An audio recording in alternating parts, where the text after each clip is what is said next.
Chapter 484. They're all dead. In Xiao's eyes widened, and he said in an exaggerated tone, "The criminals are too cruel, aren't they?" "Yes, they're indeed too cruel. Everyone is saying that these gunmen are here for Mr. Gu. They're still guessing that it must be Mr. Gu's old enemies who are here for revenge." The driver's spittle flew everywhere, as if he was about to write a legend. Zhao Yangzi was speechless. He turned his head to look out the window and muttered, "You guys know that too? If you're so imaginative, why don't you become a scriptwriter?" Hua Xiaoheng listened with great interest. He crossed his arms and rubbed his chin with one hand. He asked the driver in a low voice, "Didn't you guys say that Mr. Gu is very kind and does a lot of charity? Why would he have a big enemy?"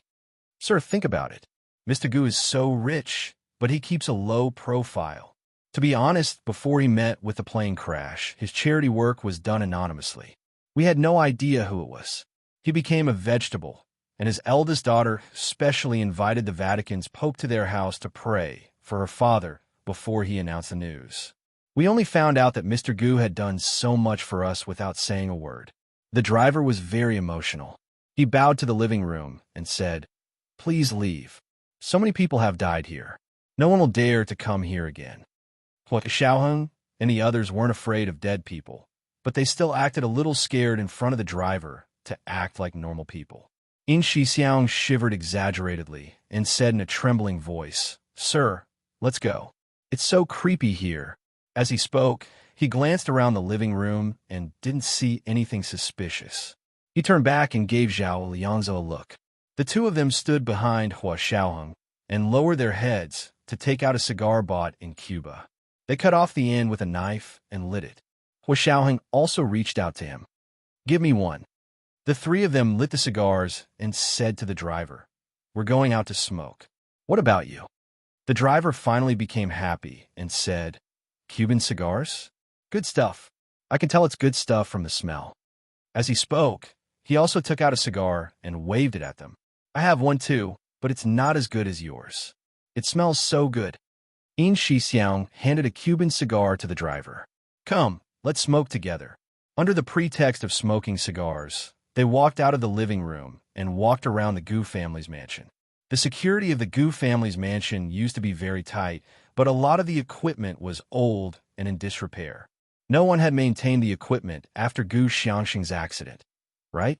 Hua Xiaoheng and the others were experts in this field, so they were itching to see the exquisite equipment being wasted.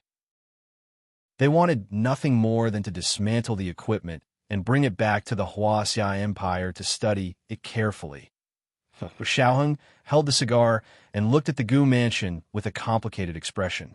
He thought that his attitude toward Gu Yanran wasn't very professional. They stayed in the Gu mansion for more than an hour before leaving. The taxi driver drove them to a tavern before leaving. Hua Xiaoheng, In Xiang, and Zhao Liangzi wouldn't eat in a pub like this. They were only here to find a place to talk. It was the safest to talk in a noisy place like this where all sorts of people gathered. "Hua Xiao, what do you plan to do after seeing so much?" In Xiang gave Hua Xiaoheng a bottle of blueberry rum brewed by the locals. "Try this. It's not bad. I tried it and it's fine." Hua Xiaoheng played with the glass for a long time before saying, "If Gu Yanran wants us to escort her father, she'll think of a way. It's better for us to stay put than to act." "But Hua Xiao, what if she finds someone else?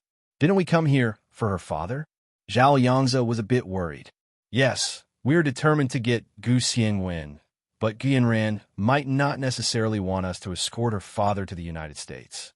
In Xiang took a sip of rum and clapped his hands to the rhythm of the female singer who was swaying on stage. "Yes, I remember she's very close with Professor He. With the He family's influence in South America, it's only a matter of time before they send some people to escort them to the United States." "Hua Xiao, are you really going to keep pushing it?" Zhao Yangzi voiced his concerns and broke out in cold sweat at Hua Xiaoheng's actions. Hua Xiaoheng wasn't very sure either. In Xiang's words were also something he had considered. However, after thinking about it, he felt that his actions were right. He never explained his actions to his subordinates, but this time he needed In Xiang and Zhao Liangzi to cooperate with him. Therefore, he told them his thoughts. Think about it this way. If Gu Yanran doesn't look for us and goes to the He family, then she can make the He family move. We don't need to go to South America to see the He family's power more clearly. If Gu Yanran insists on us escorting her, then it means that her relationship with the He family isn't as close as she claims.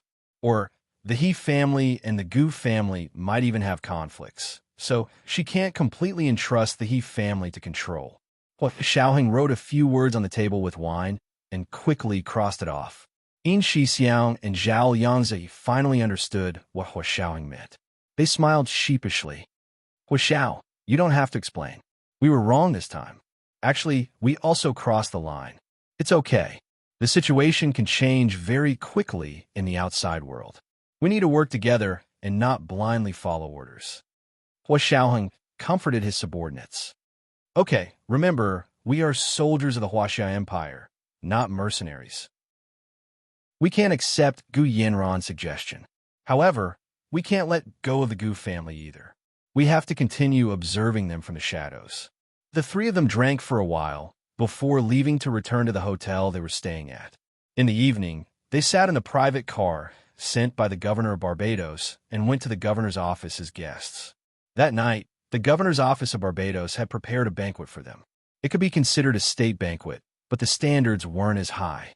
After all, Hua Xiaoheng was only a representative of the Huaxia Empire, not the entire country. They got out of the car in front of the tall European-style governor's office of Barbados. Hua Xiaoheng looked up at the two huge white pillars in front of the governor's office. Many religious stories from the Bible were engraved on the pillars. The carvings were exquisite, and the figures were lifelike. Even the creases on the robes could be seen clearly. Hua Xiaoheng folded his hands behind his back and looked at the carvings with interest. He nodded at the governor, who came out of the room to welcome him. Hello, Governor. Hello, Major General Hua. It's our honor to have you attend our banquet. The governor was a chubby black man in his 60s, but he was very polite. It was obvious that he came from a wealthy family and didn't grow up in the slums. Hua Xiaoheng nodded at him and shook his hand briefly before following him into the governor's office of Barbados. The spacious hall was decorated with jewels and jewels. 5 large crystal chandeliers hung from the ceiling, illuminating the entire hall as if it were daytime. The lighting was especially gentle, and the makeup of every woman in the living room was exquisite and beautiful. It was like professional spotlights in the film and television industry, and it made one's skin look exquisite and flawless. Gu Yanran wore a bright red fishtail dress with black trim. Her long hair was coiled into a bun at the back of her head, and she wore a diamond tiara as a headband. The quality of the diamond was very good, and the crystal chandelier's light practically refracted a tiny rainbow on it. She was as beautiful as jade under the rainbow, and her eyes sparkled. Everyone in the living room, regardless of gender or age, was captivated by Gu Yanran's appearance. She was obviously very familiar with everyone here. She held a glass of rainbow-colored cocktail and mingled with the distinguished guests in the living room. From time to time, she would whisper and laugh with the guests, clinking glasses with them as if she was half the host. After a while, she came to Hua Xiaoheng and took a cocktail from the waiter's tray. She handed it to Hua Xiaoheng. Cheers. Hua Xiaoheng accepted it and smiled. Miss Gu seems to be in a good mood. Yes, because my problem has been solved. Gu Yanran smiled amiably. Mr. Hua, you'll find out soon. With that, she turned and left, leaving only her snow-white back and slender neck to Hua Xiaoheng. Yin Shixiang and Zhao Liangzi stood beside Hua Xiaoheng and looked at Gu Yanran's evening gown in shock. They gasped. This evening gown is so eye-catching. Yes. The front is completely wrapped up and nothing is showing. But the back is completely bare. Zhao Liangzi couldn't help but take a few photos of Gu Yanran. Hua Xiaoheng looked at Gu Yanran's back and frowned. He quickly looked away and walked to the window. He connected the Bluetooth headset and called Gu Yanji. It was 6 or 7 in the morning in the Huaxia Empire. Gu Yanji had just woken up and went to the bathroom to wash up. When she came out, she saw that she had missed Hua Xiaoheng's call. Annoyed, she quickly called back. Hua Xiaoheng guessed that Gu Yanji must have gone to wash up or eat breakfast when no one picked up. So he wasn't surprised when Gu Nianji called back after a while. Hua Xiao, is that you? Gu Nianji's surprised voice sounded from Hua Xiaoheng's Bluetooth headset. She was very close to his eardrums, and it felt like a pair of soft hands caressing his ears. His earlobes gradually turned red. Yes, Nianji. Are you up? Hua Xiaoheng walked to the sofa by the window and crossed his legs. His eyes were still scanning the guests in the living room. He stared at each person. I just woke up. I went to the bathroom to wash up and missed your call. Gu Nianji's crisp voice was like an Oriole's. She couldn't stop talking. Hua Xiao, what are you doing? What time is it over there? It's 7 or 8 o'clock over here. I'm at a dinner party at the governor's office in Barbados, Hua Xiaoheng said nonchalantly. He had no intention of hiding anything from Gu Nianji. There was no need to hide these things. He was on an official visit and not a secret operation. Therefore, his itinerary was open to the Huaxia imperial government, military, and Senate. As his family, Gu Nianji could also know his itinerary. Gu Nianji laughed when she heard that. Is there a lot of good food? What are the specialties of Barbados? Hua Xiaoheng laughed and shook his head. You only know how to eat. He was just about to tell Gu Nianji about the specialties of Barbados when Gu Yanran's voice suddenly sounded clearly behind him. Is Mr. Hua here? I have to go. I came to say goodbye to Mr. Hua. The Bluetooth headset's reception was too good. Gu Nianji also heard the voice over the phone. She froze for a moment before realizing it was Gu Yanran. Then she remembered that Gu Yanran was in Barbados. Could Hua Xiaoheng's visit actually have something to do with Gu Yanran? She was a bit unhappy. Hua Xiaoheng had said he was going to Cuba. He never said he was going to Barbados. This is the second update. Today is the third update. Please get monthly votes and recommendation votes. There's still the third update at 7 p.m. Chapter 485. Hearing Gu Yanran's voice, Hua Xiaoheng had no choice but to turn around. It was impossible for him to be impolite in front of so many people. Hua Xiaoheng whispered to Gu Nianji. Something came up. I'll hang up now. He turned off his Bluetooth headset and got up from the sofa to see Gu Yanran being blocked by Yin Shixiang and Zhao Yanzi behind a large bonsai. Miss Gu is leaving? Hua Xiaoheng walked over. So early? Yes, something came up at home. My father will be going to the United States soon.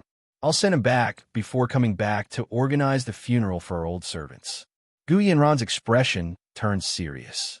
Our family suffered a great loss this time. I'll make them pay for every single one of their lives. Then, Miss Gu, do you know who sent the gunman? Hua Xiaoheng put his hands in the pockets of his tuxedo and looked at Gu Yanran intently. If you don't know who the mastermind is, you won't be safe anywhere. Gu Yanran smiled bitterly. If we can't even be safe in the United States, I think we can only wait to die. Actually, in theory, everyone is waiting to die from the moment they are born, so Miss Gu doesn't have to feel too sad. Yin Shixiang joked around to lighten the mood. The corners of Gu Yanran's mouth twitched again. Turning to face Hua Xiaoheng, she lifted the hem of her dress and gave a Western-style bow.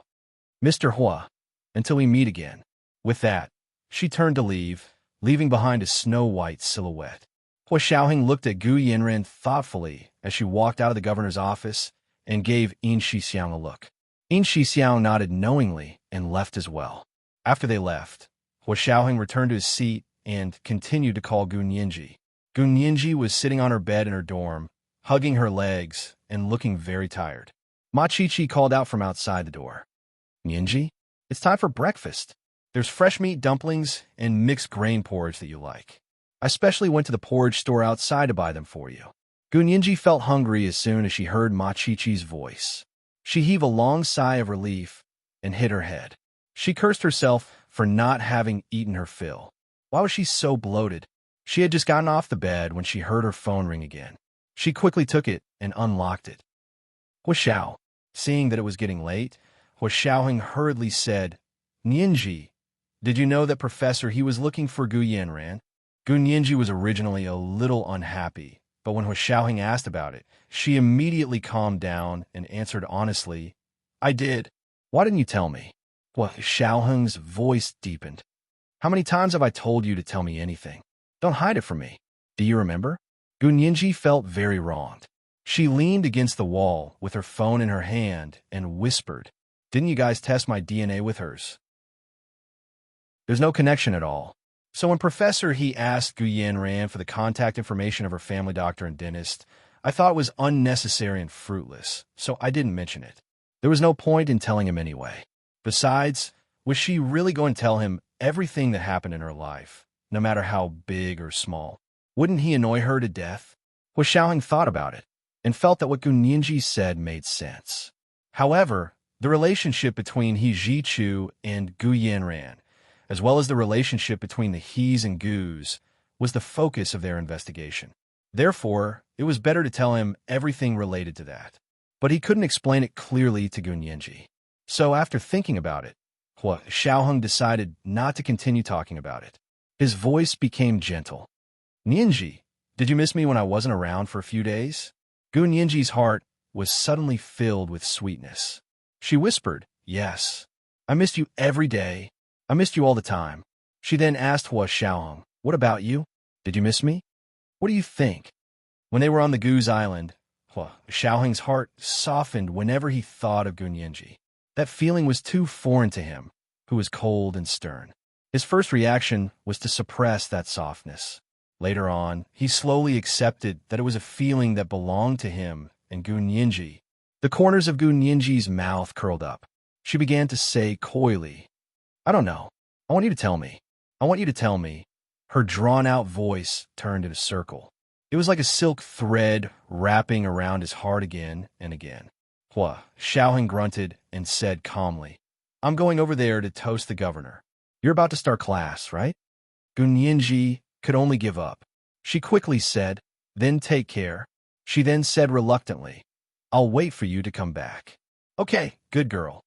Through the phone, thousands of mountains and rivers across the ocean, Gu Nianji seemed to feel the warmth of Hua Xiaoheng's large hand caressing the top of her head. She narrowed her eyes. All the blood that filled her chest slowly flowed back to her limbs. Opening her eyes, she felt like she was alive again. She was in high spirits. The world looked so much better than it did a second ago. Opening the room door, she saw the dining table in the living room filled with breakfast. She took a deep breath. This must be the taste of happiness. Hua Xiaoheng and the others only left the banquet at the governor's residence late at night. As soon as they returned to the hotel, Hua Xiaoheng received a call. He immediately understood why Gu Yanran was so confident. The call was from the highest commander of the Huaxia Empire's army, General Ji. The first thing he said was, "Xiaoheng, the military has given you a mission. You're responsible for escorting Gu Yanran's father, Gu Xiangwen, to the United States. You have to ensure his safety. There can be no mistakes." Hua Xiaoheng was speechless. What was going on? General Ji saw that Hua Xiaoheng didn't speak for a long time and knew he was upset. Gu Yanran had already asked someone to tell him about the previous incident. She had even sent a big gift to the Huaxiao Empire's army. The new laser-guided weapon was known as the Satellite Killer. The Huaxia Empire had been developing it themselves, but they hadn't had a breakthrough in accuracy until Gu Yanran had emailed them a blueprint model that perfectly solved their technical problems. Gu Yanran had always been in contact with the Huaxiao Empire's higher-ups. The donation incident last time had caused some unhappiness, but Gu Yanran apologized very sincerely this time and sent her own gift first. Her only condition was that Hua Xiaoheng bring people to help escort her and her father to the United States. From Barbados to the United States. As long as they got on the plane, they would be halfway to success. However, the problem was that Gu Yanran was still hiding her father somewhere. Even the gunmen couldn't find him. Hua Xiaoheng asked General Ji calmly, "Do you know that she's being hunted? Do you know why she's being hunted?" General Ji froze. "I know that she's being hunted. Otherwise, she wouldn't have asked for your help. Xiaoheng, this isn't right. Since she has a favor to ask from us, how can you leave her be?" Hua Xiaoheng wanted to say that he had his own plans, but the involvement of the military higher-ups had obviously disrupted his plans. He couldn't ask them to listen to his commands. After a moment of silence, Hua Xiaoheng nodded. "Okay, I can escort her, but she can't go to the United States. She has to come to the Huaxiao Empire." This is the third update.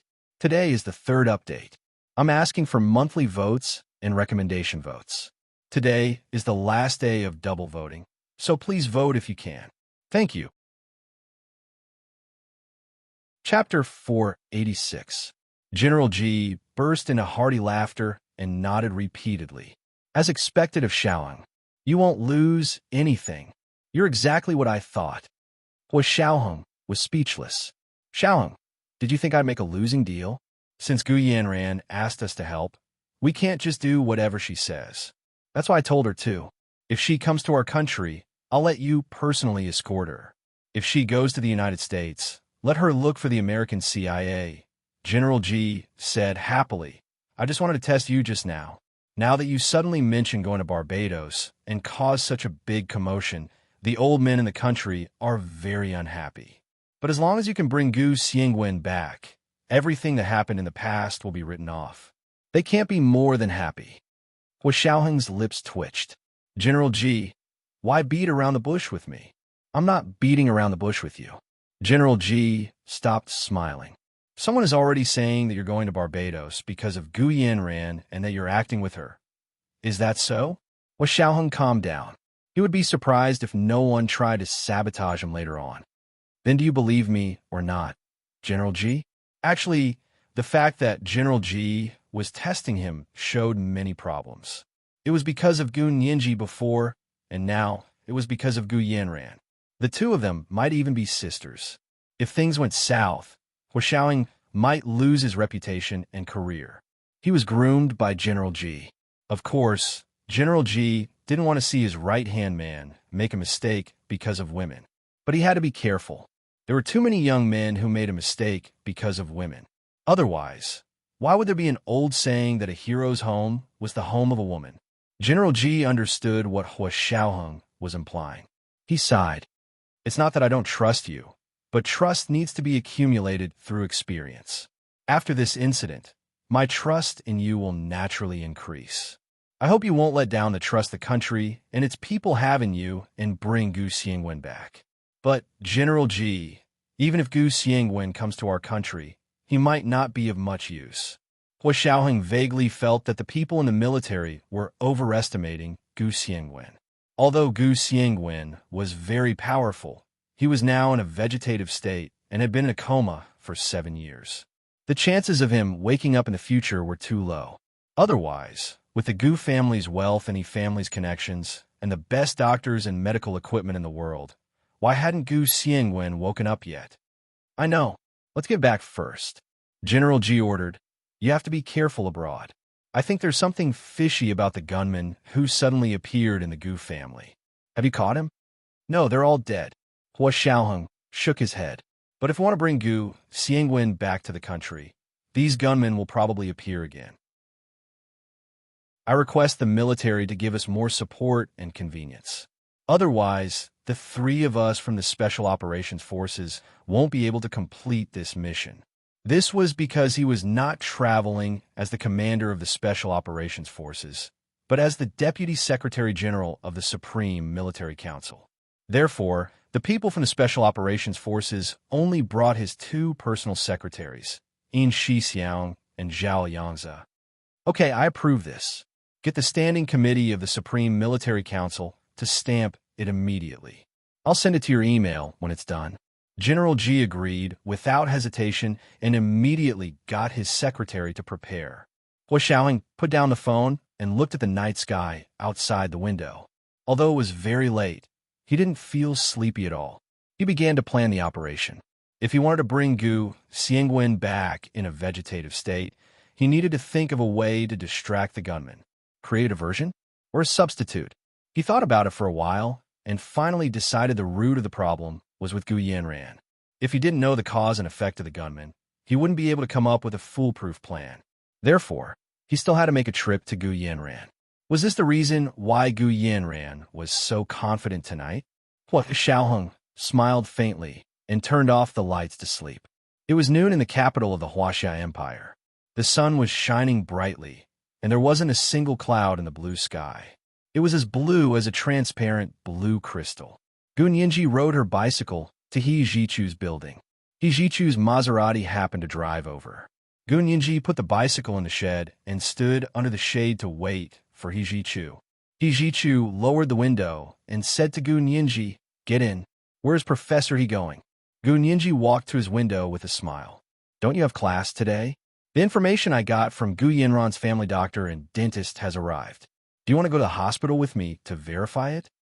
Hijichu's shimmering, sultry eyes looked at Gu Nianji silently.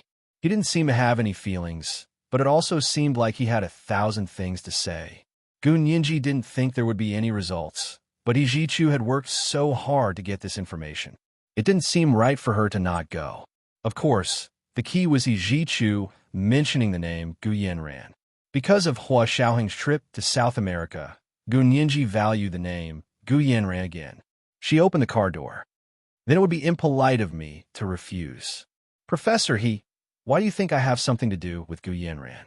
Although her sister is also named Gu Nianji, she has never asked me to confirm anything about her identity."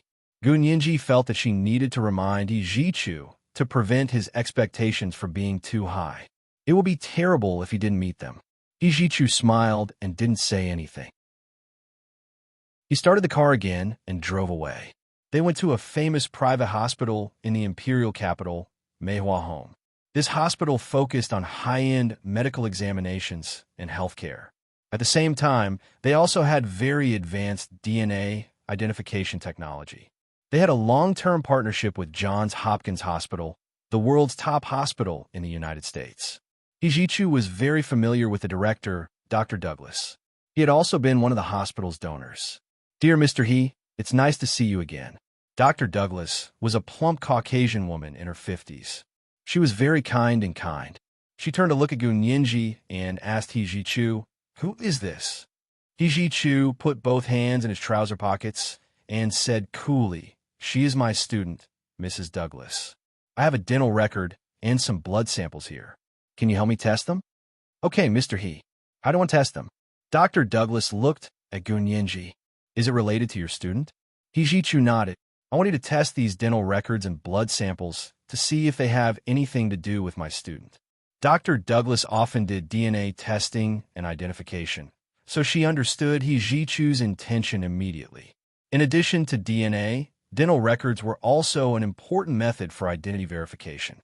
Dr. Douglas nodded and took Gu Nianji's hand. She smiled widely. "Little classmate this way. My name is Gu Nianji. You can call me Little Gu." Gu Nianji quickly said her name. Since Hijichu didn't say anything, she could only say it herself. "Okay, Little Gu."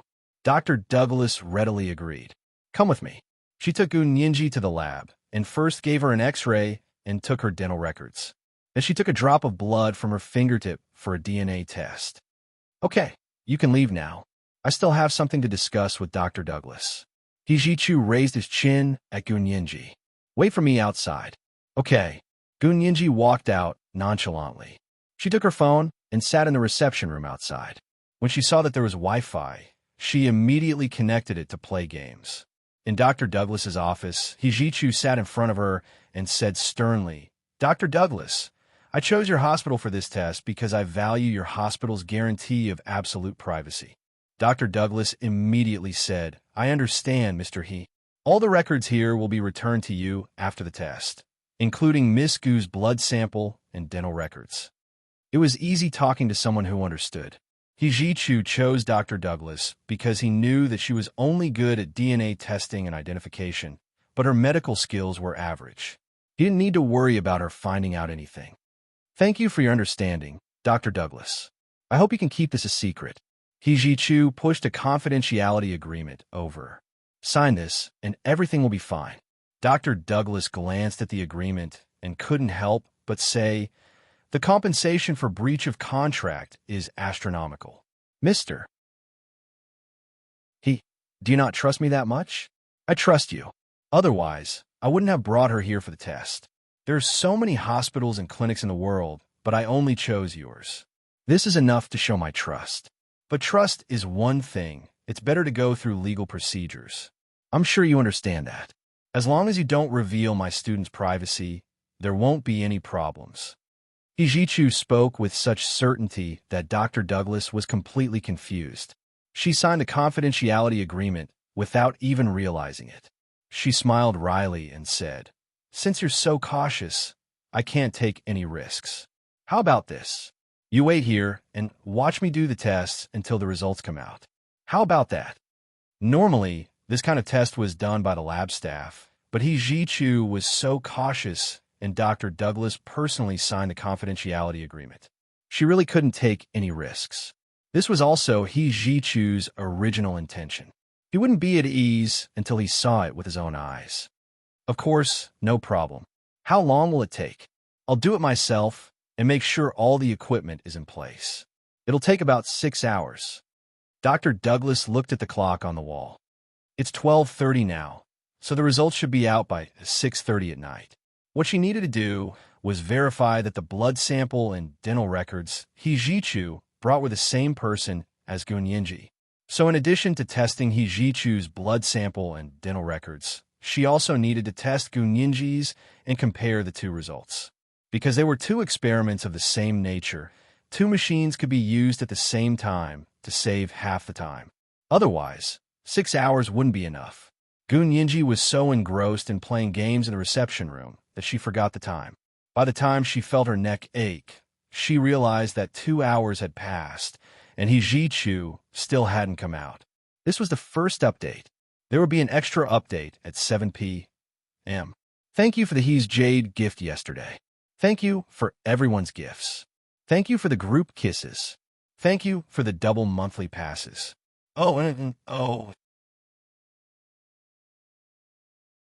Chapter 487. Why wasn't it out yet?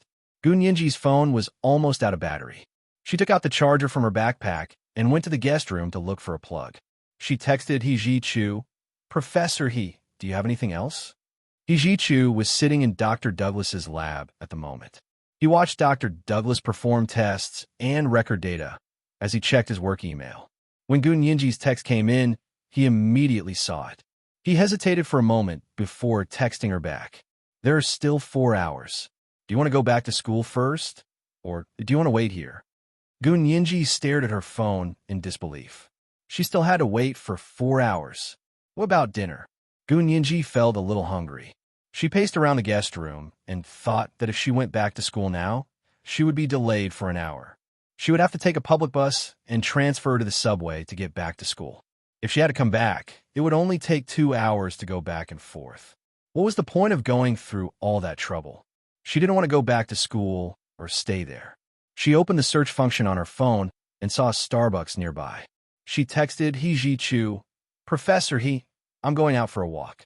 I'll be back in 4 hours, okay? Where are you going?" Ji-Chu was unhappy and changed his mind. He continued texting her, "Come in and see how Dr. Douglas performs the tests. You saw it with your own eyes, so you won't doubt it, right?" Gun-Yinji was speechless at Ji-Chu's stubbornness, but she couldn't think of any other reason to refute him. Also, Ji-Chu's caution made her curious. Was there really something between her and Gu Yanran that couldn't be told? But if that was the case, why did Gu Yanran act like she didn't know her? If Gun-Yinji really was her sister and had only been lost when she was 12, then how could Gu Yanran not recognize her? She didn't go missing when she was a baby. Gun-Yinji pouted and sent a simple text. "Okay, come to Dr. Douglas's lab." Ji-Chu texted back. Gun-Yinji arrived at Dr. Douglas's lab and knocked on the door. Ji-Chu got up to open the door for her and stepped aside to let her in. After Gun-Yinji entered, she walked to Dr. Douglas's side and watched her perform the tests. She liked it very much and was very interested in it. She even asked all sorts of questions while Dr. Douglas was waiting for the data. Gun-Yinji didn't major in science at university, but that didn't stop her from being interested in it. She also had excellent hands-on skills. After watching from the side for a while, she was able to help Dr. Douglas with some simple experiments. "Little Gu, you really are a genius." Dr. Douglas was pleasantly surprised and said with a smile, "There's a white coat over there. Go put it on and help me with the experiment." Ji-Chu would be more at ease if Gun-Yinji did it herself, right? Dr. Douglas looked at Ji-Chu inquiringly. Ji-Chu nodded slightly. "Yinji, help Dr. Douglas well. Don't be naughty." Gun-Yinji rolled her eyes inwardly. Naughty. She had stopped being naughty 800 years ago because there was something to do. Gunyanji didn't feel like waiting was very boring. She wore Dr. Douglas's white lab coat and walked among the instruments. She occasionally stopped to make notes and bring the data to Dr. Douglas to ask if there was anything she didn't understand. Although it was her first time doing experiments, her intuition was very sharp and her hands were very smooth. Some of the parts that required precise hand gestures were demonstrated by Dr. Douglas once, and Gunyanji was able to accurately repeat them. Hijichu looked up from his phone and looked deeply at Gunyanji, who was completely focused.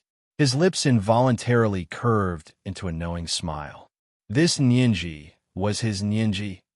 At 5 o'clock in the afternoon, the afterglow of the setting sun shone through the snow-white windows of the laboratory. Gunyanji put the last test tube into the DNA PCR and clapped her hands.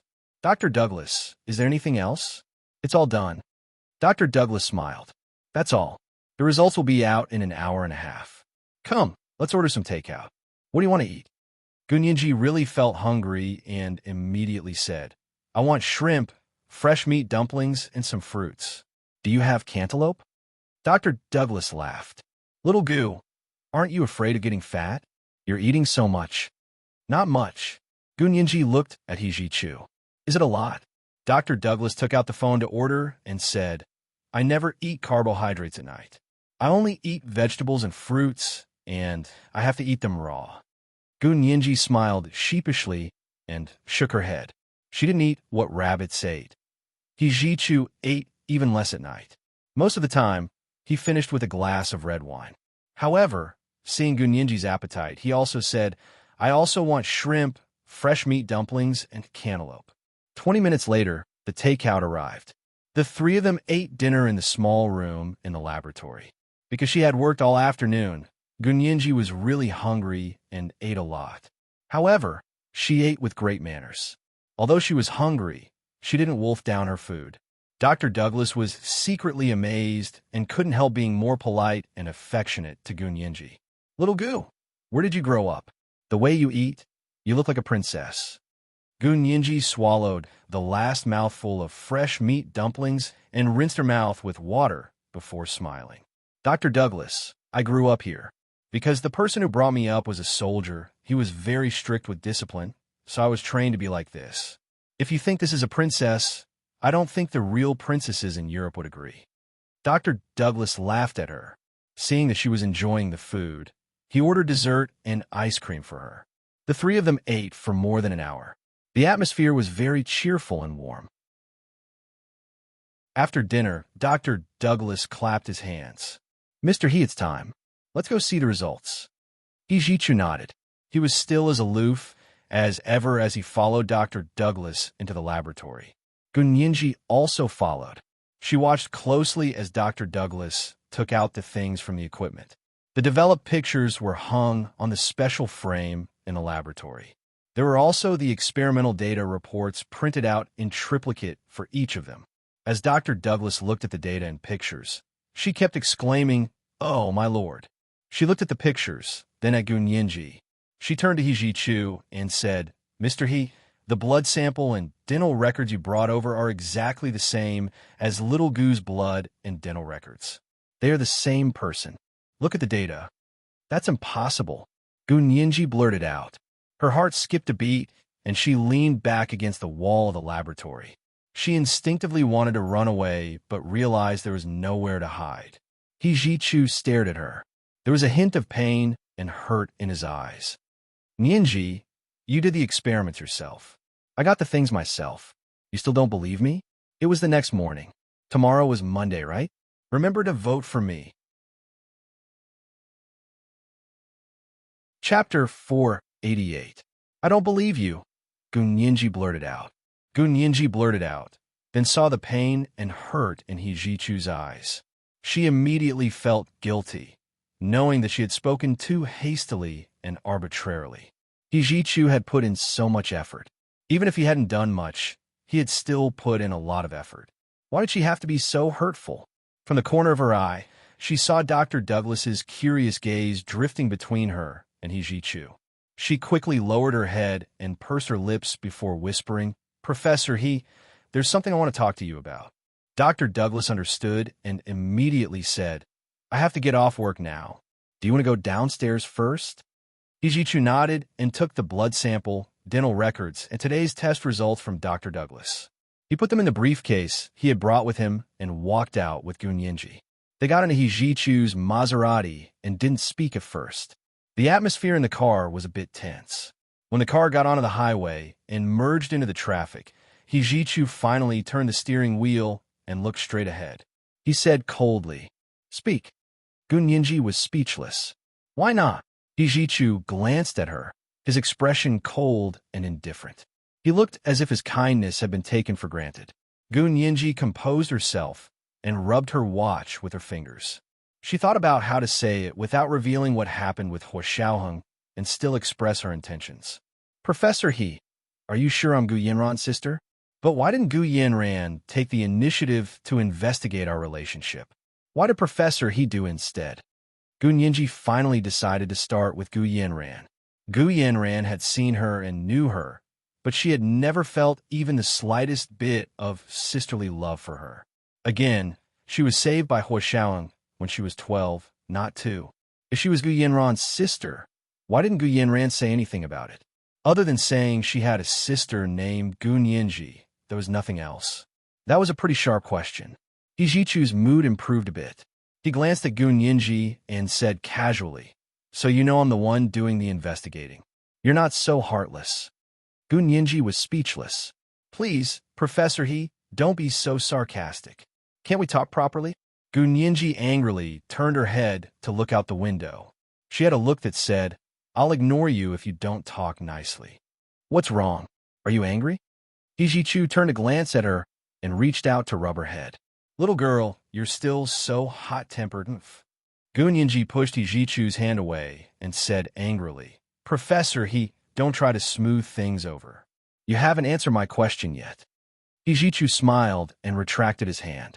He continued to hold the steering wheel with both hands and looked at the road ahead. On the highway of the imperial capital, there was still a traffic jam at this time. They didn't drive fast and moved along with the traffic at the speed of a turtle. Row after row of headlights slid past him, forming a long corridor of light. It was a beautiful sight to behold. Then let me ask you, why don't you believe that you're Gu Yanran's sister? I got this information from Gu Yanran's younger sister, Gunyenji's previous family doctor and dentist. How do you explain that they have your blood samples and dental records? Don't tell them that I gave it to them. I can swear on my life that I absolutely didn't tamper with it. Hijichu said firmly and was more serious than ever. Gunyenji hesitated. If He Xiaoheng had said this, she would definitely believe him. But she was still in the stage of half-believing and half-doubting Hijichu. But she couldn't say that she didn't believe him completely. After all, during this period of time, Hijichu had already proven that he was also someone she could trust. It wasn't easy to build the foundation of trust, but it only took one thing, one sentence, and one opportunity to destroy it. But, Gunyenji stuttered. She really wanted to say that Gu Yanran wasn't related to her by blood, but if she said that, she would betray He Xiaoheng's side of the situation. So she absolutely couldn't say that. Her mind turned 1,000 times, but it all happened in the blink of an eye. Gunyenji finally found the perfect excuse.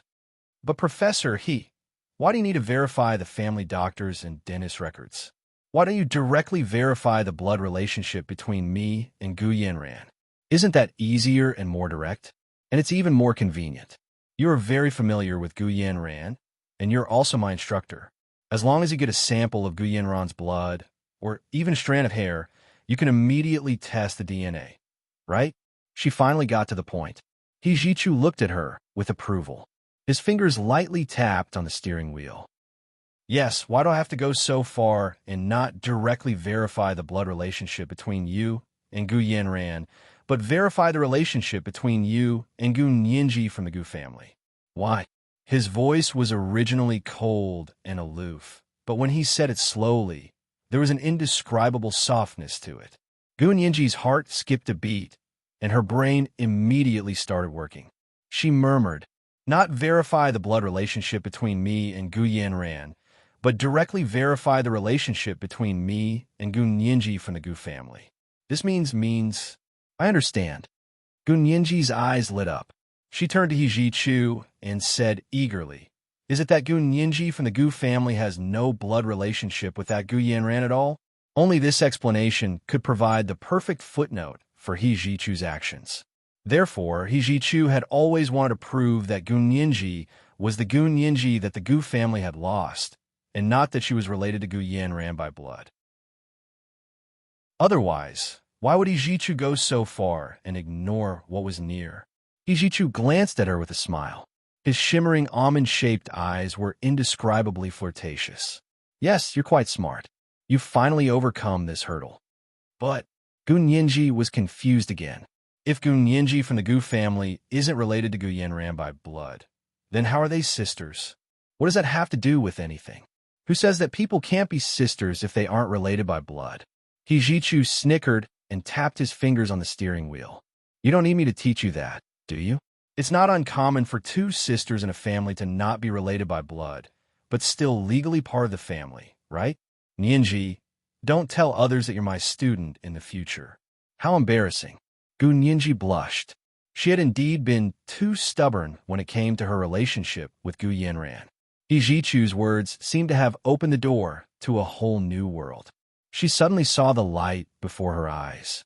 Knowing that Gu Yanran wasn't related to her by blood, Gu Nianji felt like a huge weight had been lifted from her heart. As for the legally recognized sisterhood that was completely unrelated by blood, there were only a few situations. It could be a sisterhood brought about by a second marriage or a sisterhood brought about by adoption. No matter what the situation was, they weren't blood-related sisters. Without a natural bond, she didn't need to care what Gu Yanran could do to her. Gu Nianji rested her chin on her hand and rested her elbow on the end of the car door.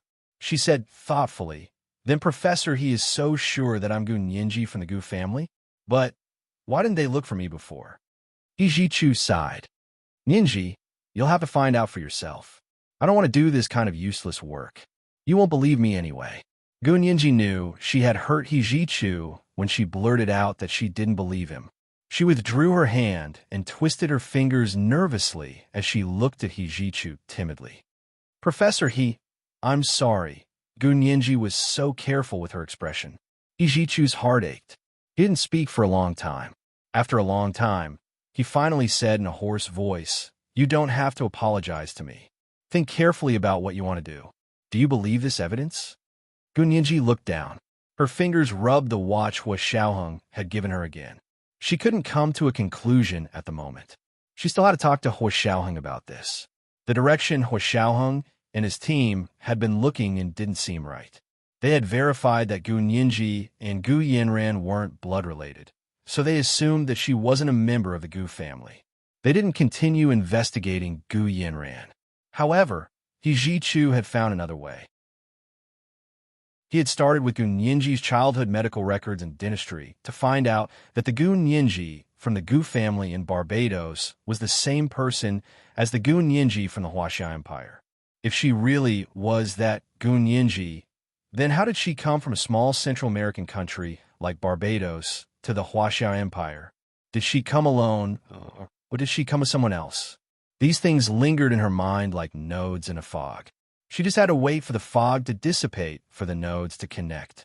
He Ji-chu didn't say anything else. He drove in silence all the way back to B University and dropped Gu Nianji off at her dorm.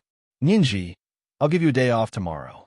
Go through this information and slowly digest it. He Ji-chu's voice softened. But you can't be sad for more than a day. It's already in the past. There's no point in looking into the past. What's important is how you choose in the future. Gu Nianji nodded and hugged the things He Ji-chu gave her. She couldn't wait to return to the dorm and contact Hua Xiaoheng immediately. She had so much to say to him. He Ji-chu sighed as he watched Gu Nianji hurriedly run into the dormitory building. He leaned against the steering wheel and stared fixedly in the direction Gu Nianji ran off to. He stared fixedly for a long time before starting the car and driving away. Gu Nianji slammed open the dorm door and saw that Ma Chi-Chi wasn't in the room. She had probably gone to study. She sighed in relief. Right now, she really didn't want to talk to anyone but Hua Xiaohong. Gun Yinji entered her room and locked it. She took out her phone and dialed Hua Xiaohong's personal number. It rang a few times, but no one picked up. What's going on? Gun Yinji looked at her watch. It should be past 7 in the morning in Barbados. According to Hua Xiaohong's daily routine, he should be up already. Gun Yinji had no choice but to call Zhao Yangzi. Zhao Yangzi quickly picked up and asked in a brisk voice, Yinji, why are you looking for your brother Zhe?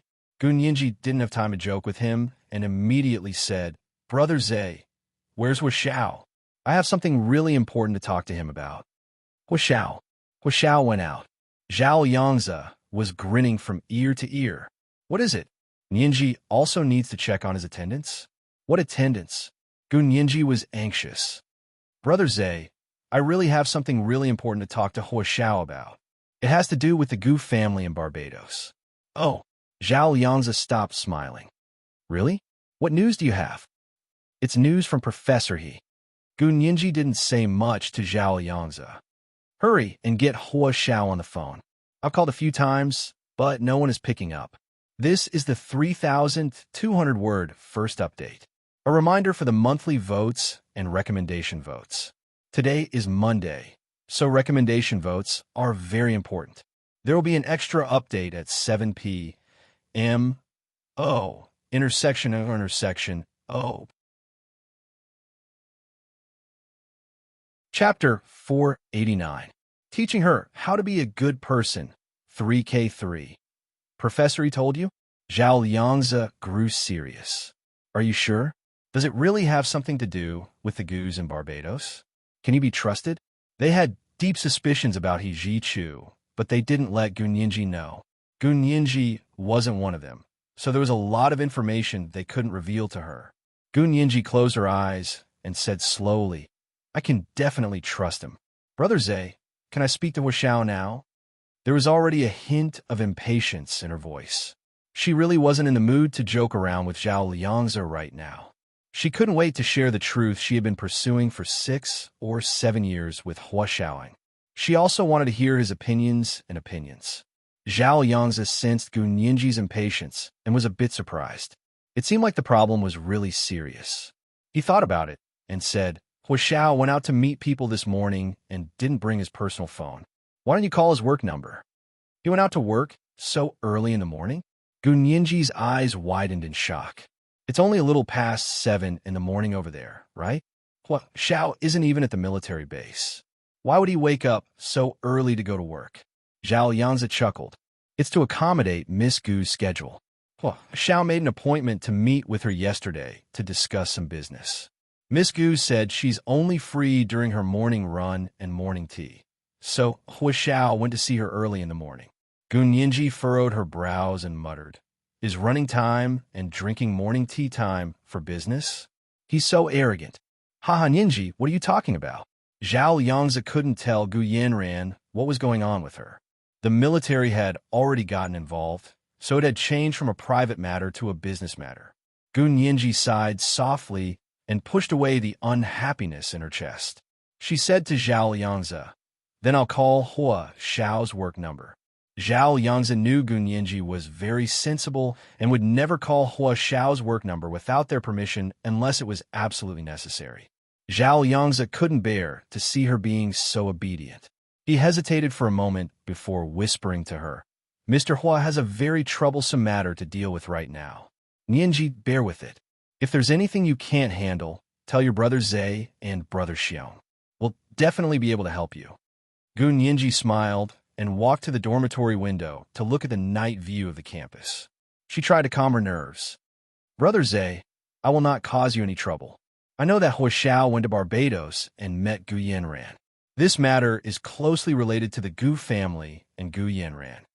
She didn't mention that it was closely related to her, because Zhao Yangzi had already hinted that she probably had some personal matters that she couldn't deal with, which was why she was looking for Hua Xiaohong.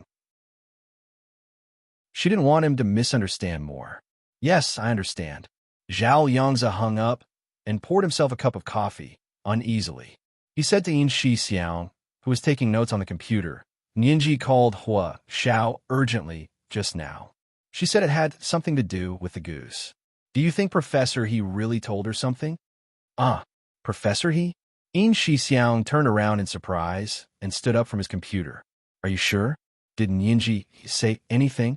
She didn't go into details. She just wanted to see Hua Xiao. Zhao Yangzi hit his forehead with his fist. I have a feeling that something big is about to happen. Let's wait and see. In Shixiang said calmly. Let's just do our jobs. If there are any bigger changes, it's not something we can control. Yeah, I'm just too concerned. Zhao Yangzi finished his coffee in one gulp and returned to his computer to work. Only work could calm him down. At the same time, in another seaside villa of the Goos, Gu Yanran was wearing a snow-white tennis shirt and a similarly snow-white cotton headband around her forehead. She was wearing dark blue tennis shoes and was sitting in the flowers on her balcony eating breakfast. In the distance was the azure Caribbean Sea, and there were seabirds circling in the blue sky. Because it was far away, the noise of the waves couldn't be heard at all. She could only see the beauty and majesty of the sea. Hua Xiaoheng wore a pair of sunglasses and crossed his arms as he stood on the balcony and gazed into the distance. He couldn't stop praising the beautiful scenery. Miss Gu really knows how to enjoy life. This villa is surrounded by mountains and green water. The distant sea breeze is blocked by the mountains over there, and the moisture from the sea is filtered. It's indeed a great place for a family vacation. Hua Xiao really knows how to appreciate things. Gu Yanran elegantly used a silver knife and fork to take a bite of bacon. She paired it with a few fresh red grapes from her vineyard and ate it with relish.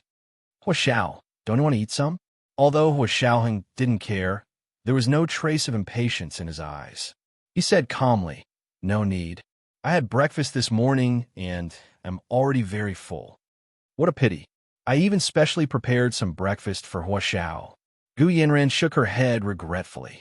This Kobe steak is only medium rare and melts in your mouth. Hua Xiao really doesn't want to try it? Hua Xiaoheng shook his head and walked over to sit across from Gu Yanran. Can we talk about business now? May I ask where Mr. Gu is? When do you plan to leave? Gu Yanran smiled slyly, revealing two deep dimples on her face. Mr. Hua, can't you see that I'm eating breakfast? She was the one who said that there was only breakfast for Hua Xiaoheng to talk about business. Now she was the one who said that they couldn't talk about business during breakfast. Was she messing with him?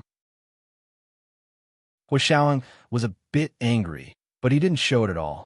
He still nodded politely and said, Okay, then we'll talk after breakfast? Yes, it won't take too long. Gu Yanran secretly thought that it wouldn't be that easy. She obviously slowed down her eating speed. Whenever Hua Xiaoheng looked over, she would look up and smile sweetly at him. You're anxious, aren't you? Hua Xiaoheng could tell that she was stalling. So he took out his phone and played with it. He said slowly, There's no rush. Take your time. There are blue skies and white clouds here. The sea breeze and waves are so nice. I can take my time to enjoy the scenery. He had a carefree expression on his face, and even his tone had some of the playboy aura of the imperial capital's officials. Gu Yanran was very surprised by Hua Xiaoheng's behavior. She glanced at him and slowly finished the bacon before starting to eat the porridge. Just when they were at a stalemate, Hua Xiaoheng's phone rang. His heart skipped a beat. This was his work phone. Who would be calling at a time like this? But he could use this call as an excuse to leave for a while. Hua Xiaoheng unlocked the phone and saw that it was Gu Yanji's number. He was even more surprised, but he still stood up and said to Gu Yanran, Excuse me, I have to take this call. Take it. It's fine. I haven't finished my breakfast yet. Gu Yanran winked at him and smiled happily.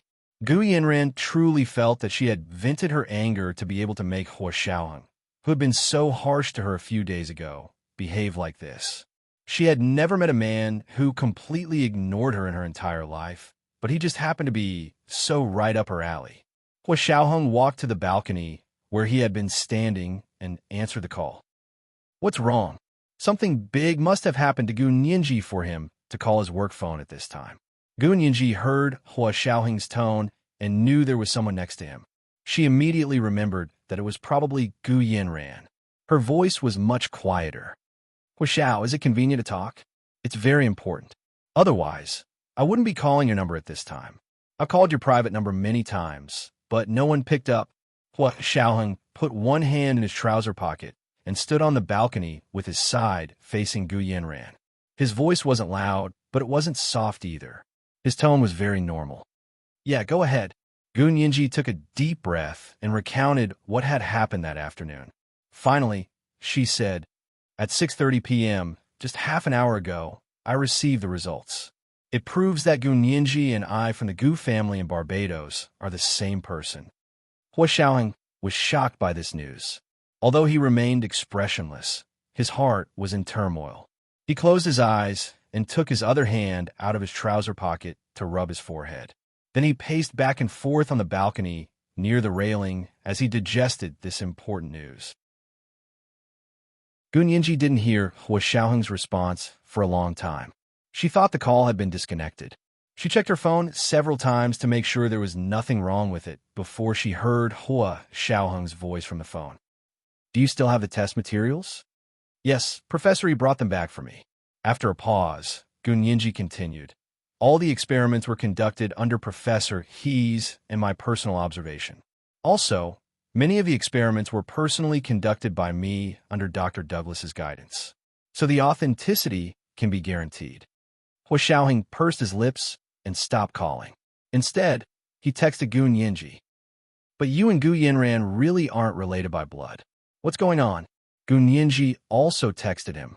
Even if they aren't related by blood, they can still be related by blood. According to the law, a sisterhood from second marriage, as well as a sisterhood from adoption, is legal. Hua Xiaoheng immediately understood that they had made a mistake in their previous investigation. Also, they really didn't expect that although Gu Yanran and Gu Yinji were sisters, they weren't related by blood. He turned around to look at Gu Yanran, who was eating breakfast. He didn't expect Gu Yanran to also be looking at him. Seeing him look over, Gu Yanran gave him a bright smile and waved her hand. Mr. Hua, you really don't want to have breakfast together? Her voice was very loud, so Gu Yinji heard it. However, Gu Yinji was completely calm now. She was concerned about Hua Xiaoheng's reaction to this, not Gu Yanran. Hua Xiaoheng immediately made a decision. Hurry up and fax all the information to little Zay. I'll go back immediately. After confirming it, I might need your help with some things. Don't hang up. We'll talk as we walk. Hua Xiaoheng pressed the pause button and walked to Gu Yanran's dining table. He spread his hands. Miss Gu, I have something urgent to attend to. I don't have time now. That's all for today. Goodbye. Before Gu Yanran could react, Hua Xiaoheng had already left her house. Looking at Hua Xiaoheng's tall and handsome back, Gu Yanran frowned. What urgent matter was it? Could it be more important than her father's whereabouts? Weren't these people in a hurry to get her father to their country? As soon as Hua Xiaoheng sat in the car, he told her about how Gu Yanran had been stalling and refusing to hand over Gu Xiangwen. Gu Yinji and Hua Xiaoheng's thoughts were very in sync. She immediately reacted and said anxiously, What does she want? Hua Xiao, let me go. I'll ask her for my father's whereabouts. If she dares to refuse, I'll teach her a lesson. This is the first chapter of 3,300 words. A reminder for the monthly votes and recommendation votes. Today is Monday, so recommendation votes are very important. Today is a big chapter. Oh, intersection of intersection. Oh. Chapter 490. Their hearts are connected, begging for monthly votes. Gu Yinji's resolute tone made Hua Xiaoheng feel better. If Gu Yinji's identity was confirmed to be the Gu from the Gu family in Barbados who had disappeared 7 years ago, then Gu Yinji would have every reason to ask Gu Yanran to tell her the whereabouts of her father, Gu Xiangwen. Gu Yanran obviously didn't want to go to the Huaxia Empire, so Gu Yinji could stall the Huaxia Imperial military, but not Gu Yinji. Of course, the prerequisite was that Gu Yinji had to prove her identity. This was the set of data that Ji Chu had helped her obtain, as well as the identification done by Dr. Douglas. Even if it was taken to the FBI, it could be used as evidence to prove her identity. Hua Xiaoheng's problem in Barbados was easily solved. He held the phone to his ear and didn't speak for a while. He looked out at the tropical scenery outside the car. Greenery was everywhere, and when he looked up, he could see the bright sun. His hard and solemn heart was melted by the sun outside the car, and a feeling of fullness and warmth spread outwards. It was just like the day Gun Yinji had forced him to eat a piece of sweet pastry. He didn't like it, but after she stuffed it in his mouth, he felt the sweetness seep into his heart. Gun Yinji waited for a long time, but didn't hear Hua Xiaoheng's reply. She thought he didn't agree and was worried that his pride was hurt. So she quickly said, Hua Xiao, you don't want me to help you? But this matter is also related to me, so I'm not helping you. I'm actually helping myself. Her thoughtful words made Hua Xiaoheng feel even more warm. He even felt sorry for Gun Yinji's careful consideration. He wouldn't admit that he actually liked Gun Yinji's stubbornness. Unfortunately, he hadn't seen it since she became sensible. Hua Xiaoheng held the phone and sighed deeply. He said in a steady voice, I'm very happy that you're willing to help me. Also, I wanted you to help me in the first place, so we thought the same thing. It was Gun Yinji's turn to be speechless for a long time. Her heart also felt numb and full from the inside out. It was just like that year when she went to the hot spring resort with Hua Xiaoheng to soak in the hot spring. That warmth was like a lover's embrace, and it was irresistible. Ever since she was a young girl, her eyes had secretly followed Hua Xiaoheng's figure. However, he was too mature, too capable, and much older than her. Of course, he was also much more experienced. He had always been someone she looked up to. Even after they got together, she was still trembling with fear, worried that she wasn't good enough for him. This was the first time she felt that their hearts were connected, the beauty of two hearts as one. Gun Yinji felt that the side of her face that was close to the phone was so hot that it was about to ignite. She was afraid that she would burn if a single spark landed on it. People say that if you give them a little sunshine, they will shine, but if you give them a little spark, they will burn. Gun Yinji unconsciously looked up and saw the mirror in front of her. She also saw the girl smiling foolishly in the mirror. She couldn't help but burst out laughing and lay on the table, her shoulders shaking. The corners of Hua Xiaoheng's mouth curled up when he heard her laugh. He asked gently, What are you laughing at? I'm laughing at myself. Gun Yinji stopped laughing and didn't dare to look at the mirror again. She was also glad that Hua Xiaoheng wasn't by her side right now. He didn't need to see her silly expression.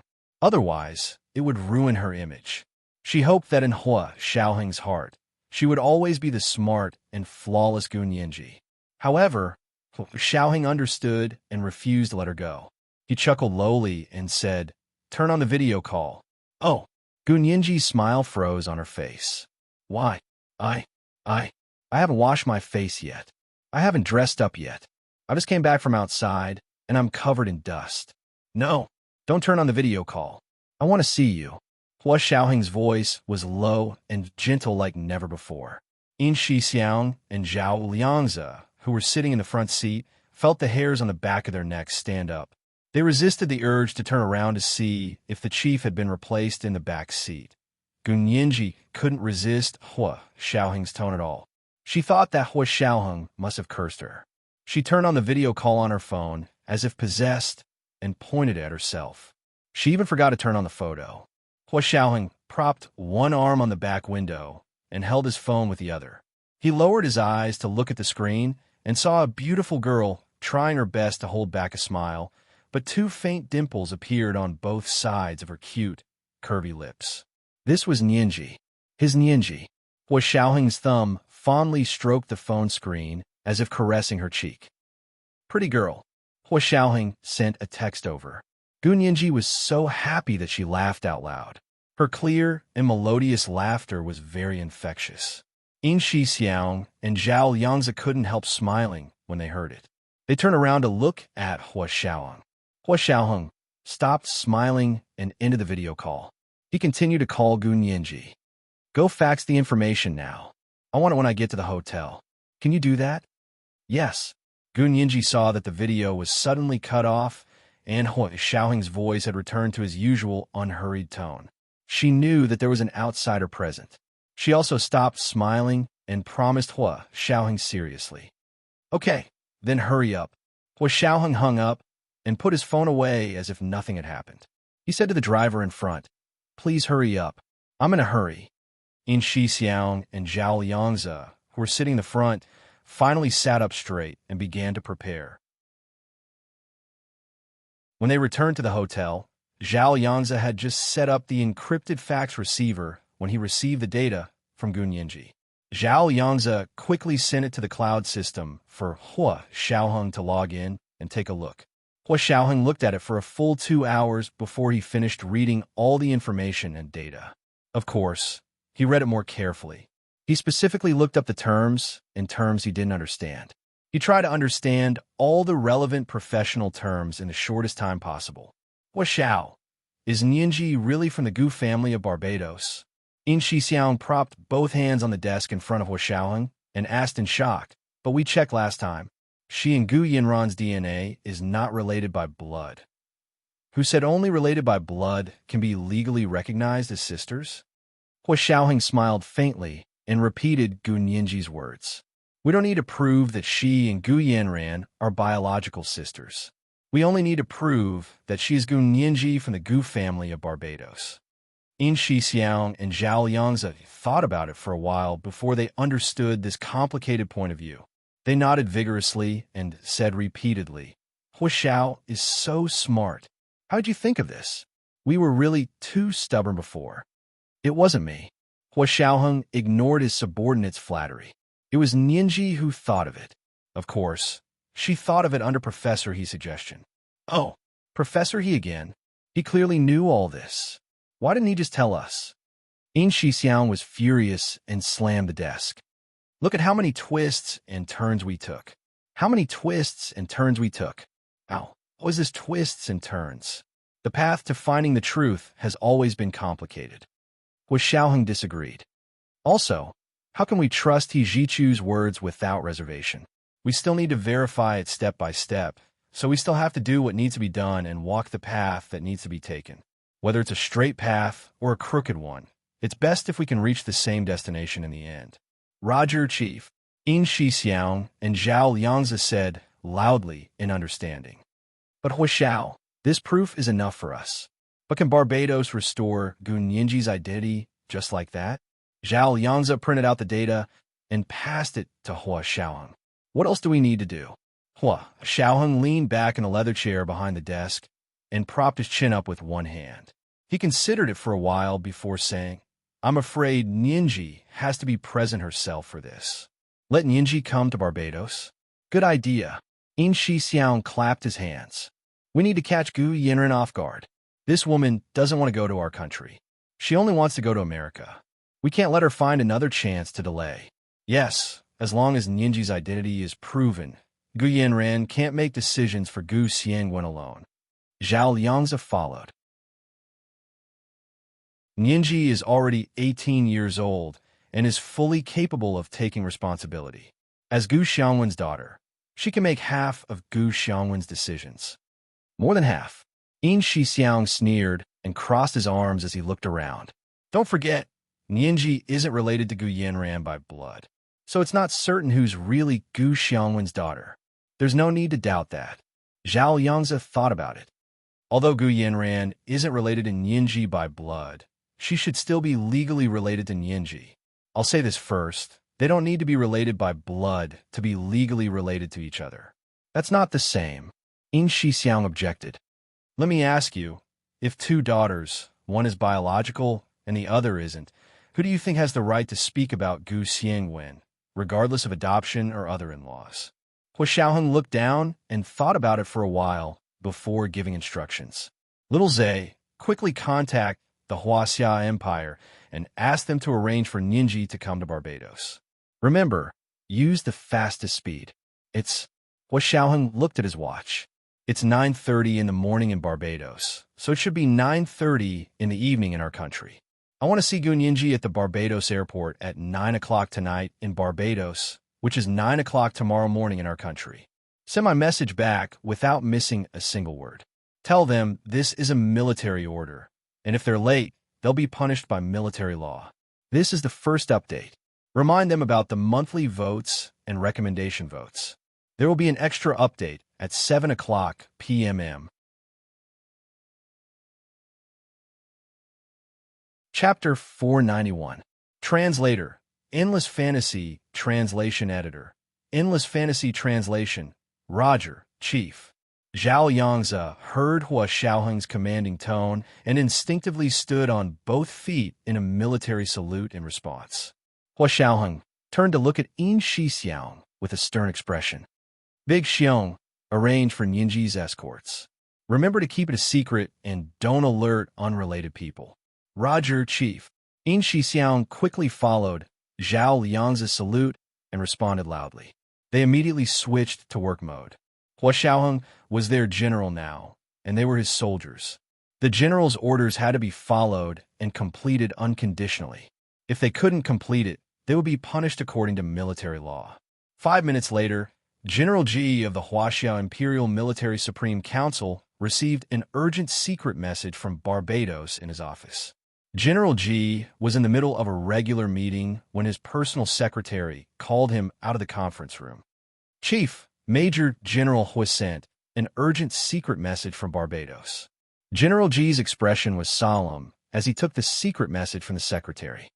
Tell the people in the conference room to adjourn today's meeting. I have something urgent to attend to. Write a report and send it to me. I'll be leaving now. He hurried back to his office and took out the password book from his safe. He compared it line by line and finally understood what Hua Xiaoheng meant. After reading the secret message, General Ji's heart felt like it was on a roller coaster. It went up and down, and he felt like he was about to have a heart attack. Clutching his chest, he leaned back on the sofa and thought quietly for a while. He was very emotional. He didn't expect Gu Nianji to be Gu Xiangwen's daughter. He didn't expect she wasn't related to Gu Yanran at all. They were desperate for talent from Gu Xiangwen, but Gu Yanran was unwilling to fully cooperate with them. They could only feign civility with Gu Yanran and make concessions again and again, hoping that Gu Yanran would bring Gu Xiangwen to the Huaxia Empire to settle down. But if it was proven that Gu Nianji was Gu Xiangwen's youngest daughter, then what else did they have to worry about? With Hua Xiaoheng's influence on Gu Nianji, she would probably agree even if he asked her to give Gu Xiangwen to the military. General Ji rubbed his chin and suddenly smiled. Originally, he had never agreed to Hua Xiaoheng and Gu Nianji being together, but if Gu Nianji's father was Gu Xiangwen, then what was there to stop them? People like them only cared about profit. In the face of greater profit, anyone who dared to oppose would be a threat to the ultimate national interests of the Huaxia Empire. He didn't even need to do anything. The higher-ups in the military would tear them apart. The corners of General Ji's mouth curled up as he thought about it. He immediately made a decision and ordered the relevant departments to quickly process the paperwork for Gu Nianji so that she could go to Barbados as soon as possible. The Huaxia Empire and Barbados had a mutual visa waiver agreement, so Gu Nianji only needed to bring her passport and buy a plane ticket. At 10 p.m., Gu Nianji had just finished washing up and was about to go to bed when Yin Shixiang called. Nianji, get up now and get ready to board the plane. I've already sent someone to bring your passport to the airport gate. You only need to bring your small bag. You don't need to bring any luggage. Hua Xiao has already ordered people to buy daily necessities and clothes from Europe. Your new luggage should be here by the time you arrive in Barbados. Yin Shixiang explained everything clearly in a tone that left no room for discussion. He then asked her, "Did you hear that? This is Hua Xiao's order. Military orders must be obeyed." Gu Nianji had been with Hua Xiaoheng for 6 years, so she knew this very well. She immediately sat up in bed and said nervously, "I heard that. I'll get up now and go to the airport. Who's waiting for me at the airport? You'll know when you get there." Yin Shixiang didn't say anything else. The plane will take off in 30 minutes. Gu Nianji couldn't help but wail. 30 minutes? It'll take me 30 minutes to get to the airport. Fan Jian is already waiting for you downstairs. He has 20 minutes to take you to the airport. If he doesn't make it, he'll be breaking military law. Yin Shixiang's voice was cold and bleak. It was a far cry from his usual cheerful tone. Gu Nianji became even more nervous from his tone, but she knew the severity of the situation. She didn't complain and quickly hung up to get out of bed to get dressed. She carried her small backpack and only packed her wallet and keys. Gunyinji opened the door and left the dormitory without even saying goodbye to Ma Chichi. When she sat in Fanjian's private car downstairs, she sent Hijichu and Ma Chichi a text message. She sent Ma Chichi a message saying that she had an emergency and needed to leave for a while. She asked for her help to apply for leave from the faculty. She sent Hijichu a direct request for leave. She only said that she had an emergency and didn't say where she was going. Ma Chichi saw her message and opened the door in shock. She knocked on Gunyinji's door and found that there was no one inside. What's the rush? What happened? Ma Chichi was very worried about Gunyinji, but she didn't pursue the matter. She only texted her back. Have a safe trip. Come back soon. Hijichu was calling his family when he received Gunyinji's text. He knew where she was the moment he received Gunyinji's text. He thought about it and put his phone away. He also sent a message to his people to ask them to prepare a private plane. He was going back to South America the next day. It only took Gunyinji 20 minutes to get to the airport in Fanjian's car. The people waiting for her at the gate were the military doctors she knew, Yi Zitan and Chun Lai. Brother Chun? Dr. Yi? You're going to Barbados too? Gunyinji was very surprised, but also very happy. It was great that the people following her weren't strangers. Chun Lai nodded with a smile. I had no choice. I was dragged out of bed in the middle of the night because of Hua Xiao. He looked at Yi Zitan again. Dr. Yi, are you tired? Are you hungry? Yi Zitan shook her head. Hurry up and get on the plane. It's just the three of us. They had special passes from the military and the Ministry of Foreign Affairs, so they didn't need to go through airport security. They directly boarded the plane through the VIP passage.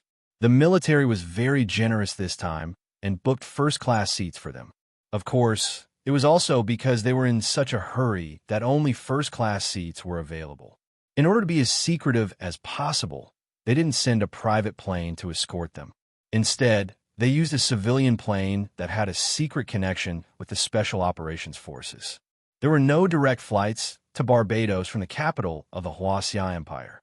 Just like Hua Xiaoheng's previous trip, they took a flight to Barbados via Cuba. Gunyinji, Chun Lai, and Yi Zitan got off the plane at 9 o'clock p.m. sharp in Barbados, which was also 9 o'clock a.m. the next day in the Huaxia Empire. Hua Xiaoheng, Yin Shixiao, and Zhao Liangzi didn't show up at the airport. Gunyinji and the others found a taxi and went directly to the Huaxia Empire's consulate in Barbados. They didn't check into a local hotel. Hua Xiaoheng and the others waited at the consulate. Miss Gu, Mr. Chun, Miss Yi, this way please. The consulate staff smiled and led the three of them to the entrance of conference room. The door to the conference room opened from the inside. Hua Xiaoheng, Yin Shixiao, and Zhao Liangzi stood in the conference room with their hands folded behind their backs. They looked at the three of them calmly. Hua Xiao, Gunyinji beamed and quickly walked over to him. I finally get to see you. Hua Xiaoheng took her hand and looked at it. You've lost weight. Was the flight tiring? No, not at all. Did you lose weight? That's great. Gunyinji suddenly felt the tiredness and nervousness from the flight dissipate. She grabbed Hua Xiaoheng's hand and didn't let go. Hua Xiao, I'm hungry. Is there anything to eat? The consulate made dumplings for you. They'll be serving them in a bit. Hua Xiaoheng took Gunyinji's hand and walked into the conference room. Chun Lai and Yi Zitan followed them in. Yin Shixiao and Zhao Liangzi waited behind them and closed the door for them. They stood at the door like two door guards. There were only 4 people in the small conference room. Hua Xiaoheng, Gunyinji, Chun Lai, and Yi Zitan. Hua Xiaoheng pulled Gunyinji to sit next to him and looked up at Chun Lai and Yi Zitan, who were sitting across from him. This is an urgent mission, so I'll make it short. Ninji, come with me later to prepare to meet the Barbados government officials. Chun Lai and Dr. Yi, make a list.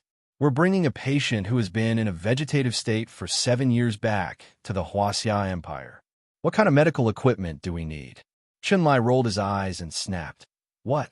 You call me to Barbados so urgently just to bring a vegetative patient back to the Huaxia Empire? Don't you know that vegetative patients are in a vegetative state because they won't react no matter what you do to them? Why do you need medical equipment? Just carry him on the plane? This person is very important. We don't want any accidents along the way. Hua Xiaoheng paused and felt Gu Nianji's small hand suddenly twitch nervously in his palm. He held her hand, and his warm, large palm enveloped her small hand, gradually calming her uneasy heart. When Gu Nianji felt better, Hua Xiaoheng said to Chenlai, "Also, I suspect his condition is more complicated. It's not as simple as being in a vegetative state. We haven't seen him yet, so it's better to have you prepare more medical equipment, just in case." Chenlai finally became interested. He crossed his hands and yawned. "Okay, tell me the situation again. I'll make a list. I'm too tired today. Can I go to bed now?" "Go ahead. You and Dr. Yi can stay here. I'll take Nianji to do something," Hua Xiaoheng said as he stood up. A strange smile suddenly appeared on Chenlai's face. He nodded. "Go do something. Do it well." Ahaha. This was the second update. A reminder for the monthly votes and recommendation votes. The beginning of the year had been busy. This month will be much easier. Chapter 492. We're going on official business, not private business, Hua Xiaoheng retorted instinctively. Chenlai laughed so hard that he almost choked.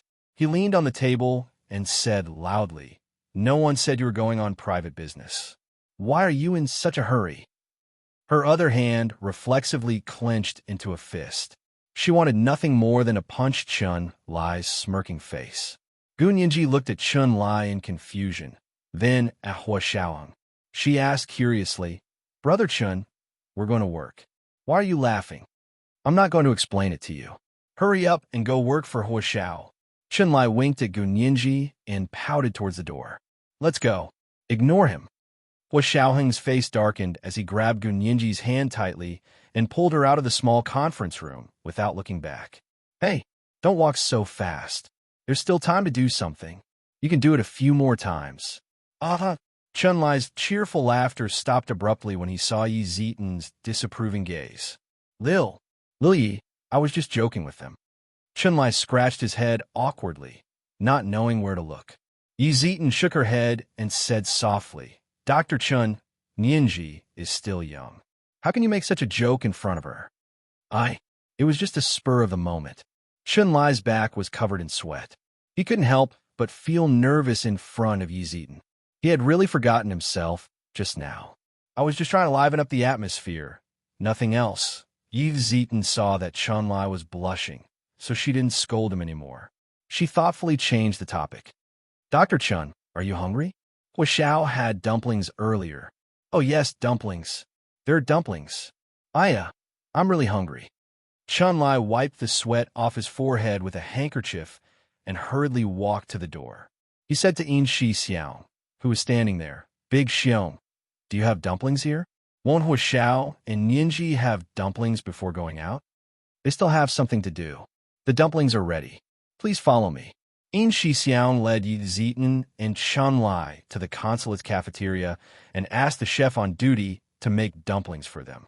Holding Gu Nianji's hand, Hua Xiaoheng walked out of the consulate. Outside the door, the night was in full swing. The starry sky shone brightly, and the faint sound of waves could be heard.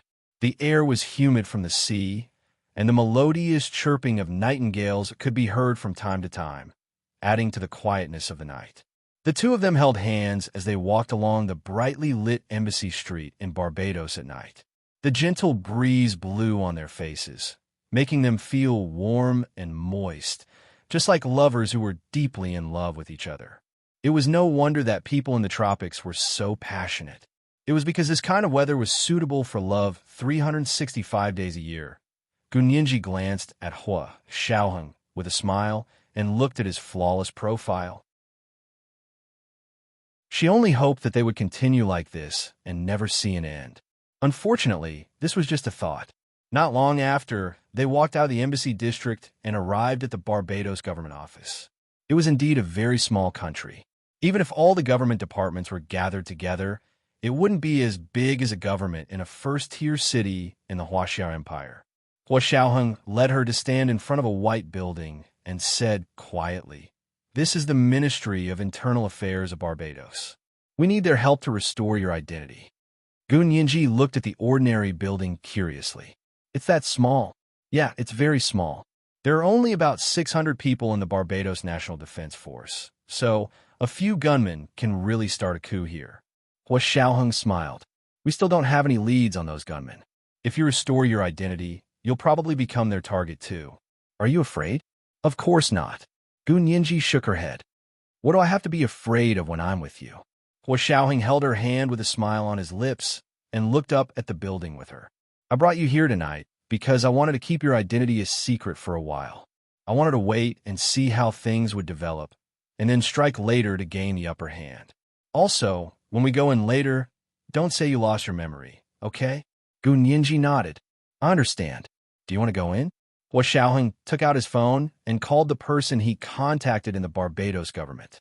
Hua Xiaoheng said a string of standard British English, and Gun Yinji was intoxicated. She looked at Hua Xiaoheng with a smile and gently snuggled up to him. Hua Xiaoheng put an arm around her waist and said a few more words on the phone before saying to Gun Yinji, Okay, let's go in. Soon after, the door to the Ministry of Internal Affairs opened from the inside, and a middle-aged black man received them. They sat down inside, and Hua Xiaoheng handed over Gun Yinji's identification documents. The middle-aged black man hurriedly looked through the documents and kept exclaiming, My God, as he read. When he was done, he looked at Gun Yinji with surprise and asked very patiently, Dear Sirius, do you still remember me? I even carried you when you were young. He then said to Hua Xiaoheng, Mr. Gu is a great man. He helped me and my family. If he hadn't sponsored me to go to university in the United States, I wouldn't be here as a high-ranking government official. He changed my life, and I'm very happy to have the opportunity to repay his kindness. Gun Yinji's heart skipped a beat. Was Sirius her English name? Literally, Sirius was the epithet, Queen of the Night, Queen of the Night. It wasn't a common name. Gu Yanran's English name was Jasmine, a very common female name. It meant Jasmine. Hua Xiaoheng smiled and looked at Gun Yinji as he said to the middle-aged black man, Mr. Mike, do you still remember her? I remember what Sirius looked like when she was young. The middle-aged black man studied Gun Yinji carefully. I have to say, she's completely different from now. If it wasn't for your investigation documents, I wouldn't have believed it. He couldn't believe she was Mr. Gu's youngest daughter. Yes, that's understandable. If I hadn't watched her grow up, I wouldn't have believed it either.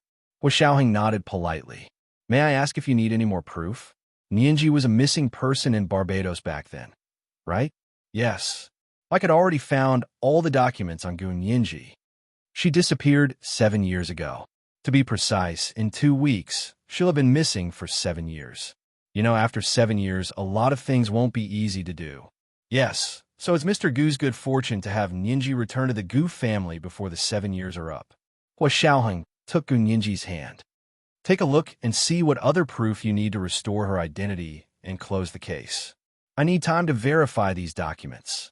Mike still spoke in a business-like tone. But don't worry, I'll keep it a secret. I swear in the name of Christ, Jasmine won't find out. I believe you. Hua Xiaoheng shook Mr. Mike's hand. The reason I ask you is because you're Christ's most loyal servant. Mr. Gu will thank you when he wakes up. Mike carefully placed his right hand on his chest and saluted Hua Xiaoheng. Don't worry, Mr. Hua. I'll take care of it. Gun Yinji didn't speak for a long time after walking out of the small building of the Ministry of Internal Affairs in Barbados. What is it? Hua Xiaoheng looked down at her. You don't believe Mike can keep a secret? That's not it. Gun Yinji stopped in her tracks and looked up at Hua Xiaoheng. I was thinking if Hua Xiao could give such an important thing to him and trust him, then his identity can't be that simple, right? Hua Xiaoheng froze. His sharp gaze was like an X-ray that could see through a person's heart. It swept over Gun Yinji's face. Why do you say that? It's just intuition. Gun Yinji smiled shyly. Maybe I'm wrong. No, you're right. Hua Xiaoheng smiled slightly. He took Gun Yinji's hand and kissed the back of it. My Yinji is the smartest.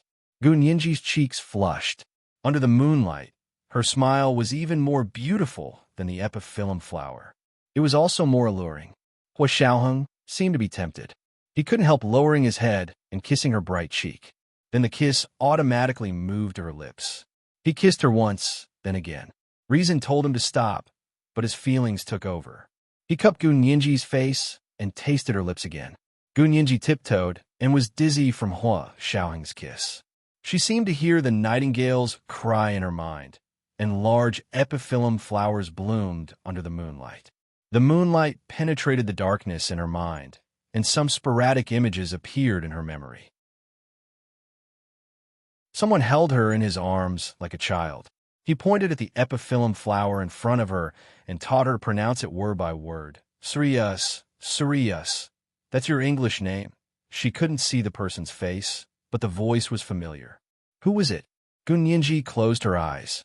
A spasmodic pain in her mind made her stop searching for this memory. She hugged Hua Xiaoheng tightly and rubbed his neck like a kitten. Sleepy? Hua Xiaoheng patted her head and finally stopped the long kiss. Gun Yinji's plump lips were already bright red and even a little swollen. Looking at Gun Yinji like this, Hua Xiaoheng seemed to hear Chun Lai's teasing tone. Go to your job. Do it well. He took a deep breath and suppressed the restlessness in his body. He moved himself away slightly. Go back to sleep. Stay at the consulate for the next few days and don't go anywhere. Okay. Gun Yinji leaned her head against Hua Xiaoheng and began to act shamelessly. Hua Xiao, I'm tired. I can't walk anymore. Hua Xiaoheng, I really can't walk anymore. Look, Gun Yinji tried to lift her legs. I can't even lift my legs. Hua Xiaoheng couldn't help but laugh. He turned around and bowed. Come on, I'll carry you. A tall figure bent down in front of her. Gun Yinji was excited and touched. There was also a slight sourness in her chest. Finally, it intertwined and turned into sweetness. She lay on Hua Xiaoheng's back and was carried forward by him. The streetlights stretched their shadows so long that she couldn't see the end.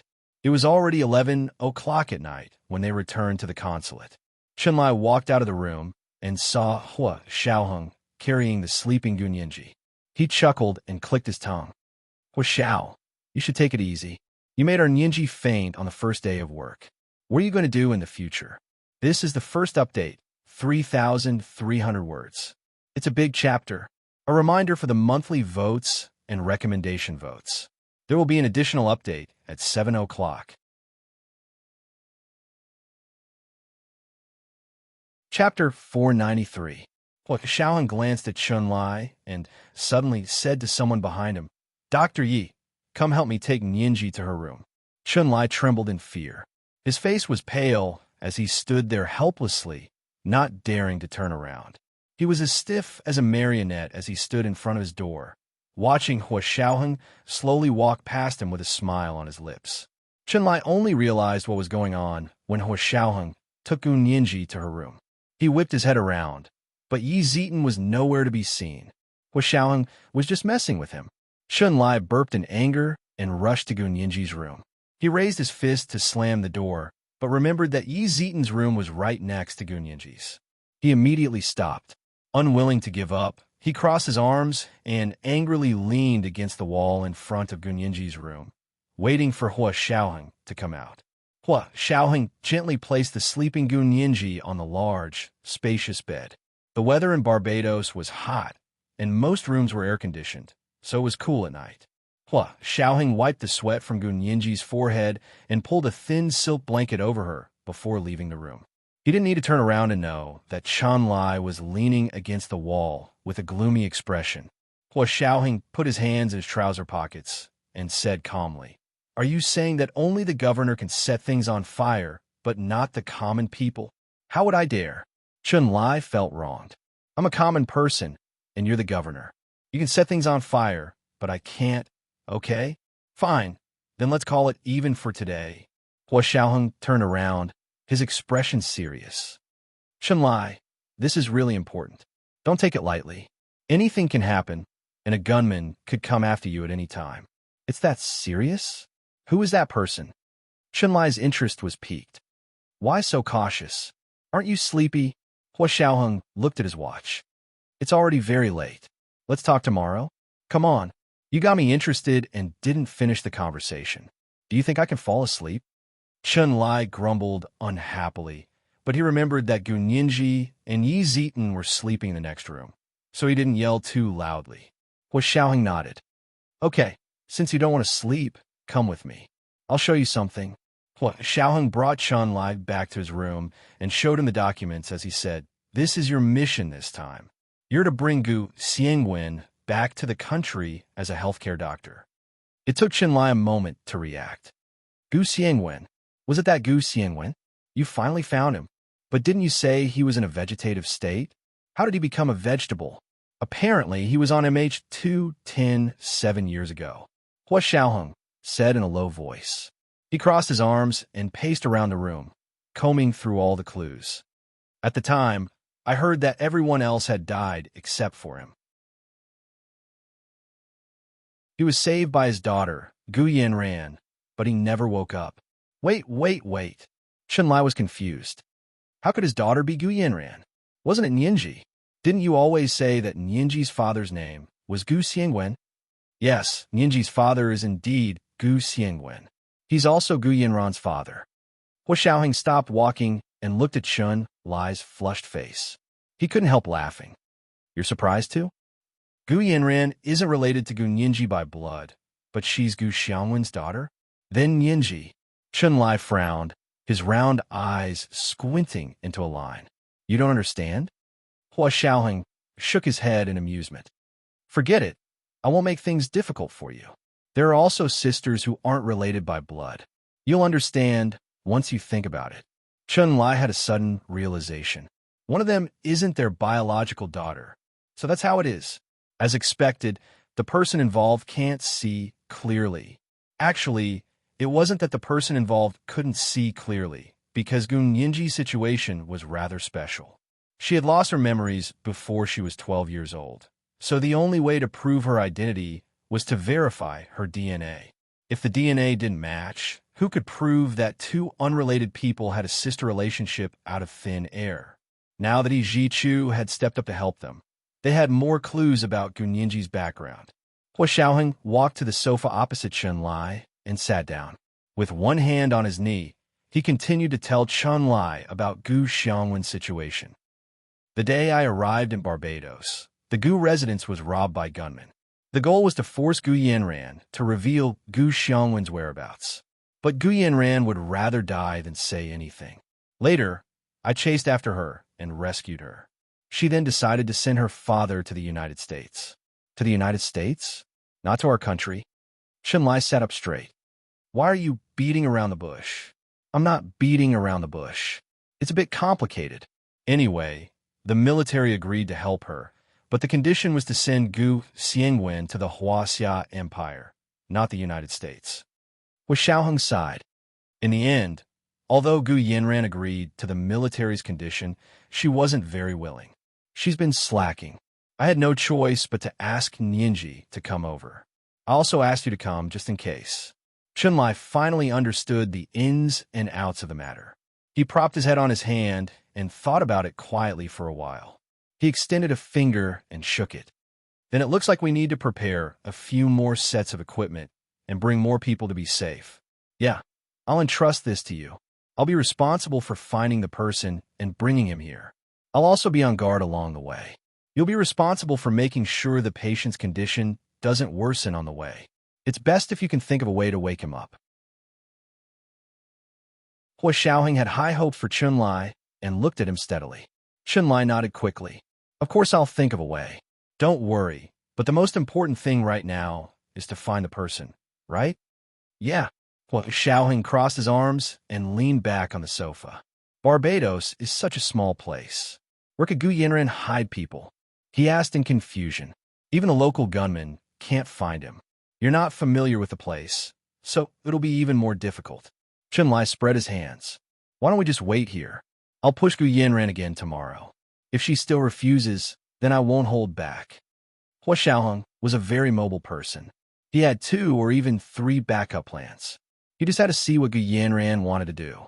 Gu Yanran was driving from the city to her villa in the suburbs. Her phone suddenly rang. She put on her Bluetooth headset and answered softly. It's you? What's wrong? You haven't left yet? There was a moment of silence on the other end. Yinran, I'm afraid I've really dragged you down this time. What's wrong? Gu Yanran's hand paused. She was going to step on the brake, but she stepped on the accelerator instead. Thankfully, there weren't many people on the road. Otherwise, she would have rear-ended the car in front of her. Hua Xiaoheng and the others are still investigating my whereabouts. I just received news that they've been investigating Yamaguchi Gumi in Japan. The voice sounded gloomy and unhappy. Oh, no way. Gu Yanran was shocked. What does Yamaguchi Gumi have to do with you? Don't scare yourself. The person on the other end didn't speak for a long time. He couldn't explain in detail to Gu Yanran. In the end, he only said, we have to cut off each other. We can't let anyone find evidence of our relationship. Otherwise, you're dead, and I'm dead too. It's that serious? Gu Yanran wasn't worried at all. She giggled. This isn't like you. It's really serious. The person on the other end was very cautious. I've escaped twice, but I can't do it thrice. I don't know if I can escape a third time. If I can't, the person paused. Just pretend that you don't have me as a friend, that you've never seen me, and that I don't exist in this world. Oh, Gu Yanran finally slammed on the brakes and stopped the car on the shoulder of the road. Tell me clearly, what's going on? What did you do? The more you know, the worse it will be for you. Are you sure you want to know? The person on the other end snickered. Let's not get to the bottom of this. Yanran, you're my friend.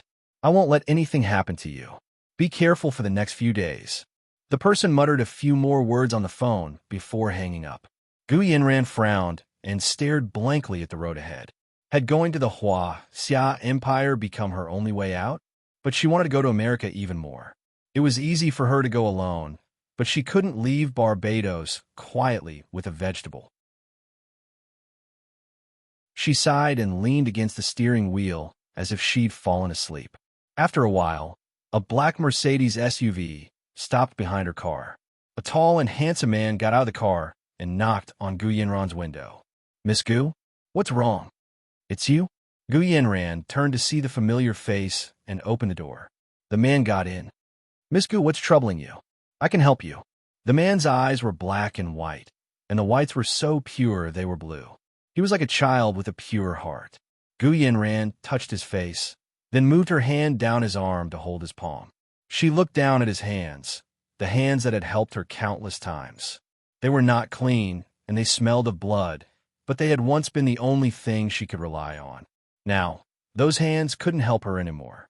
Gu Yanran shook her head. You don't have to stay by our side. Yi Xian, you're free now. This is the second update. A reminder for monthly votes and recommendation votes. They've been modified. Chapter 494. Freedom. The man named Yi Xian seemed to scoff at the term. Miss, you forgot again. Uncle Gu didn't sponsor the orphans in the orphanage to restrict our personal freedom. We were never not free. Really? Gu Yanran smiled tiredly. She didn't have the energy to argue with him anymore. Turning her head to look out the window, she said dryly, I was wrong, okay? I'm very tired. I don't want to argue today. No one wants to argue with you. Yi Xian leaned over to look at Gu Yanran's face. She was indeed a bit tired. He nudged her. Sit there. I'll drive. Gu Yanran looked back and saw Yi Xian's SUV behind the car. She pouted. What about your car? Leave it there. I'll get someone to tow it when I get back. Gu Yanran really didn't have the energy to drive anymore. She moved to the passenger seat and curled up in the soft seat. Biting her nails, she spaced out. Yi Xian started the car and asked her, Where are we going? Back to the manor, Gu Yanran murmured. She seemed to have a lot on her mind that she couldn't say. Yi Xian was quiet for a while before driving onto the highway. He opened the window again, and the cool night breeze blew in with the humidity from the sea. It was refreshing. Gu Yanran closed her eyes and said, I'm going to sleep for a while. Remember to wake me up when we arrive. Okay. Yi Xian agreed sullenly and drove all the way back to the Gus Manor in the suburbs. The road was very smooth. There was almost no traffic, so it took less than 15 minutes to reach the entrance of the manor. Yi Xian got out first and opened the door. Standing to the side, he said like a doorman, Miss, we're here. Gu Yanran's eyes fluttered. Her long eyelashes fluttered as she slowly opened her eyes. She was confused for a moment until she saw the towering iron gate, the bright streetlight in front of the gate, and the tall figure under the streetlight. She was dazed for a moment and murmured, "Why aren't you him, Missy?" Yi Xian frowned and bent over to hold her arm in the car.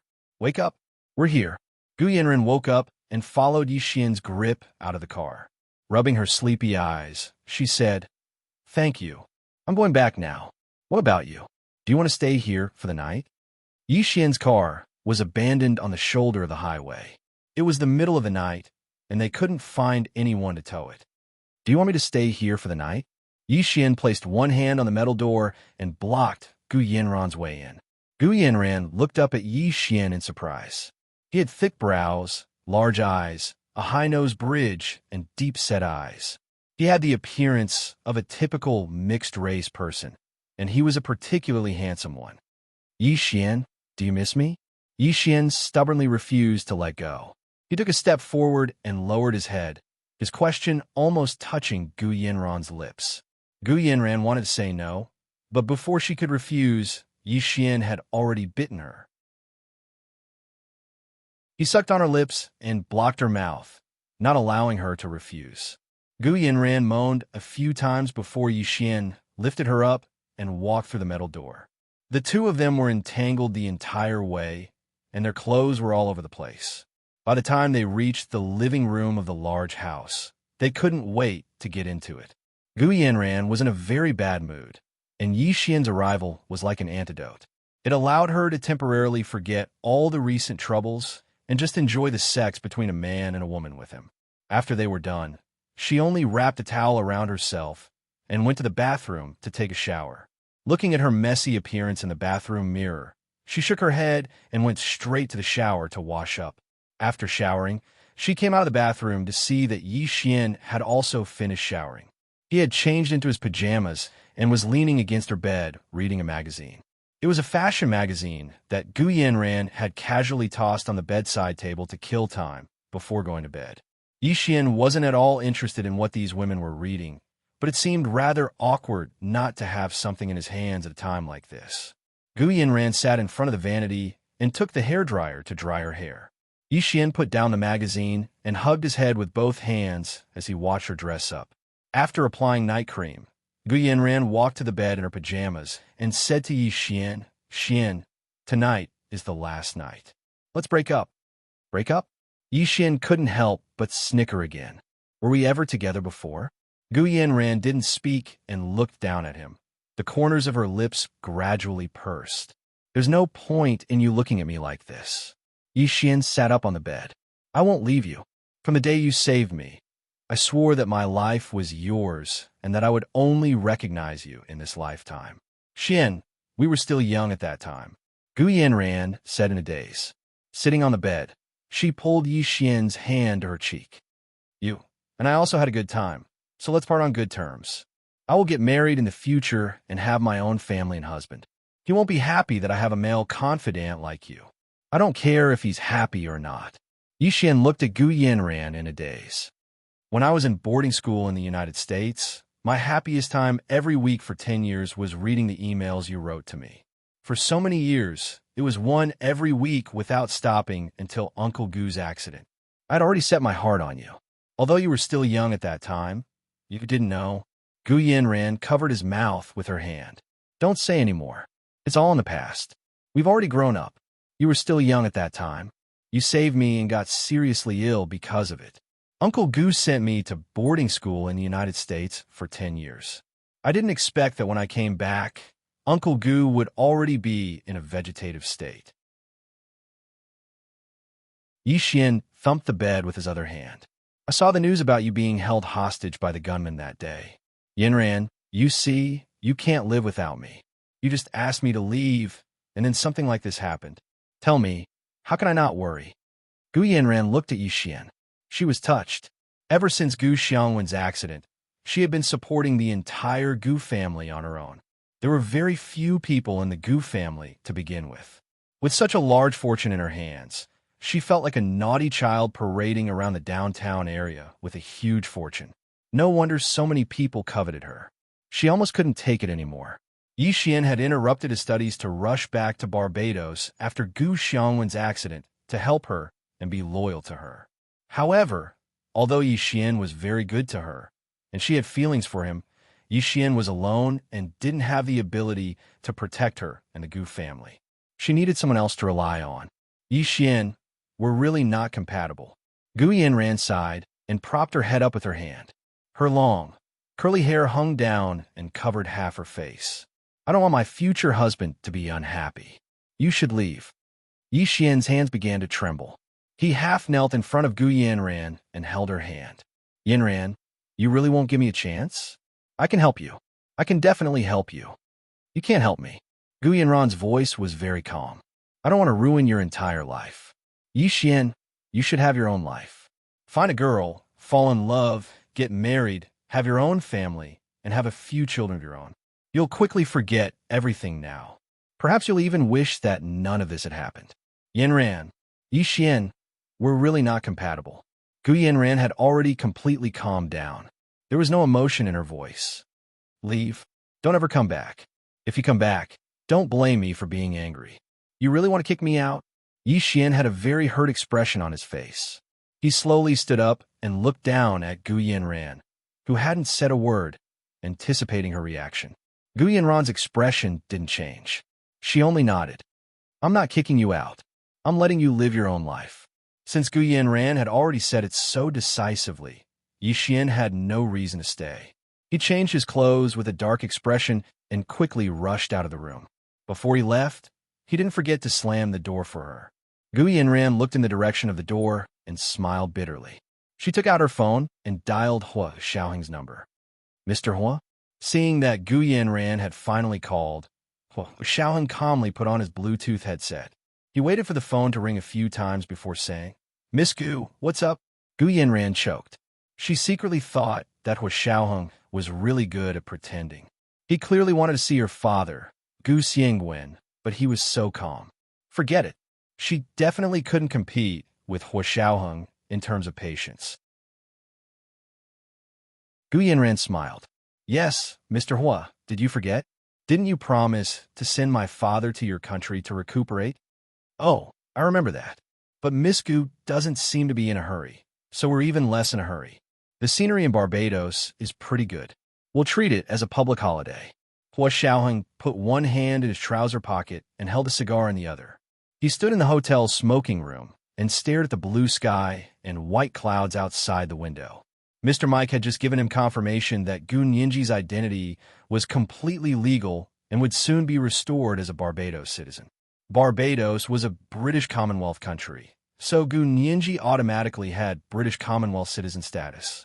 But this way, her Huaxia Empire citizenship would be invalid. But Hua Xiaoheng wasn't worried. After returning to the Empire, he would help Gu Nianji apply for Huaxia Empire citizenship, which meant she would become a Huaxia Empire citizen. Before all the citizenship procedures were completed, Hua Xiaoheng still had to hide this from Gu Yanran. He wanted to see what she had up her sleeve. As expected, Gu Yanran became uncertain from Hua Xiaoheng's words. She finally said, Mr. Hua, don't be angry. I didn't mean to delay it. You also know that there are still gunmen on the run. I don't dare to reveal my father's location too quickly. Hua Xiaoheng snorted in his heart. His voice was extremely low. Let's not talk about the past. Let us see your father as soon as possible. Then we can discuss how to bring him on the plane. Gu Yanran nodded. It's already very late. If Mr. Hua is free, come to the Mandala Manor in the suburbs at 8 o'clock tomorrow morning. This is also our Gu family's property. You can find it on the map. This is the first update of 3,000 words. A reminder for monthly votes and recommendation votes. There will be an additional update at 7 o'clock.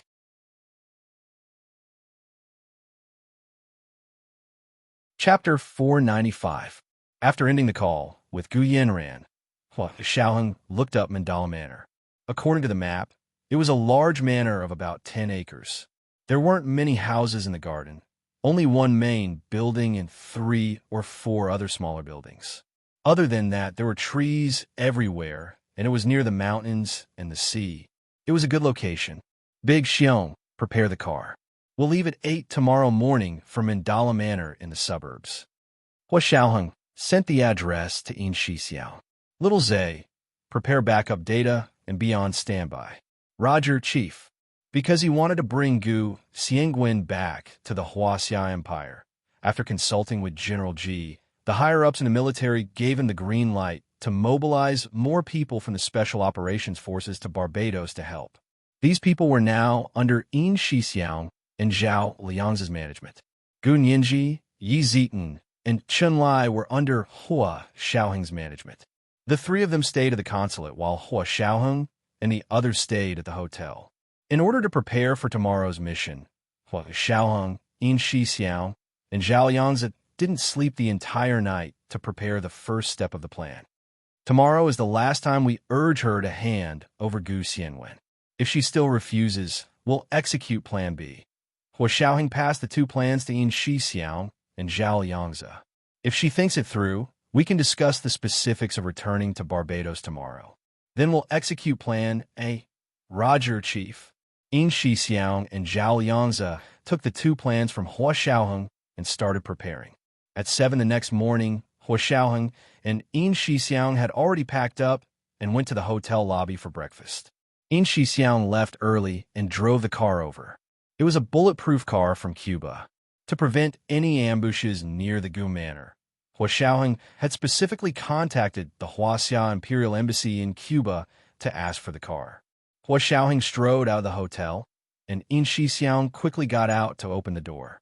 A few staff members followed him into the car.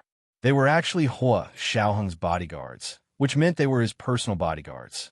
Traffic in Barbados was very smooth in the morning, especially from the city to the outside. It was a bit crowded from the outside to the city. Many people lived in the suburbs, but worked in the city. 15 minutes later, Hua Xiaoheng's car arrived at the entrance of the Gu's Mandala Manor. Yi Xian did not leave. He had been hiding in the forest outside the Gu Manor. He wanted to see why Gu Yanran wanted him to leave. When Hua Xiaoheng's car drove over, Yi Xian's heart skipped a beat. He quickly climbed up the tree and hid himself in the foliage. He drove the low-key but luxurious car and stopped in front of the iron gate of the Gu Manor. First, a capable young man got out of the car. He wore sunglasses and looked around before bending down to open the car door. Then, an even taller and more handsome mature man slowly walked out of the car. He was diagonally facing Yi Xian, so Yi Xian could only see the side of his face. However, it was only the side of his face, but the handsomeness of his face was enough to make Yi Xian's breathing almost stop. It must be because of this man, Yi Xian silently concluded in his heart. Not to mention this man's ridiculously handsome face. Yi Xian could tell from the way he stood there that this was a man who had been in a high position for a long time. He had the aura of a person of high status and power. This kind of aura set them apart from normal people. When people saw them, they couldn't help but submit and listen to them. Yi Xian's eyes revealed a trace of animalistic ferocity. Was it because of this man that Miss Gu didn't want him anymore? He might never be able to compare to this man in this lifetime, but did he have his heart? As his emotions surged, Yi Xian's body swayed slightly. It was only a very slight sway, almost comparable to the feeling of the wind rustling the leaves of the trees. However, Hua Xiaoheng keenly sensed that someone was secretly spying on them. He raised his hand to cover his mouth and coughed softly. He had already whispered into the receiver on his hand, "There's something strange on the right side at 3 o'clock." Zhao Liangzi, who was in the middle of dispatching, received the news and immediately contacted their people to mobilize satellites to conduct a blanket search of the area. Not long after, Yi Xian's blurry silhouette and face were transmitted to the receiver on Hua Xiaoheng's hand. The receiver looked similar to an Apple Watch, but in reality, its functions were worlds apart. When Hua Xiaoheng looked down at his watch, he could already see Yi Xian's face on the screen. Find out who this person is. Hua Xiaoheng saw that the person's fierce expression carried an inexplicable sorrow and sadness. He didn't think this was the gunman from last time. Every single one of the gunmen from last time looked like outlaws who only cared about money. There was no other way. Zhao Yangzi began to search the database. The first thing he searched was, of course, the Barbados government's population database. There were all the detailed information of Barbados citizens and all tourists who entered the country legally, including photos, passports, and fingerprints. Of course, if this person wasn't a Barbados citizen or a tourist who entered the country legally, but an illegal immigrant, then he wouldn't be able to find them. However, Zhao Yangzi was very lucky. He found this person in the first round of searching the Barbados government database. Overjoyed, he sent all the information to Hua Xiaoheng. By the time Hua Xiaoheng walked from the Iron Gate to the entrance of the Mandala Manor house, he had already gotten most of Yi Xian's information. So this person was an orphan that Gu Xiangwen had sponsored back then. He was originally studying in the United States, but after Gu Xiangwen's accident, he returned from the United States and followed Gu Yanran to manage the Gu family's business. He didn't know why he was hiding in the forest to spy. Hua Xiaoheng felt that with this person's relationship with the Gu family and Gu Yanran, he could openly stand by Gu Yanran's side and receive Hua Xiaoheng's group with her. Was there a problem? Hua Xiaoheng's occupational disease was acting up again, and he ordered Zhao Yangzi to continue looking into Yi Xian's information to see if he could find the boarding school he attended in the United States for 10 years. That way, he could learn more information. As soon as he sent the order, the door in front of Hua Xiaoheng opened from the inside. Gu Yanran wore a very close-fitting light gray professional suit and raised her hand at Hua Xiaoheng. Mr. Hua is so punctual. Punctuality is the virtue of an emperor. It's only right. Hua Xiaoheng bowed slightly and led Yin Xixiang inside. Gu Yanran looked curiously at the 4 or 5 smart and capable young people standing outside the door and asked Hua Xiaoheng, They're my subordinates. You don't have to pay attention to them. Hua Xiaoheng glanced at them. Stand guard at the door. Yes, sir. Although there were only 4 or 5 people, the chorus of responses was still very impressive. Gu Yanran was shocked, but she quickly recovered and smiled. Mr. Hua is too cautious. It's actually very safe here. Just in case. Hua Xiaoheng sat down, and a young black girl from Barbados in a white maid dress walked over with a cup of coffee. She placed it in front of Hua Xiaoheng and said in very broken Chinese, Hua Xian, son, please. Hua Xiaoheng nodded and said thank you. Gu Yanran watched the black maid turn and leave. She couldn't help but sigh. These are the servants I just recruited. They haven't trained much. We're going to leave anyway.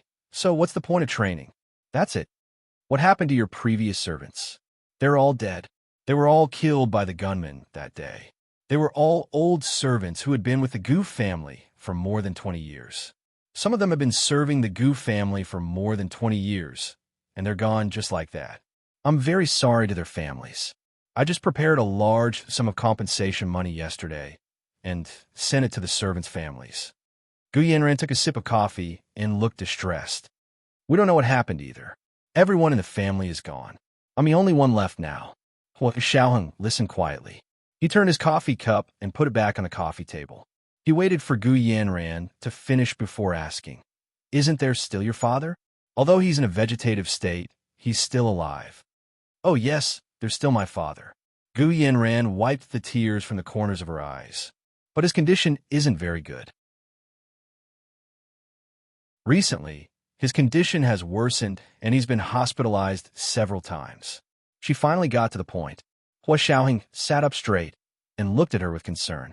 He asked in a low voice, Is he still in the hospital? Actually, he had already done his research.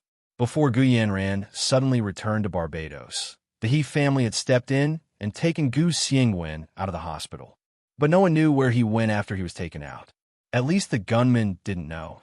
So they used the lives of all the servants in the Gu family to force her and almost killed her in the end. Gu Yanran tilted her head and thought about it. As expected of Mr. Hua, you got to the point right away. Okay, go ahead. Actually, my father is still in the hospital, but he's being heavily protected by the He family. Gu Yanran said word by word. A few days ago, my father's condition worsened and he was admitted to the hospital. At that time, the He family said they received news that someone wanted to harm my father, so they came up with a plan. They pretended to take him out of the hospital and made it look like my father had already been discharged to divert their attention. Therefore, the gunmen didn't know my father was still in the hospital. They only changed the ward and all the caregivers. There are many people in the hospital. You're saying no one knows? Hua Xiaoheng was in disbelief. Now, even my father's doctor and caregivers don't know who they're seeing. Also, I haven't been to the hospital even once since I came back, so they won't suspect anything. Gu Yanran was very confident. But Mr. Hua, if we want to take my father out, I will have to personally handle all the procedures at the hospital. But the moment I go, the people behind the gunmen will know where my father is. When that happens, I don't even dare to think about what kind of fate that will befall the hospital.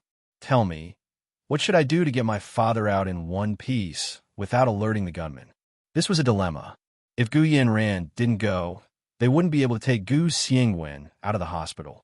But if Gu Yanran went, the mastermind who was after Gu Xiangwen's life would immediately know where he was. By then, it was even possible that the hospital would be bathed in blood. Of course, Hua Xiaoheng didn't want to make a big deal out of it. What should he do? This was the second chapter, 3,200 words. A reminder for the monthly votes and recommendation votes. There were some minor typos in yesterday's second chapter.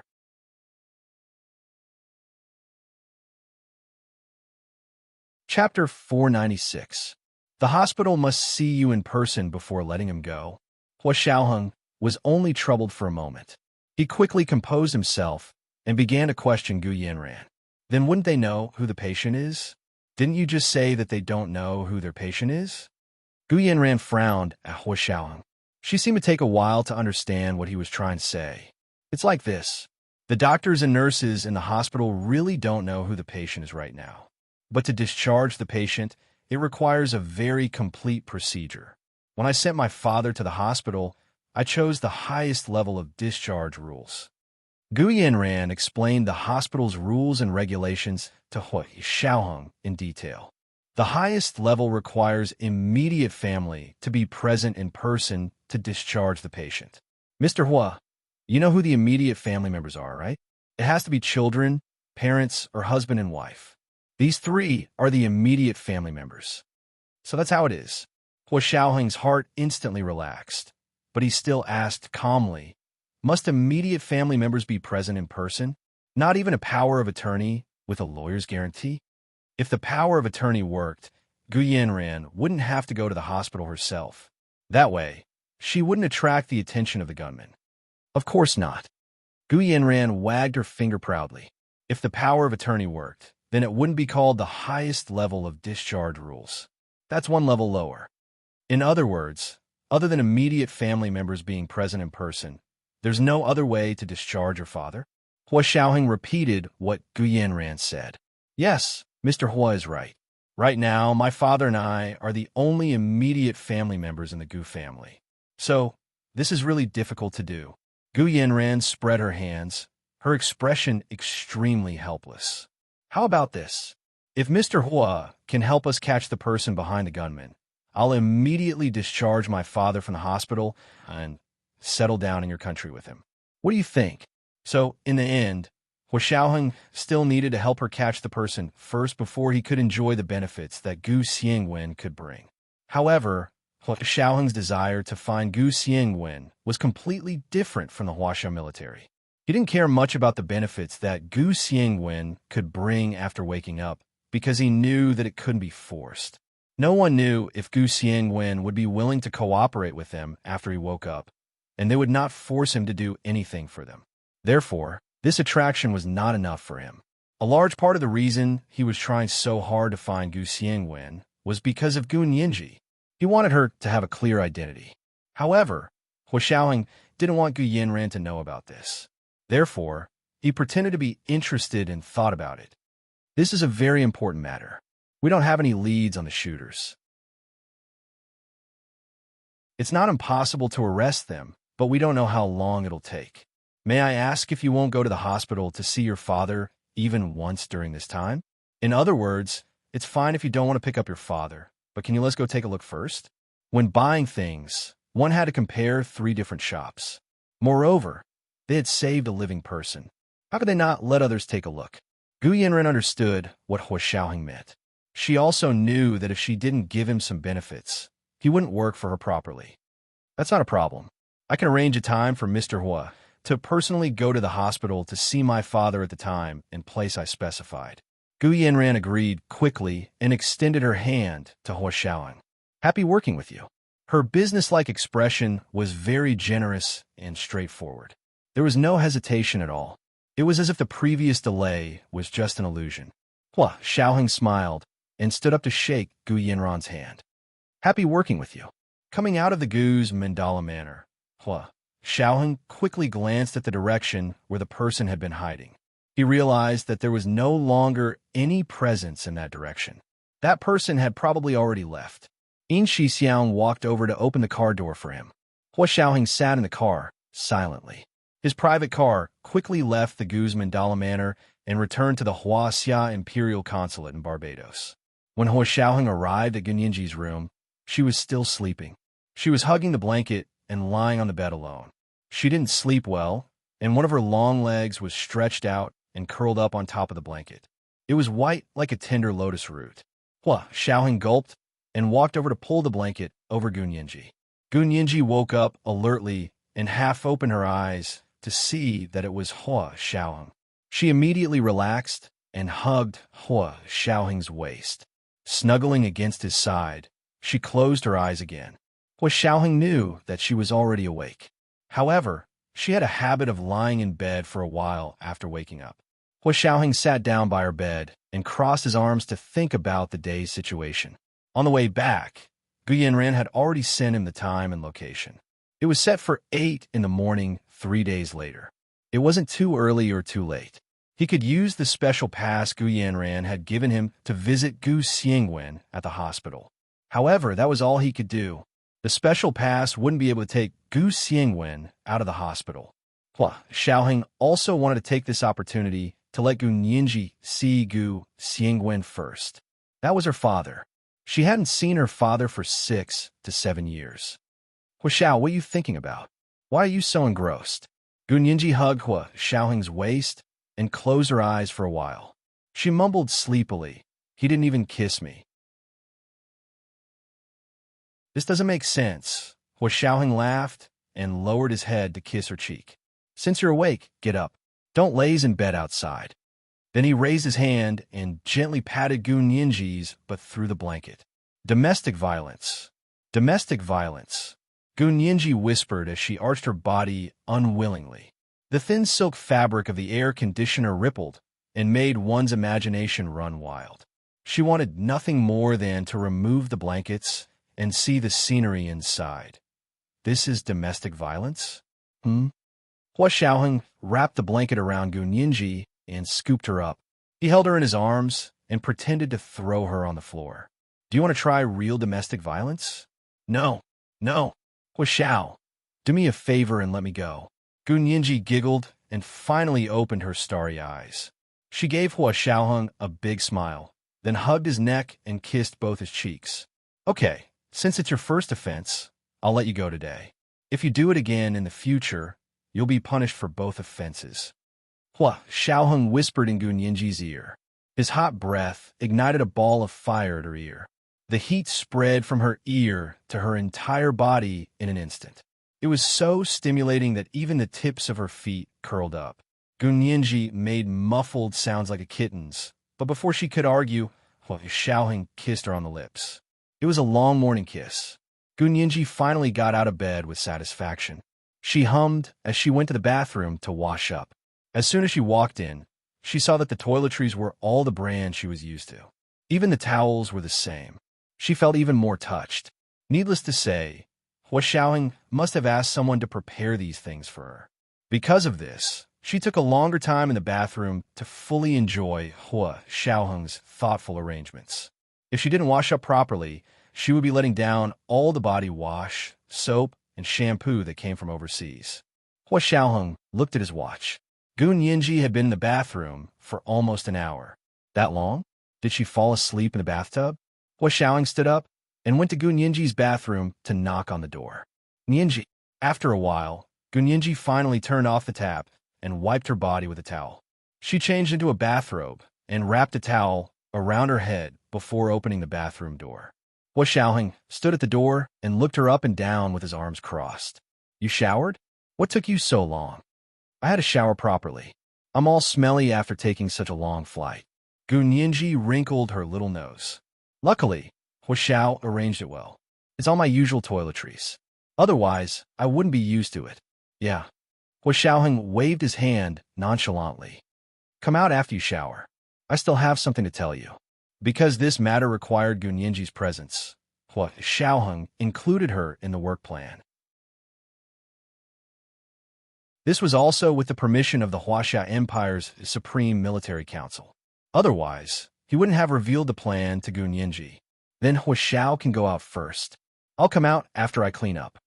Gu Nianji quickly went to find clothes to change into.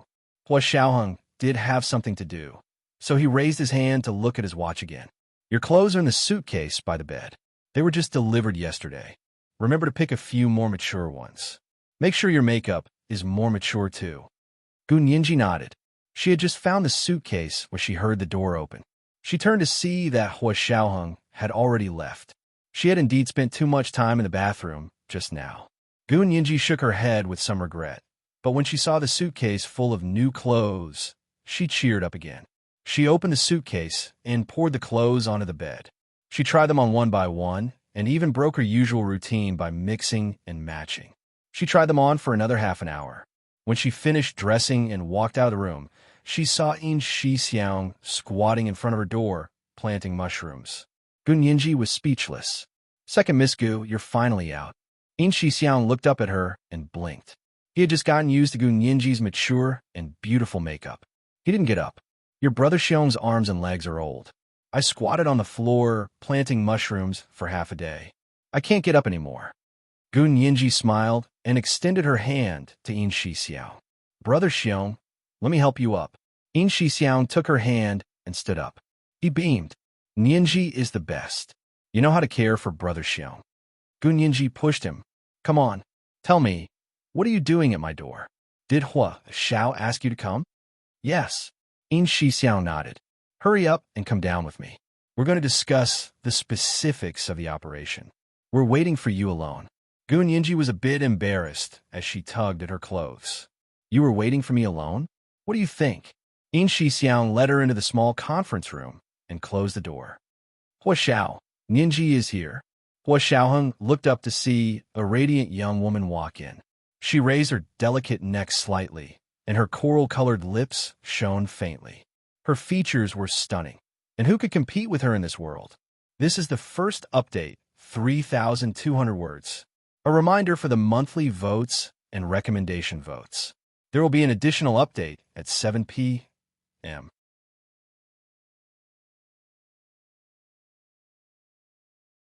Chapter 497. So this was what Gu Nianji looked like when she dressed up maturely. Her smoky eyeshadow made her big eyes even more mysterious and alluring. Her snow-white skin was so tender that water could almost be squeezed out of it. Her delicate and straight nose looked as if it had been drawn with a ruler, and her curvy lips, which had been smeared with pearlescent coral lipstick, were even more of a fatal temptation. The outfit she had chosen was a tight blue satin dress suit. It accentuated her curves and was almost like a second layer of skin. Hua Xiaoheng's eyes darkened. He pointed at Gu Nianji and said, "Go back and wash it off." Gu Nianji's lips opened and closed. She wanted to say, "Didn't you tell me to dress more maturely?" However, when she saw Hua Xiaoheng's dark, stormy eyes, as well as Chun Lai and In Shixiang watching from the sidelines, she pouted and swallowed her words. Glaring at Hua Xiaoheng, she turned around and ran back.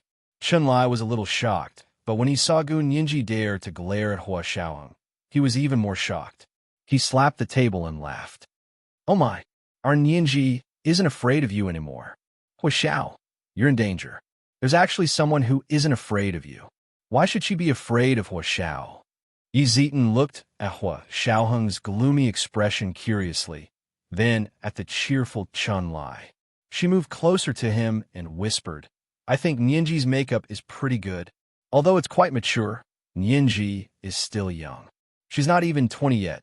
Chun-Lai was even happier and couldn't stop smiling. He moved closer to Yi Zieten and whispered, I think so too, it's so pretty. It's like someone's eyes have problems. I think he needs to see an ophthalmologist. Hua Xiaoheng glared at Chun-Lai and walked back to the chairman's seat at the long table in the conference room. He sat down and patted the documents on the table.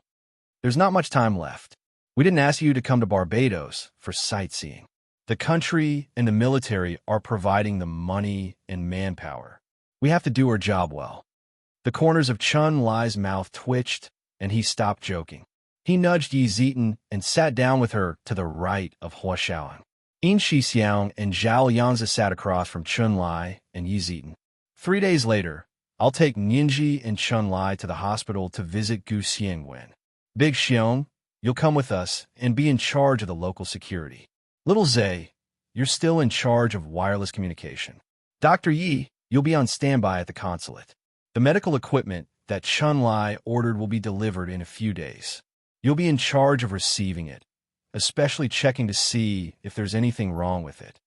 Although they could return the goods if they didn't match, they were in urgent need of it now. They couldn't wait to return the goods, so they had to solve it as soon as possible. Yes, Chief. Everyone nodded and accepted their mission. Hua Xiaoheng pushed a set of documents to Chun-Lai and Yi Zieten. Take a look. I still have something to tell little Zay and Big Xiong. What he was going to talk about next was probably related to the Special Operations Forces. Chun-Lai and Yi Zieten didn't want to know too much, so they stood up together. Then we'll go back first.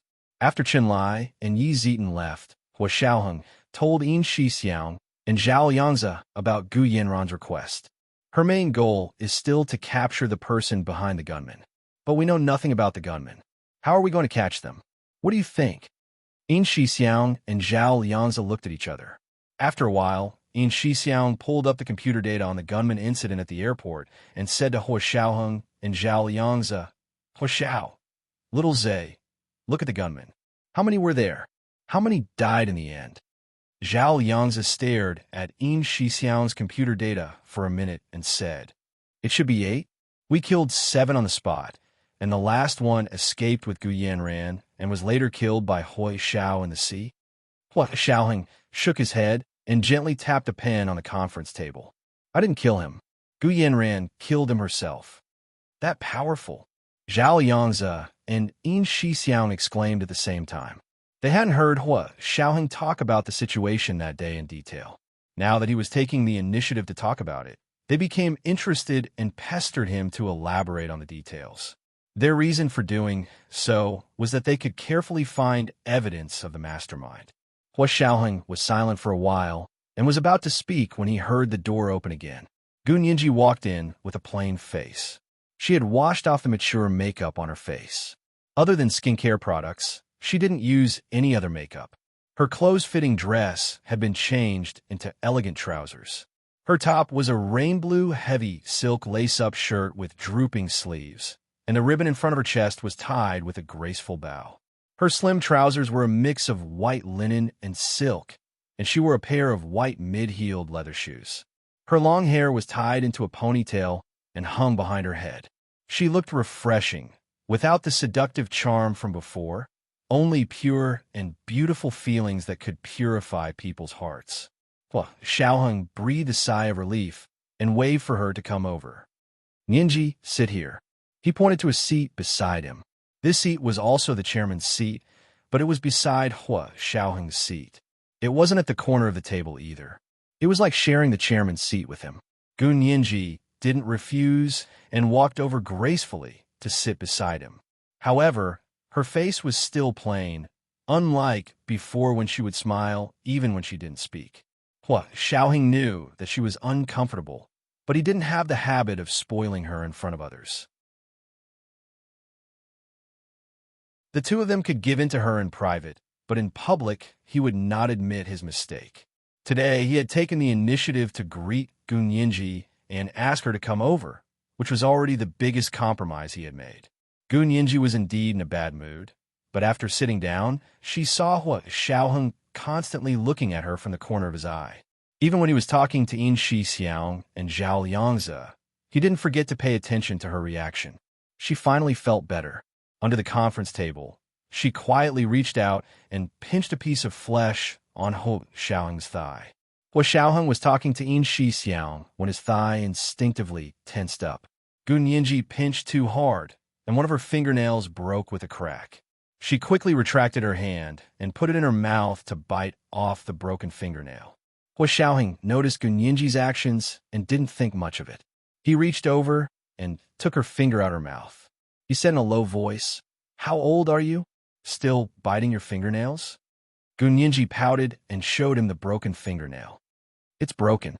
As she spoke, she looked down and glanced at Huo Xiaoheng's thigh. Huo Xiaoheng pursed his lips and took out his Swiss Army knife. There were nail clippers inside. Holding Gu Nianji's delicate hand, he began to trim her nails. He said with a serious expression, "Don't let your nails grow long in the future. You have to cut them off immediately if they grow out a little." Oh, Gu Nianji's earlier gloominess was instantly soothed by Huo Xiaoheng. She smiled seductively and looked around the conference room. When she met two pairs of eyes that were about to pop out of their eye sockets, she tilted her head up proudly and almost snorted. Her queen's aura was on full display. Yin Xixiang and Zhao Liangzi quickly looked away. One looked up at the ceiling, and the other turned to look at the corner of the room. They both pretended not to see Huo Xiaoheng cutting Gu Nianji's nails. Huo Xiaoheng didn't care at all. After cutting her nails, he lectured Gu Nianji before turning to Yin Xixiang and Zhao Liangzi. That day on the rowboat, Gu Yanran stole the gunman's gun and killed him. I was still in the sea at the time, so I didn't go up. Gu Nianji was originally feeling very happy and was thinking about how to show off their love again. When she suddenly heard such gory content, she froze and asked, "What were you guys talking about just now?" "We were talking about Gu Yanran being held hostage by the gunman." Huo Xiaoheng's expression was normal as he turned to look at her. "Do you want to hear it?" Not only was Gu Yanran held hostage by the gunman, but Huo Xiao also turned the tide and protected Miss Gu from the storm. He personally rescued her. Yin Xixiang finally didn't have to look at the ceiling anymore. He smiled and filled in all the details in his head. Yes, then the two of them went to an isolated island and stayed the night. Zhao Yangzi's words were even more suggestive. He was purely teasing Gu Nianji and wanted to see a little girl get jealous. Of course, they also wanted to see how Huo Xiaoheng would coax her. Before today, they had always thought that boss's hands could only be used as fists to make people dizzy or sniper rifles to kill people from a kilometer away. They didn't think that he could also use nail clippers to cut people's nails. Gu Nianji looked at Yin Xixiang and Zhao Liangzi suspiciously. Resting her chin on her hands, she leaned against the conference table and raised her eyebrows. "What did you say? Were you there at the time?" Yin Xixiang said. "No." Zhao Liangzi said, "Of course not. If you weren't there, then how can you make it sound like it's true? Don't forget, spreading rumors is legally responsible. Are you sure you want to continue spreading rumors?" Gu Nianji said coldly and bluntly. Her small face was tense, and she actually had a bit of an imposing aura. Damn it, they actually forgot about Gu Nianji's eloquence. Zhao Yangzi and Yin Xixiang wanted to slap themselves. "Nianji, don't be angry. Nianji, don't be angry. We were just joking." Yin Xixiang laughed and patted his mouth. "Actually, we don't know the truth at all. We're just listening to Huo Xiao." Huo Xiaoheng looked at them and was very satisfied with Gu Nianji's reaction. He rested one arm on the back of the chair Gu Nianji was sitting on and wrote a few words with the pen in his other hand. "Okay, stop talking nonsense. I did save Gu Yanran and stayed with her on the Gu's Island for a night. However, I waited for rescue on the beach the whole night and didn't stay in her house. Also, I want to take Nianji to see that island." "Does that island have Wi-Fi?" Gu Nianji asked seriously. "No. What's there to go where there's no Wi-Fi?" Gu Nianji waved her hand dismissively. "Let's focus on Gu Yanran's father. But that island is said to be where you lived when you were young. I even saw your room there." Huo Xiaoheng and Gu Nianji looked at each other. There was a faint sense of pity and heartache in the depths of his eyes. This is the first chapter, 3,100 words. A reminder for monthly votes and recommendation votes. Good night, everyone.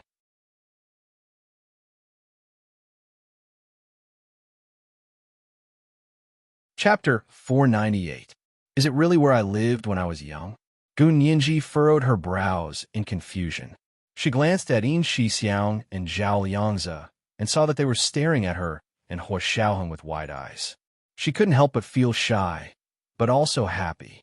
Hua Xiaoheng was becoming more and more intimate with her in front of others. Wasn't she getting closer and closer to being together? Gu Nianji's smile grew. She rested her chin on her hands and tilted her head to look at Hua Xiaoheng. Hua Xiao, I don't remember anything. You didn't remember anything. Yin Shixiang laughed at her. It's not surprising that you don't remember an island. Gu Nianji didn't refute at all. She nodded solemnly. That's true. So what does this island mean to me? Why should I go see it? Although she had just rebuked Zhao Liangzi and Yin Shixiang and expressed that she would pursue their spreading rumors, she was still affected.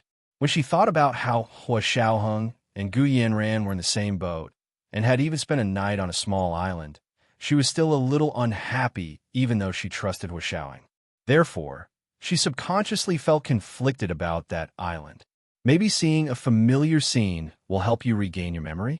Hua Xiaoheng leaned back and patted Gu Nianji's shoulder with his arm on the back of the chair. Don't mess around. Come with me to the Gu's island tomorrow. It's also your home. Fine. Gu Nianji pouted. What about Gu Xianwen? Aren't we going to see him? That's your father. Hua Xiaoheng corrected her. You can't call him by name like that. Gu Nianji looked down. Her bright eyes darted around, but she didn't let Hua Xiaoheng see it. A father should be a daughter's greatest support, but in Gu Nianji's memory, Gu Xianwen was always absent. Therefore, it was difficult for her to admire him. However, she still needed to show him respect. Fine. Gu Nianji adjusted her emotions and looked up with a smile. How do we get to the island? Is it far? That island is not easy to find. Zhao Liangzi shook his head in disagreement. Hua Xiao, are you going with Gu Yanran?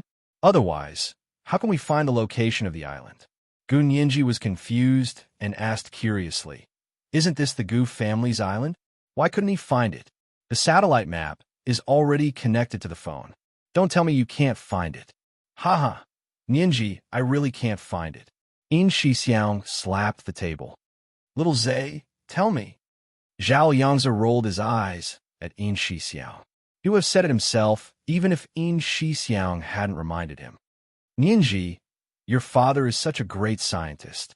Not to mention the other blueprints and patents, he had installed a device to block wireless satellite signals on this island. This island could not be found on any map. If it wasn't for the fact that Hua Xiao and Gu Yanran happened to drift near the island that day, we wouldn't have known about its existence at all. Really? Gu Nianji asked calmly. If it's not on the map, and we're not locals, it will indeed be very difficult to find it. You don't know what you don't know. She expressed her thoughts in English. Yes, that's what I mean. You don't know what you don't know. Zhao Liangzi smiled like a fox and looked at the confused Yin Shixiang proudly. Big Xiong, people with low IQs can't understand what Nianji and I are talking about. Puffed. Pretending in front of me. Do you think I don't know what you're capable of? Yin Shixiang snapped back to reality and snorted, unwilling to be outdone. You should think about how to learn the shielding technology on that island. This isn't something that can be learned overnight. Zhao Liangzi rubbed his chin. Luckily, Hua Xiao used his phone to contact us last time, so I was able to confirm the location of the island. Otherwise, we wouldn't have been able to go even if we wanted to.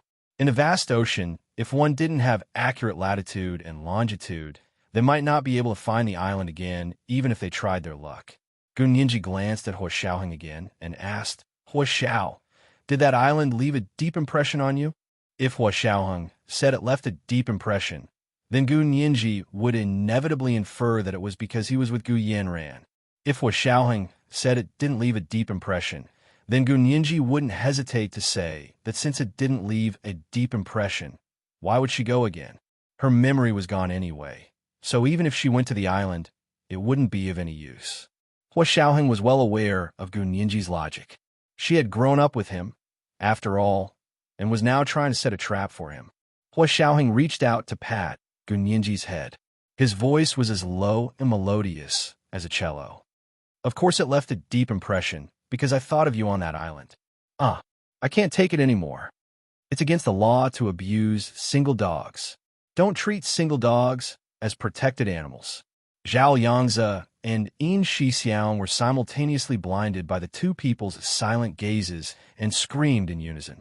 Gu Nianji was mesmerized by Hua Xiaoheng's smile and ignored Zhao Yangzi and Yin Shixiang's screams. She pulled Hua Xiaoheng's hand away from her head and rubbed her cheek against his palm. She said softly, "Really? You really thought of me?" The skin on her face was unbelievably smooth, and Hua Xiaoheng's palm felt like a layer of cloud against her face. He didn't dare to use too much force. He felt that if he used too much force, her face would melt like a cloud. He remembered when he used to fly a fighter jet high up in the sky. He had opened the cockpit's roof and reached out to touch the clouds. It felt just like this. "Yeah, so are you going or not?" Hua Xiaoheng pulled his hand back. After all, it was too much to do in front of two personal secretaries. Gu Nianji didn't stop him. She turned to look at Zhao Yangzi and Yin Shixiang, who were covering their eyes. She smiled. "All right, that's enough. Brother Xiong, Brother Zhe, let's go play on that island together. Let's see what's so good about it that our Hua Xiao can't forget it." She said this deliberately. When she looked at Hua Xiaoheng from the corner of her eyes, the corners of her long and narrow eyes lifted slightly. Hua Xiaoheng ignored her and tapped his fingers on the table. "Big Xiong, little Zhe, prepare things today. We're going out to sea tomorrow morning. Aren't we going to tell Gu Yanran?" Zhao Yangzi tidied up the materials in front of him and stood up. "It's her home, after all. If we don't tell her, wouldn't it be bad if she finds out? Since the island belonged to the Gus, what was wrong with them entering without asking?" Gu Nianji coughed and said to Zhao Yangzi with a straight face, "Brother Zhe, have you forgotten about me? I've already been proven to be the youngest daughter of the Gus, so I also have a share of that island. If I say you guys can go, you guys can go. You don't have to keep talking about Gu Yanran, okay?" Gu Nianji was a little unhappy that both of them kept talking about Gu Yanran. It was like an only child in a family suddenly discovering that they were going to have sisters, brothers, and brothers. There was always a psychological transition period. Yin Shixiang immediately understood and said with a smile, "Nianji is right. We, Nianji, also have share of that island. If we follow Nianji to her home as a guest, who do we need to ask? Hua Xiao, what do you think?" Hua Xiaoheng wanted Gu Nianji to have this kind of domineering attitude and not lose to Gu Yanran in terms of aura. He had no idea what kind of relationship these two unrelated sisters had with each other, so he hoped that Gu Nianji could be a little more assertive in this matter. Anyway, it was fine as long as she didn't lose out. Nianji is Gu Xiangwen's youngest daughter. She has more right to speak than we do. Hua Xiaoheng glanced at Gu Nianji with a half-smile. "Go back and prepare first. We'll leave early tomorrow morning." Zhao Yangzi and Yin Shixiang got up and walked out first. Gu Nianji dawdled and stayed behind, wanting to leave with Hua Xiaoheng. Hua Xiaoheng packed up his materials and documents and said without looking up, "Why aren't you leaving? I'm waiting for you." Gu Nianji walked up to him confidently and tugged on his sleeve. "Hua Xiao, what's wrong with you today? Why did you make me wash off my makeup? Don't you like it?" She thought it was pretty good. When she looked in the mirror, she even looked fierce. Hua Xiaoheng shook his head. "I don't like it. Don't do it like this in the future." He paused, then said, "Don't put on makeup in the future. It's best to look like yourself." "Really? Hua Xiao, are you complimenting me on my natural beauty?" Gu Nianji had already grabbed his arm and rested her head on it. She said happily, "Am I prettier than Gu Yanran?" Hua Xiaoheng was speechless. He looked down at Gu Nianji and didn't say anything. His deep eyes were dark like the dark abyss in the silent night. Gu Nianji felt guilty under Hua Xiaoheng's gaze. She could only let go of his arm. "Can I just ask? Hua Xiao, you've never complimented me on my beauty. You still need compliments." Hua Xiaoheng raised his eyebrows and closed his briefcase. "You want to start a dye factory just because I gave you some color? I'm afraid that if I compliment you, I'll become blind. Why do you say that? Gun Yinji didn't understand the logic behind it. Why would you become blind if I compliment me? Because you're so beautiful that it blinds my eyes. Hua Xiaoheng pinched her chin. Is this okay? So, this was Hua Xiao's way of complimenting someone's beauty. Gun Yinji happily stood on her tiptoes and kissed him loudly on the cheek. Hua Xiao, I realize that the way you compliment people is quite unique. Normal people can't take it. You can't take it? Hua Xiaoheng stopped in his tracks and looked down at her. His expression didn't change, but he was already quietly approaching her. Of course I can take it, because I'm not normal. Gun Yinji waved her little fist. Her infectious laughter echoed in the conference room, and Hua Xiaoheng's mood also brightened. The two of them walked out of the conference room. Gun Yinji's little face looked like it had been smeared with rouge. The corners of her eyes and the tips of her eyebrows were lightly powdered, and she was in high spirits. Everywhere she passed, everyone could only see her beauty. Unfortunately, she didn't have any makeup on. Seeing Gun Yinji like this, Yi Zitan quietly said to Chun Lai. As expected, love is a woman's best makeup. Chun Lai carefully looked at Gun Yinji's even more beautiful face and made up his mind. He turned to Yi Zitan and puffed his cheeks. Little Yi, you look the best without makeup. You look even better than Yinji. The corners of Yi Zitan's mouth twitched. She pursed her lips and resisted the urge to throw the thick instruction manual at Chun Lai's head. She tried to remain calm and said, Dr. Chun, it's better if you call me Dr. Yi. She turned and walked away quickly. Gun Yinji was about to speak to Yi Zitan when she saw that she had already left. She quickly walked to Chun Lai's side. Brother Chun, why did Dr. Yi leave? I still have something to tell her. Chun Lai's entire face was filled with bitterness. He spread his hands. How would I know? You women are so hard to understand. Gun Yinji was deep in thought. She circled Chun Lai twice. Oh, Brother Chun, are you really Dr. Yi? She said the word very vaguely because she didn't want anyone else to hear it and embarrass Yi Zitan. What do you mean, like? What does a little girl know? Chun Lai shook his fist at her. Let's go. We have to work. Gun Yinji didn't pester Chun Lai anymore. She returned to her room and made a list of things to go out to see. Then she drove out with Yin Shixiang to do some shopping. Hua Xiaoheng was nowhere to be seen. Gun Yinji wasn't in a hurry. No matter how busy he was, he would definitely show up the next morning. Sure enough, Hua Xiaoheng knocked on her door to wake her up for breakfast before dawn the next day. After breakfast, Gun Yinji returned to her room and put on the highest PA sunscreen. She put on the Prada floating cloud sunglasses that covered half her face, a baseball cap, an Under Armour sportswear, and the same brand of sneakers. She brought her diving equipment and took a private car with Hua Xiaoheng and the others to the seaside. It was past 6 in the morning. The round sun was just about to rise from the horizon in the distance. It was like a beautiful woman with half her face hidden. Her beautiful face had already covered the earth, but she still refused to show her true face. The seawater was a clear and pure blue. It was a huge blue crystal waiting for someone with insight to cut it and collect it. The view of the Caribbean Sea is so beautiful. Gun Yinji expressed her feelings. She clasped her hands in front of her chest and closed her eyes to feel the sea breeze. Where's Hua Xiao? She and Yin Shixiang stood in a dock on a bay and waited for Hua Xiaoheng and Zhao Yangzi. Apparently, they had gone to sail. That's our boat, right?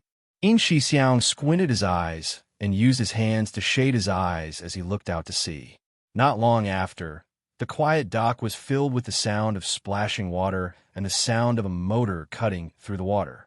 Gun Yinji looked into the distance and saw the direction where the sun rose.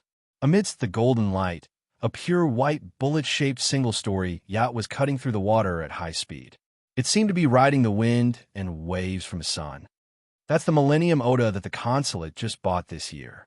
It's 30 meters long and has a total of 7,800 horsepower. It can seat 15 people and has 3 engines.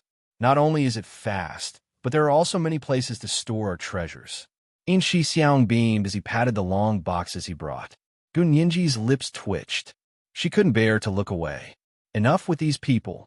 Didn't they think it was romantic to go out to sea? Instead, They brought their long and short snipers and thought about how to find a suitable sniping position on the yacht. Were they going out to sea to hunt? This chapter was 4,200 words. Let me remind you of the monthly votes and recommendation votes. When the two chapters were combined, there would be no more at night. I'm still working overtime today. I have to work overtime at the company all weekend. Please forgive me. Oh, intersectioners for intersection. Oh.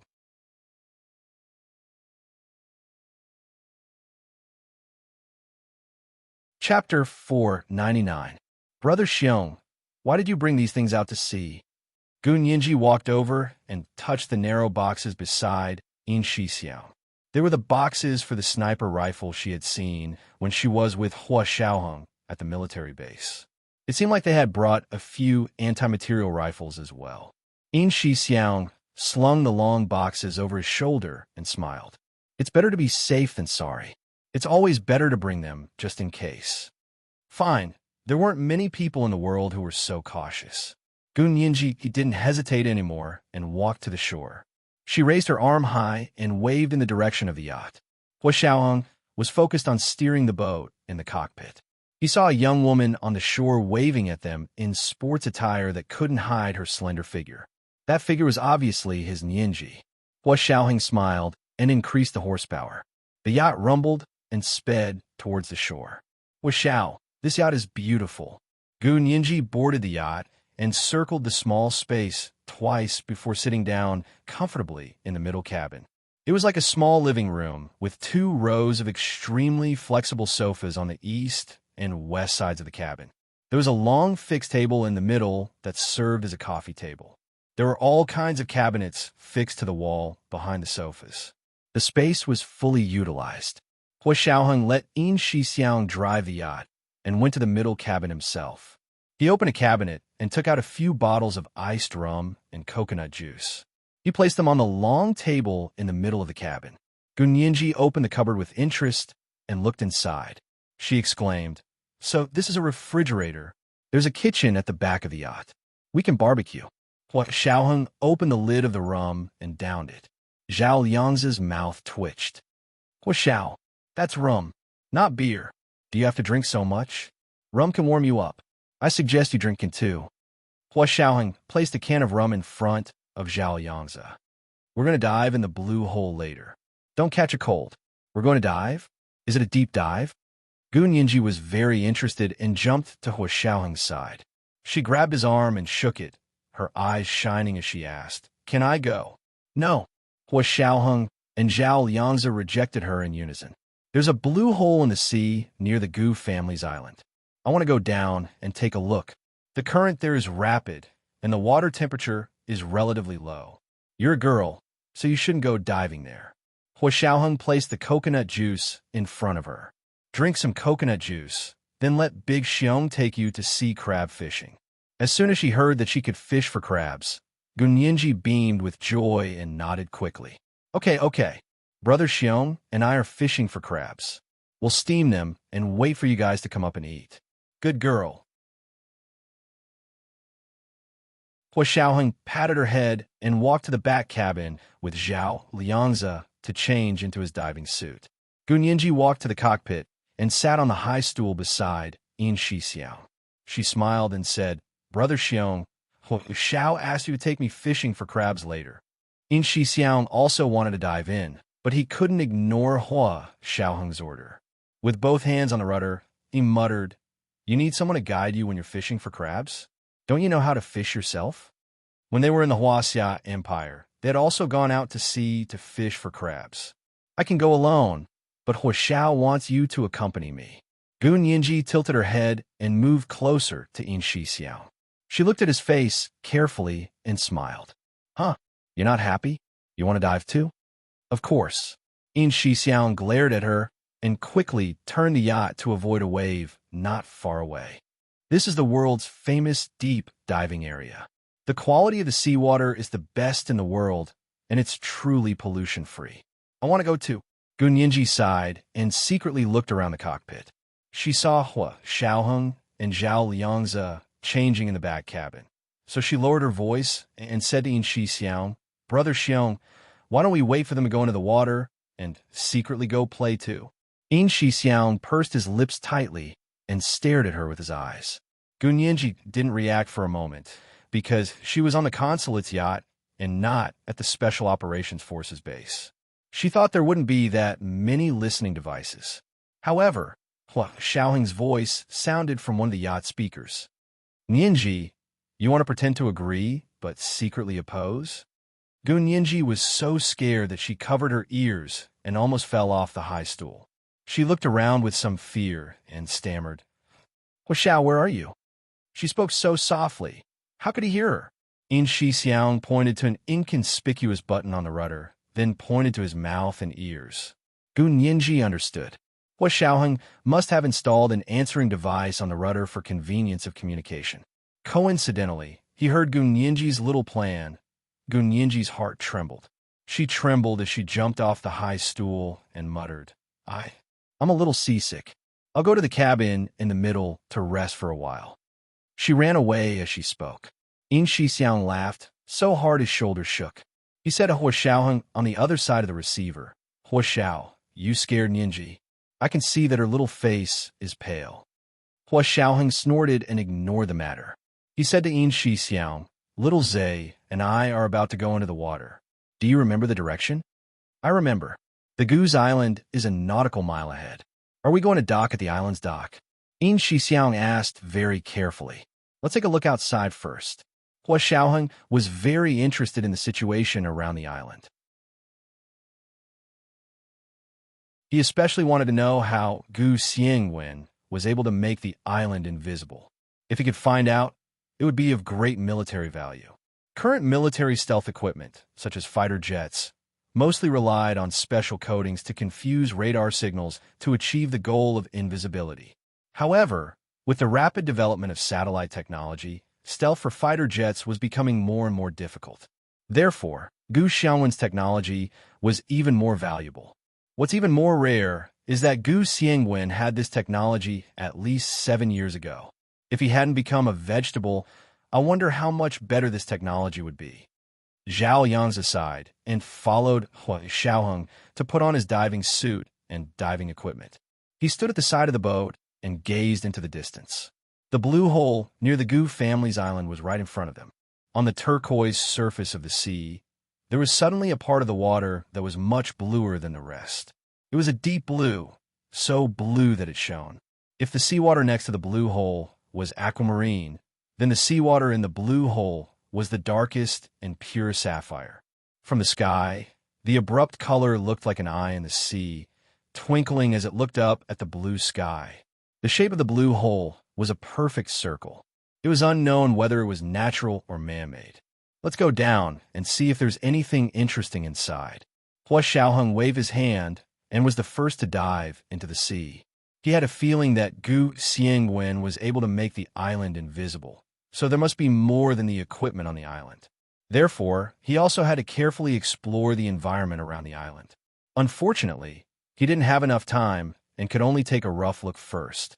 He would explain the situation to his mother, Song Jining, when he returned to China. His mother, Song Jining, was a high-energy physicist and was no stranger to these things. Zhao Yangzi jumped into the sea with Xiaoheng and swam towards the blue hole in front of them. The seawater around the blue hole was obviously darker than other places, so it was easy to distinguish.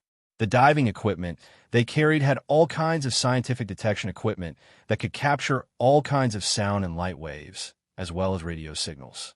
As they swam along the seawater, a variety of colorful tropical fish swam around them. Perhaps it was because this was an uninhabited place, but the fish were not afraid of humans at all. Instead, they playfully swam around them, their large tails swinging and splashing Zhao Yangzi's face. He instinctively dodged to the side and watched the troublemaker swim away with its large tail. He gritted his teeth and said, I swear I heard that fish laughing at our misfortune. In Shixiang's voice sounded over the comms. Little Zhe, fish can't talk, let alone laugh. Did you dive too deep and start hallucinating? TSK. If I had known earlier, I would have swapped. My body is much better than yours. Get lost. Zhao Yangzi shot back at In Xixiang. You should be the kindergarten principal and go crab fishing with the kids. Zhao Yangzi. In Xixiang was so angry that he pounded on the rudder. The earpiece boomed loudly. Zhao Yangzi smiled happily and quickly swam forward with Hua Xiaoyang. The blue hole was already right in front of them. They could clearly feel that the current there was much more turbulent than elsewhere, and the water was swirling rapidly in one direction. If they were not careful, they would be carried into the ditch, the blue hole on the other side. The two of them spoke through the comms underwater and could even transmit the conversation to the yacht. At that moment, Gunyinji was lying on a lounge chair by the side of the yacht. She had a long fishing rod by her hand and was fishing in the sea. Her face was covered with a white sun hat and a large parasol on top of the lounge chair. The comms was placed on the small table beside her, so she could hear Hua Xiaoheng and Zhao Liang's conversation. In Xixiang sat beside her with a gloomy expression and used a knife to peel a pineapple for her. Of course, the yacht did not continue sailing.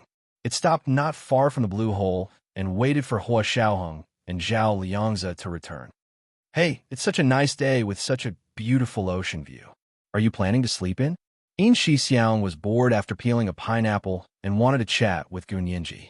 Gunyinji snatched the hat back and put on with a smile. Of course not. I'll see if I can go online. I can also play games. I can't stand you. In Xixiang snorted and stood up to sit on the other side of the yacht with his fishing rod.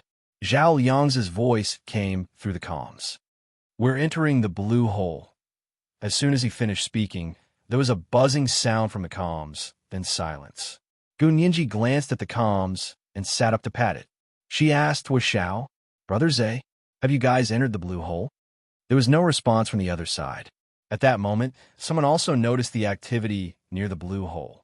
She thought about it and called Gu Yinran. Yinran, it's time to make it up to you. Hurry up and go to your family's island. Someone has entered the blue hole. This is the first update, 3,200 words. A reminder for monthly votes and recommendation votes. There will be an additional update at 7 p.m. Thank you for subscribing, voting, and tipping. Thank you in the group.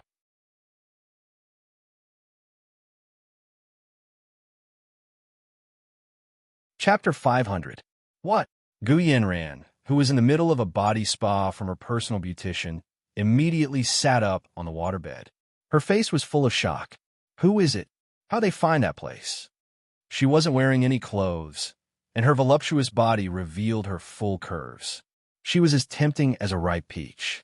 Although her personal beautician was a woman and had seen many women's bodies, she still couldn't help blushing and her heart palpitating every time she saw Gu Yinran.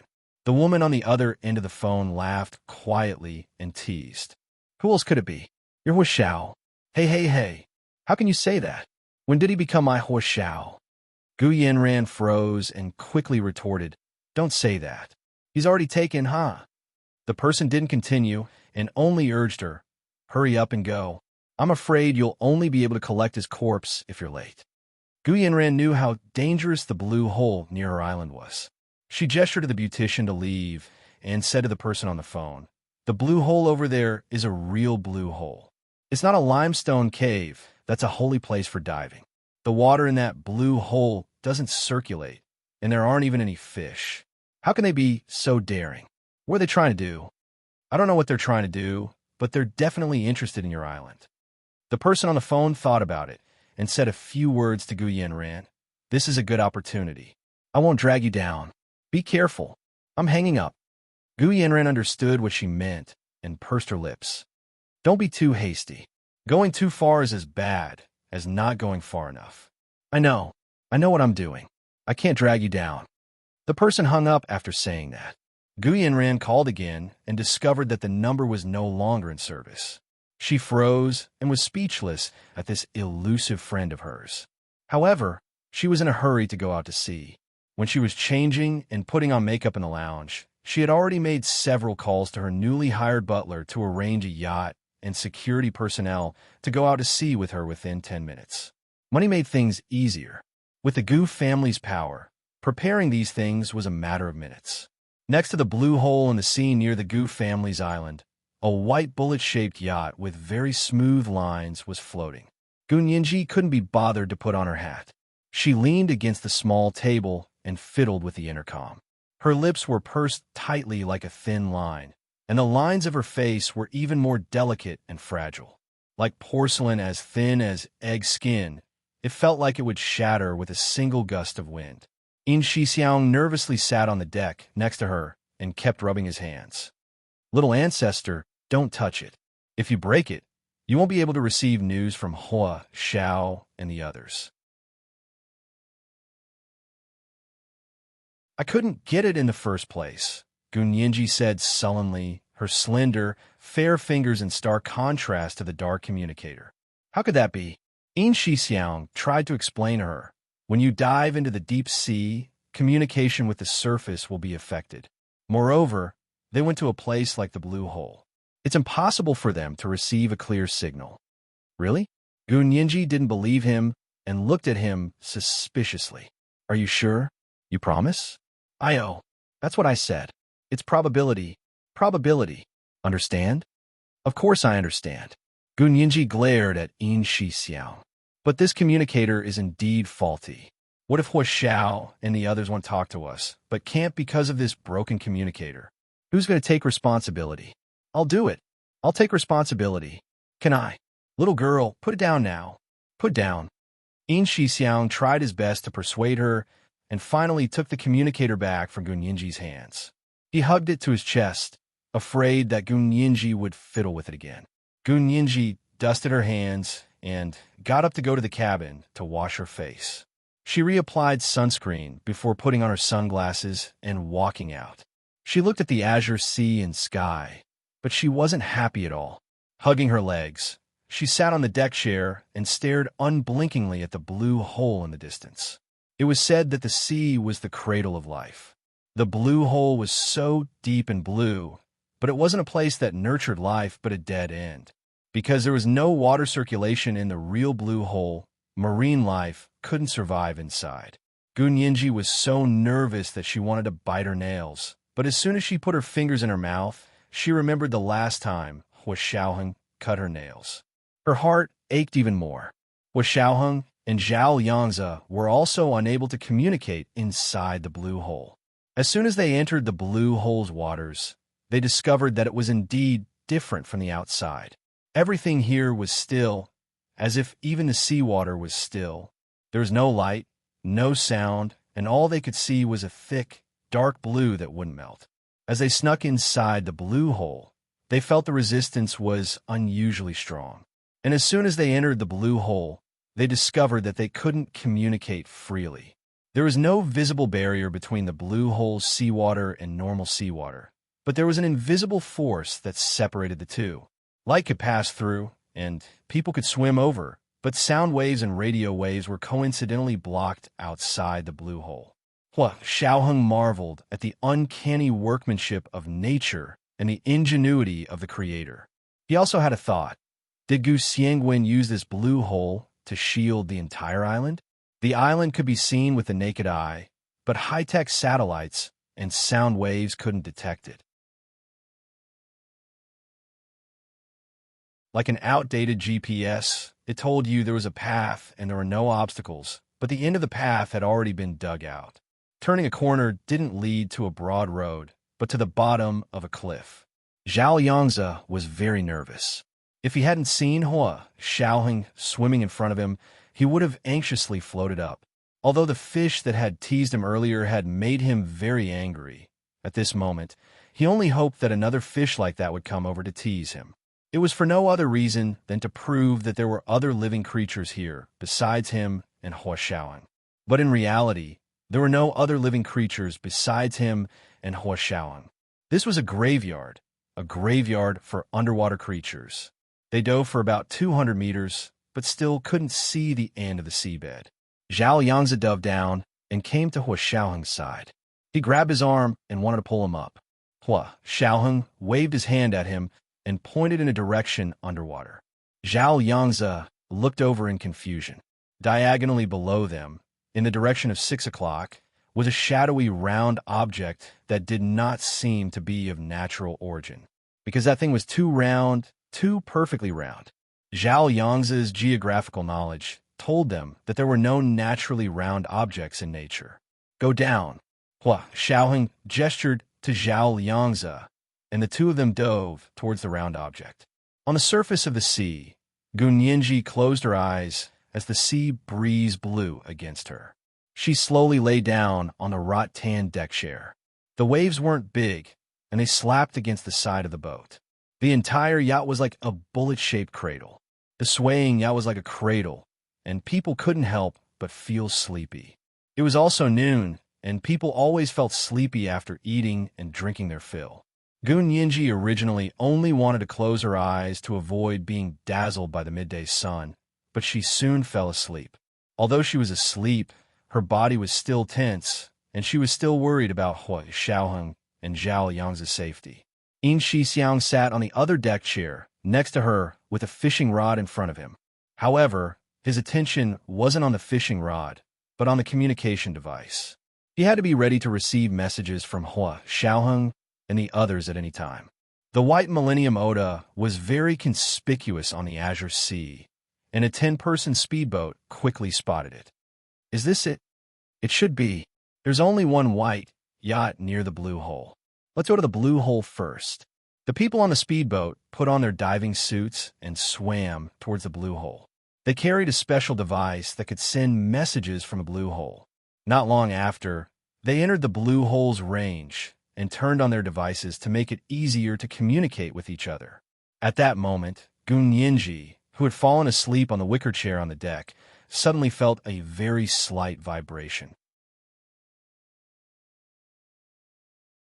It was like a breeze blowing through the treetops, or like a kitten sticking out its tongue and licking her fingernails. It was extremely gentle, but it couldn't be ignored.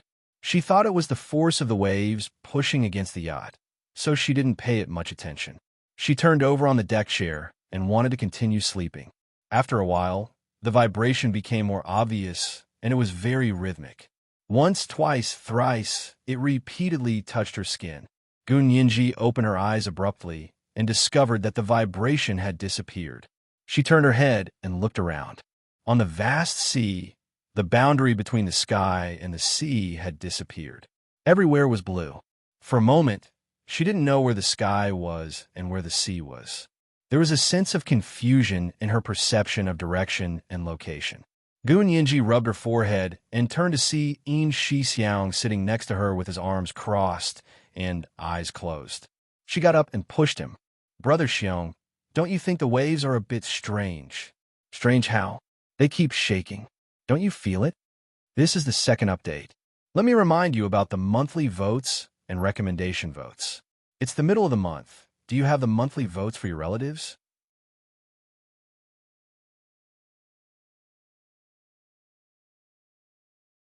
Chapter 501. Yin Shixiang closed his eyes to feel it and shook his head after a while. There's no vibration, only the shaking of the sea. Are you talking about this feeling? Gun Yinji also closed her eyes and slowly stood up.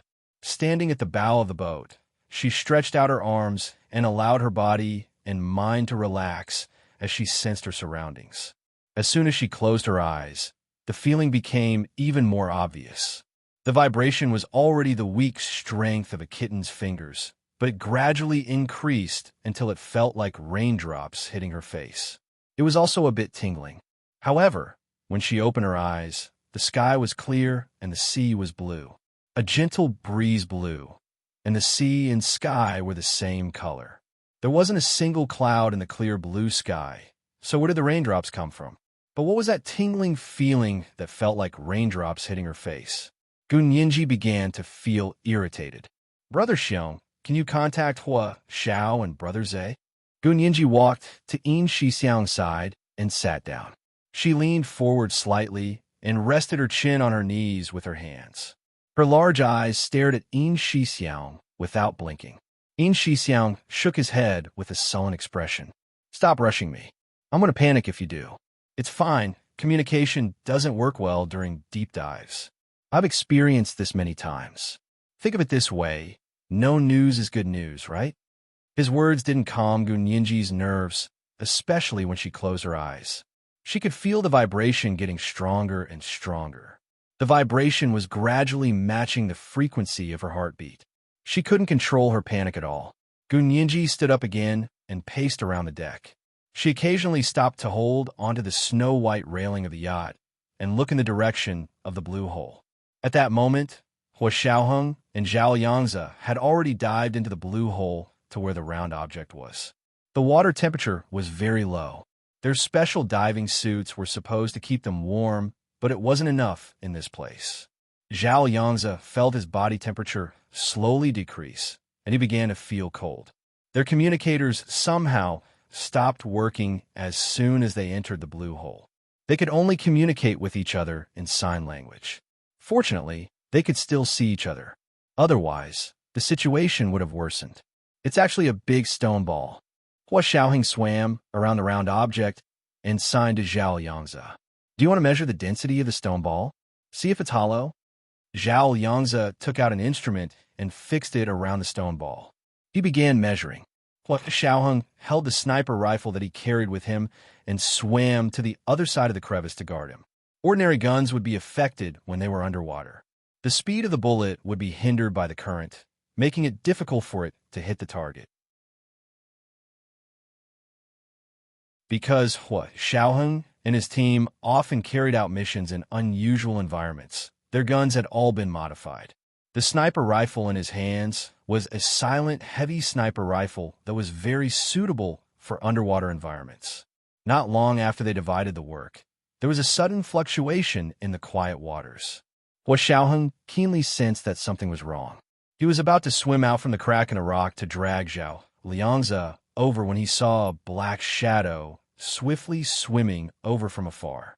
That black shadow was unbelievably fast. When Hua Xiaoheng first saw the black shadow, he thought it was a sea snake-like animal. He was still wondering why a sea snake would appear in the blue hole, which was claimed to have no living creatures in the sea. In the end, before he could finish thinking, the black shadow had already swam close to them. It was less than 10 meters away from them. Such a fast speed was comparable to any human world record for water sports. Hua Xiaoheng's pupils suddenly contracted. It was obvious now that the black shadow was not a sea snake at all. It was a person. The person was slender and incredibly soft, just like a sea snake. He was so fast that he seemed to be one with the water. Before Hua Xiaoheng could react, he was less than a meter away from Zhao Yangzi. Hua Xiaoheng didn't have time to think. His body was faster than his mind. He instinctively raised his sniper rifle with both hands, pressed his lips tightly together, and fired a shot at the person's chest. The person didn't seem to realize that someone could be faster than him. He didn't take any protective measures at all.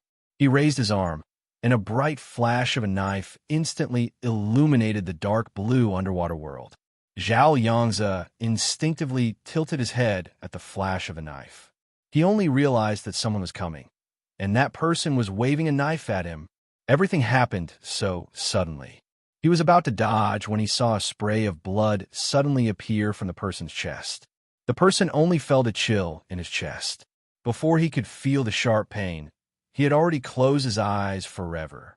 Even in death, he was still tightly holding the knife in his hand. Zhao Yangzi knew that Hua Xiaoheng was covering for him. He quickly packed the most important equipment and hung it on his body. He swam in Hua Xiaoheng's direction. Hua Xiaoheng was anxious. If those people hadn't arrived yet, Hua Xiaoheng would have taken the initiative to drag Zhao Liangzi over. No one had seen him hiding here, so it would be best to help Zhao Liangzi be on guard. But now that someone was here, and Zhao Liangzi still wanted to come to his side, it would expose Hua Xiaoheng's location. There must be someone behind them. They could immediately follow Zhao Liangzi's direction and trap the two of them. Hua Xiaoheng's mind raced. He immediately swam out of his hiding place and changed to another place to hide. Zhao Yangzi came to the crack in the rock where Hua Xiaoheng had been hiding. He didn't see him and suddenly became nervous. He was afraid that something had happened to him. But looking around, other than the person who had been shot down by Hua Xiaoheng's underwater sniper rifle, no one else was injured. Hua Xiao should be safe, right? Zhao Liangzi comforted himself. but he also came back to his senses. He knew that he shouldn't have recklessly run to Hua Xiaoheng's hiding place. Just like on the battlefield, if a soldier being covered suddenly ran to the hiding place of the soldier covering him, it would only expose everyone to the enemy's artillery. Therefore, Zhao Yangzi didn't look for Hua Xiaoheng again. Instead, he hid in the crack in peace. Hua Xiaoheng watched from behind a nearby rock for a while. Seeing that Zhao Yangzi didn't appear again, he finally relaxed and looked in the direction the person had swum from. If he hadn't guessed wrong, this person was definitely not alone. He just didn't know how Gu Ninji and Yin Shixiang were doing. Xiaoheng calmly checked the custom-made sniper rifle in his hand and set on the rock. He even removed the scope. Because the scope might reflect light in the water, it would be counterproductive. Not long after, as expected, another person swam over. This time, it wasn't one person. There were 3 people swimming over in a triangular formation. All of them were wearing pitch-black diving suits made of sharkskin. They weren't holding knives in their hands, but guns like Hua Xiaoheng. A gun that could be used underwater must be extraordinary. Hua Xiaoheng became even more calm. He hid behind a rock and aimed the scope at the person swimming in front. Bang! Another dull gunshot pierced the silence of the sea. The person swimming in front spasmed, and a stream of blood flowed from his body. He hugged his gun and spun in the water as he sank. The blue hole didn't seem to have an end. The man's body and the person Hua Xiaoheng had knocked down earlier continued to fall with the flow of the water until they couldn't be seen anymore. No one knew where they ended up. The other 2 people seemed to be frightened by Hua Xiaoheng's elusive marksmanship. They stopped for a moment in unison, then desperately swam back. Now that their backs were facing Hua Xiaoheng, it was even easier to deal with them. Hua Xiaoheng was expressionless as he raised his gun from behind a rock. Another 2 gunshots rang out, and the last 2 people were also shot down by Hua Xiaoheng. They fell into the blue hole. Zhao Yangzi breathed a sigh of relief.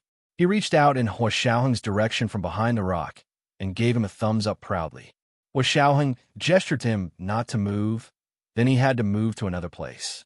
This was also in the inaccessible blue hole. If it was on land, snipers would move to another place after each shot. They would never fire twice in the same place. Zhao Yangzi nodded and obediently retreated. He continued to fiddle with his device, trying to contact Yin Shixiang and the others on the surface. They waited for 15 minutes. Seeing that no one else was coming, Xiaoheng swam to the rock where Zhao Yangzi was hiding. He signed to him to quickly leave the blue hole and return to the yacht. Zhao Yangzi nodded quickly and swam out with Hua Xiaoheng with the device on his back. However, when they swam to the border between the blue hole and the surrounding normal water, they realized there was a problem. When they swam in, there was no barrier, only the color of the water was different. However, when they were about to swim out, they discovered that there seemed to be an invisible wall between the blue hole and the surrounding normal water. Although they couldn't see it, their bodies could feel it. As soon as they swam forward, their bodies felt like they had been electrocuted. The vibrations were so strong that their internal organs were about to shift. Zhao Yangzi's physical fitness was slightly weaker. He only collided with Hua Xiaoheng once, but his internal organs were already severely damaged. He spat out a mouthful of blood and dirted his diving mask. What's going on? Why is there an electric fence here?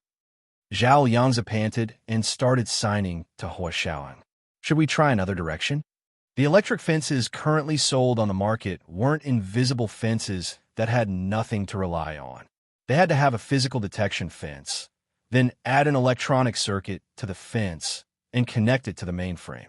When the fence was hit, it would generate an electronic pulse signal to shock and deter trespassers.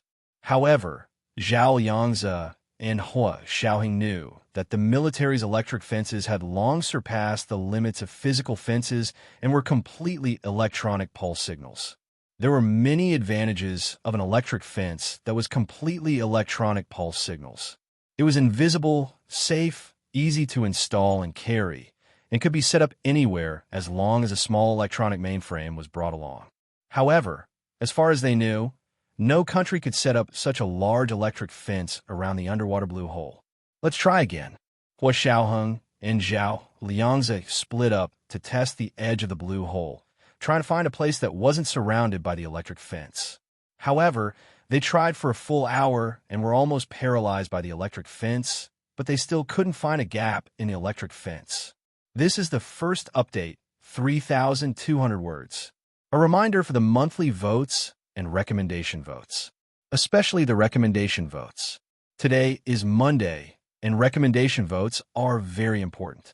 There will be an additional update at 7 p.m., and there may be a surprise for the Chidian apps relatives. Remember to refresh at 7 p.m. Repeat the important thing 3 times. You must subscribe to the official version to see the surprise. The relatives of the Chidian app may have to wait. There will be a surprise in the future. Mwah.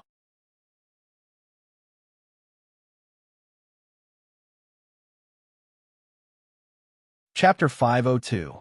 What do we do? Xiao, we can't get out. Zhao Yangzi gestured excitedly and looked at Hua Xiaoheng in despair.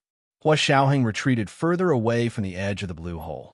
Although he was more resistant than Zhao Yangzi, being electrocuted for an hour was not a good feeling.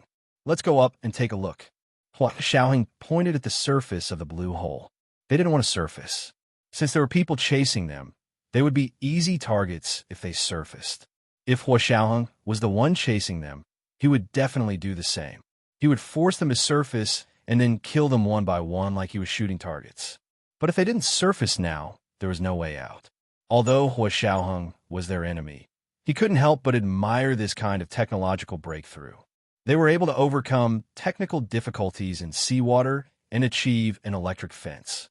If only they could master this kind of technology. Hua Xiaoheng sighed in his heart and quickly floated to the surface of the blue hole. Zhao Yangzi had no choice but to follow. 1 meter, 2 meters, 10 meters, 50 meters, 100 meters, they were about to reach the surface of the blue hole. They could even see the light shining through the blue water. I'll go up first. Hua Xiaoheng signed to Zhao Yangzi. Don't show your head. No. Zhao Yangzi quickly grabbed Hua Xiaoheng. Hua Xiaoheng was the commander. His life was much more valuable than Zhao Yangzi's. Zhao Yangzi didn't want him to be a target. He couldn't bear it. Hua Xiaoheng signed to him. I react faster than you, so I'll be fine if I go up. Something will definitely happen if you go up. Zhao Yangzi was speechless. Although it was the truth, hearing it made him cry. He watched as Hua Xiaoheng pushed off with both legs and swam up to the surface. Zhao Yangzi watched Hua Xiaoheng and found it difficult to breathe. The oxygen they brought was probably running out. Looking up at the blue surface, Hua Xiaoheng's figure had already shrunk into a small ball and was quickly disappearing. Zhao Yangzi hugged a bunch of instruments and looked up. He couldn't calm down for a long time. Hua Xiaoheng swam close to the blue hole's surface. The light was getting brighter and brighter, almost blinding. He covered his forehead with one arm and held a small instrument in his other hand. He tried to poke it at the surface of the sea. A crackling sound rang out. There was a flash of bluish-purple electricity. Although the instrument in Hua Xiaoheng's hand was made of insulating material, it still caused his wrist to go numb. As expected, even the surface of the sea was equipped with an electric fence. The entire blue hole was tightly surrounded by high-voltage electric fences, like a sealed blue bucket. He and Zhao Yangzi were like 2 fish in a bucket. Wasn't this the same as catching a turtle in a jar? For the first time, he felt that the saying, "Heaven doesn't answer, earth doesn't answer," was not an exaggeration, but a true portrayal of reality. Gritting his teeth, Hua Xiaoheng's face tightened. Unwilling to give up, he continued to use the instrument to test the sea level. Sizzle, sizzle, sizzle. A series of bluish-purple electric arcs flew up and jumped on the deep blue sea. They were like maple leaves in autumn being illuminated by the sun, shining like pieces of gold. It was so beautiful that people couldn't take their eyes off it. However, Hua Xiaoheng was not in the mood to admire the beautiful scenery. His heart continued to sink, and just like the blue hole, it sank to an unknown place. He had no idea where it was.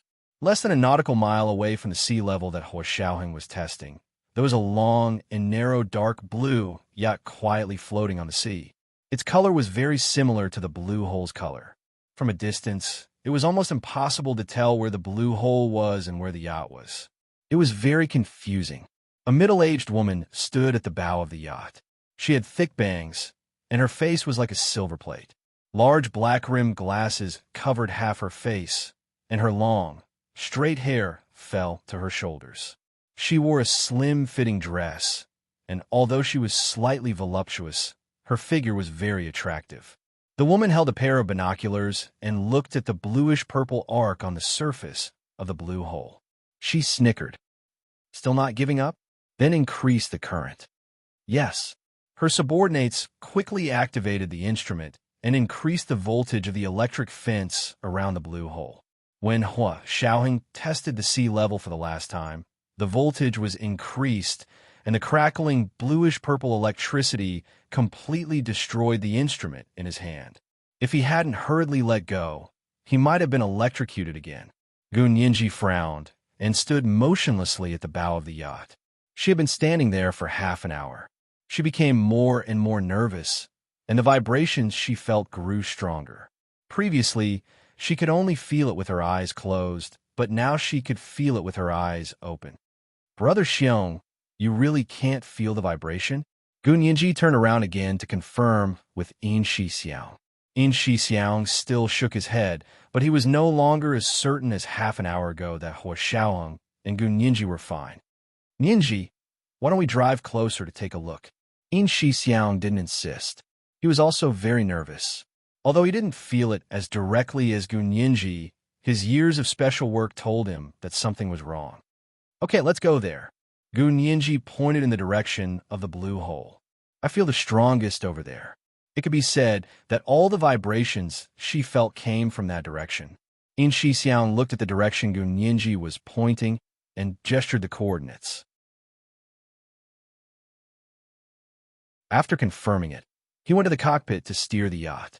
The yacht was a new model this year, and its performance was very good, especially its speed. It rode the wind and waves on the sea, as fast as a bolt of white lightning. Miss Yamaguchi, the yacht is coming over. A man with a goatee walked to the middle-aged woman holding binoculars at the bow of the yacht and whispered to her. He even pointed in the direction of the white yacht. That fast. The middle-aged woman moved the binoculars in the direction of the white yacht in surprise. Huh, why is she here? The middle-aged woman's expression changed instantly. However, the large black-rimmed glasses and binoculars almost covered her entire face, so no one saw her expression change in an instant. When she removed the binoculars, her expression had already returned to normal. Haha, this is going to be a good show. The middle-aged woman passed the binoculars to the goatee man with a half-smile. Get the snipers ready. Leave no one alive on that white yacht. Throw them all into the blue hole. Great, they didn't even have to deal with the corpses. Walking into the narrow cabin, the middle-aged woman almost laughed out loud. She had planned for so long, and now she was about to succeed for no reason at all. She thought about how hard it had been for her to set up the trap, but she didn't know who had ruined it. But Gun Yinji was going to die anyway, so what difference did it make if she died earlier or later? She could wear out iron shoes in fruitless searching, but by chance she would find it by chance. Not only should there be applause, but there should also be good wine. She tilted her head back and downed an entire glass of tequila. A faint blush quickly appeared on her pale face, and her plain appearance became even more seductive. Gun Yinji stood at the bow of the white yacht and watched the blue hole get closer and closer. She was burning with anxiety and was about to throw caution to the wind to put on her diving suit and search for Hua Xiaoheng and the others when she suddenly saw something floating in the area between the blue hole and normal seawater. She quickly rushed to the cabin and found the most powerful binoculars. Leaning against the window, she peered into the turbulent area. A boat. There was actually a boat there. Or rather, it was also a yacht. It looked similar to their Millennium Oda, both streamlined. However, the yacht was like a shuttle with two pointed ends, while the Millennium Oda was shaped like a bullet. A yacht floated at the edge of the blue hole, and the color of the yacht was so similar to the color of the blue hole's seawater. If Gunyinji didn't have good eyesight and had a premonition that something was wrong, it would have been very difficult for most people to discover the dark blue yacht. Gunyinji's intuition told her that the yacht's purpose was not simple. Just like herself, it wasn't for sightseeing. However, she didn't need to look for evidence, because the other party had already raised the pitch-black muzzle and aimed at their yacht. With a loud bang, a heavy armor-piercing bullet cut through the air and spun towards the yacht's window. Gunyinji only had time to lie flat on the ground. The bullet barely missed her head by a centimeter before passing through the other side of the yacht. It directly pierced through their yacht. The Millennium Oda jolted violently in the waves, and In Shixiang was almost thrown off. He heard the gunshot and also saw the person holding a sniper rifle on the yacht nearby. His face darkened as he cursed. Motherf asterisk cur. I haven't even fired yet. He dares to open fire. He really doesn't want to live anymore. As he spoke, he stopped the yacht again and called into the intercom. Ninji, bring the sniper rifle in here. This is the first update. Let me remind you about the monthly votes and recommendation votes, especially the recommendation votes. Today is Monday, so recommendation votes are very important. I was supposed to give everyone a surprise today, but the beta test went crazy and I couldn't send it out. I'll see if the test is good tomorrow. Tears.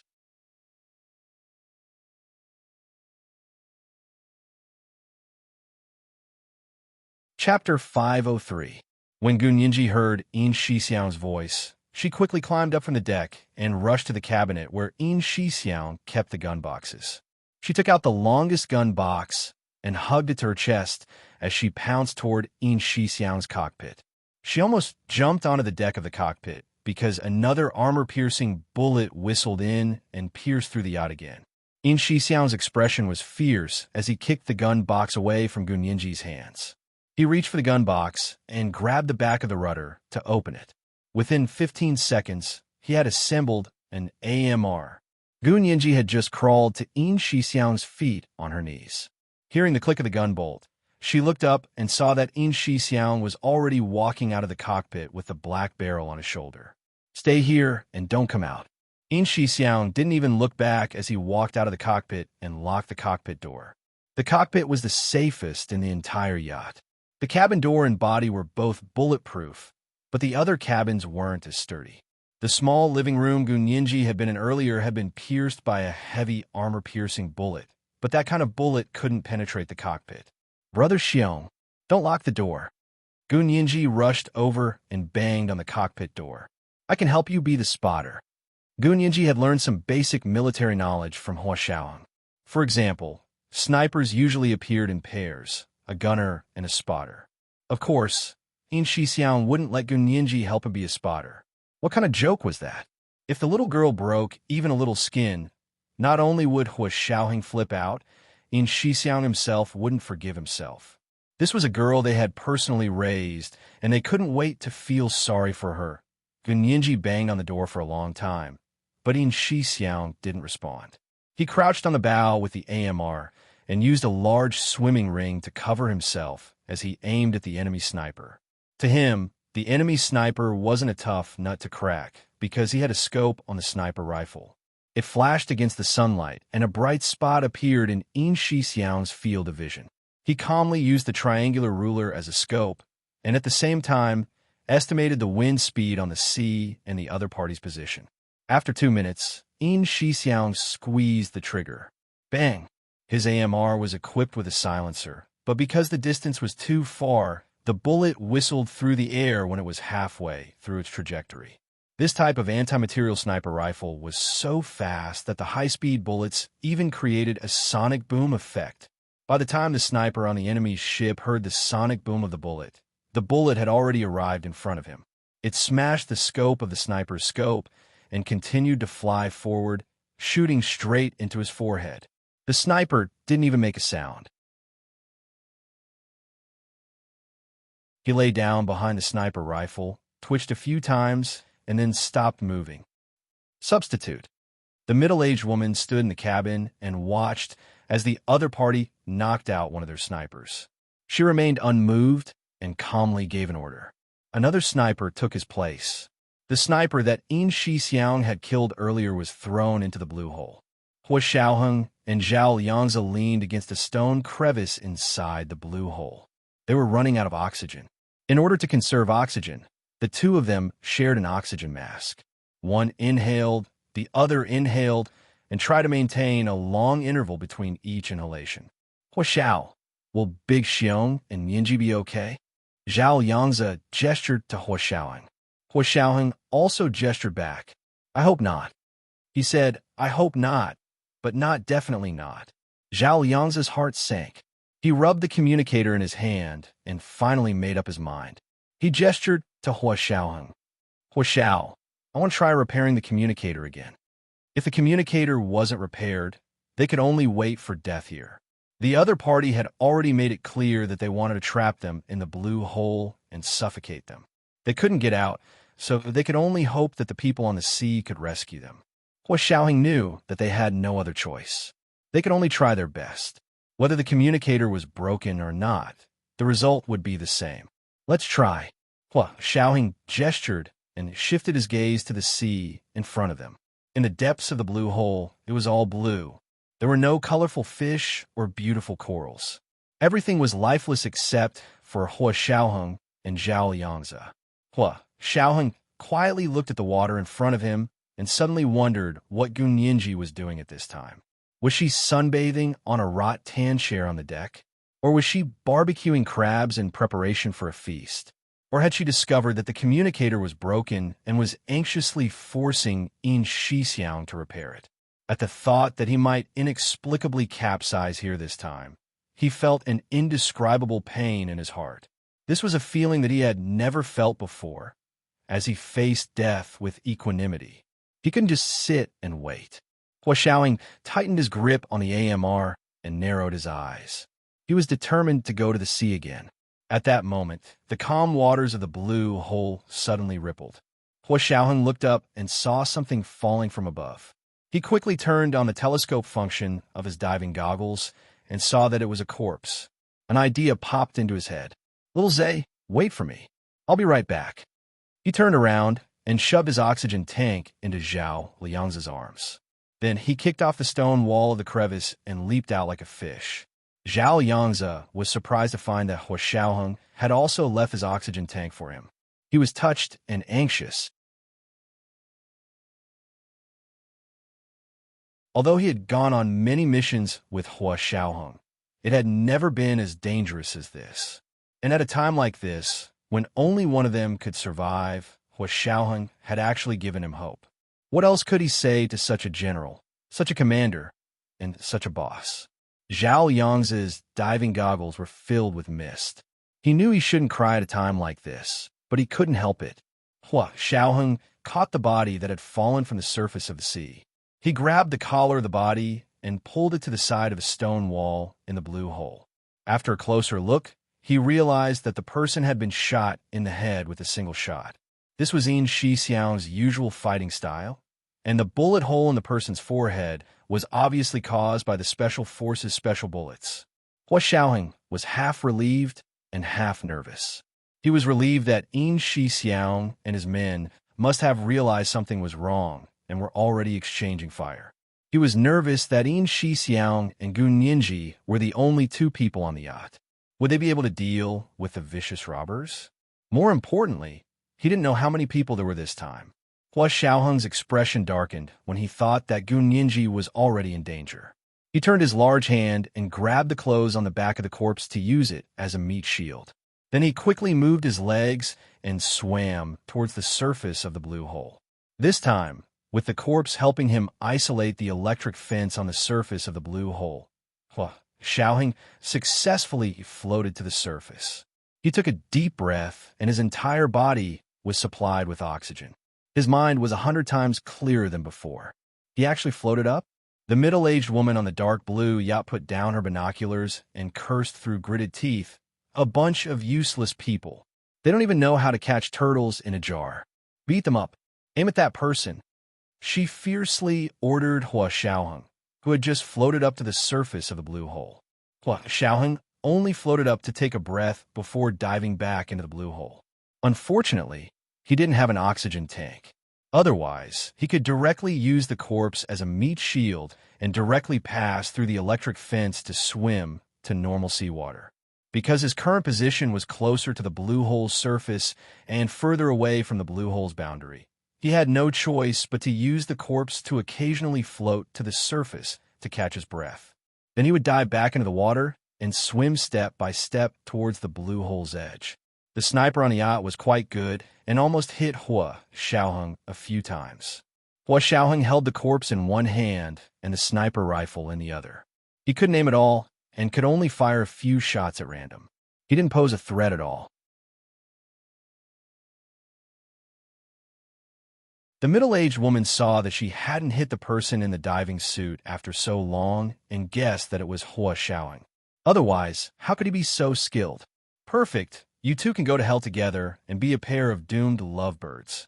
The middle-aged woman's lips curled into a sinister smile as she took the sniper rifle from her subordinate and personally aimed in Hua Xiaoheng's direction.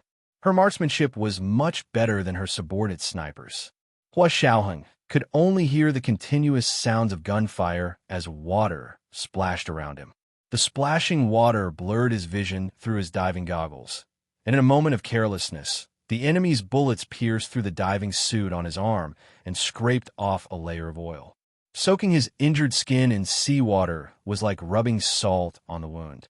Hua Xiaoheng gritted his teeth and exploded with courage at the most critical moment. Looking up and seeing the blue shuttle-like yacht, he simply threw the corpse in the direction of the gunshots. At the same time, he raised the sniper rifle in his other hand and fired several shots at the yacht. The sniper rifle was as dense and powerful as a machine gun. The gunshots from his side finally reached the Millennium Oda, where Gun Yinji and the others were. Gun Yinji held the binoculars and saw the figure in the water who was still locked in combat with the enemy's sniper on the yacht. It was Hua Xiaoheng. Gun Yinji's heart jumped and sank at the same time. She saw the bloody trail on Hua Xiaoheng's arm through the binoculars. He was injured. How could he be injured? Gun Yinji's gaze gradually became frenzied and fierce. She tossed the binoculars away and pounded on the cabin door with all her might. "Let me out! Let me out!" Yin Shixiang ignored her and continued to steadily aim his sniper rifle at the bow of the yacht to exchange fire with the enemy sniper. Gun Yinji knew Yin Shixiang wouldn't open the door. In a moment of desperation, she looked at the rudder and the distance between them and the enemy's yacht. She gritted her teeth and rushed to the bridge. It only took her 3 minutes to familiarize herself with the bridge's automatic controls. Yin Shixiang's key was still in the rudder's keyhole. Gun Yinji's face was as pale as snow. She used all her strength to turn the key and ignite the yacht's engine.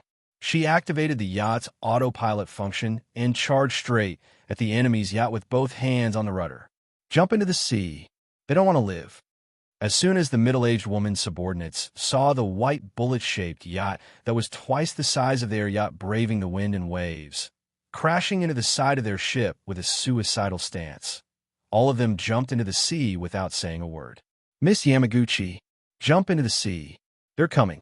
Our yacht can't hold them off." The middle-aged woman's subordinate anxiously grabbed her arm. The middle-aged woman didn't expect Gun Yinji to be so crazy and charge towards them with a suicidal stance. She wanted Gun Yinji to die, but she never wanted to die with her. "You win." The middle-aged woman threw away the sniper rifle in her hand and regretfully looked at Hua Xiaoheng, who was about to be shot to death in the sea. At the last moment before Gun Yinji's Millennium Oda crashed into their yacht, she jumped into the sea with her subordinates wearing life jackets. This was the first update, 3,500 words. A reminder for monthly votes and recommendation votes. There would be an additional update at 7 p.m. There was a group chat. He didn't dare to guarantee any more surprises. In any case, when his relatives read the latest updates in the next few days, they would definitely see the last page.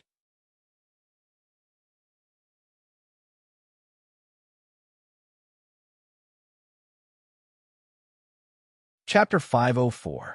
Nianji, Nianji, what are you doing? In Xixiang watched as his yacht slammed into the deep blue, yet like an arrow, and panicked. He hugged the AMR and went to the cockpit to open the door. He was too nervous and used a lot of effort to open the door he had locked from the inside. Inside the cockpit, Gunyinji's back was facing him. Her slender body stood straight, and her hands gripped the rudder tightly as she stared straight ahead. The deep blue yacht was already right in front of them.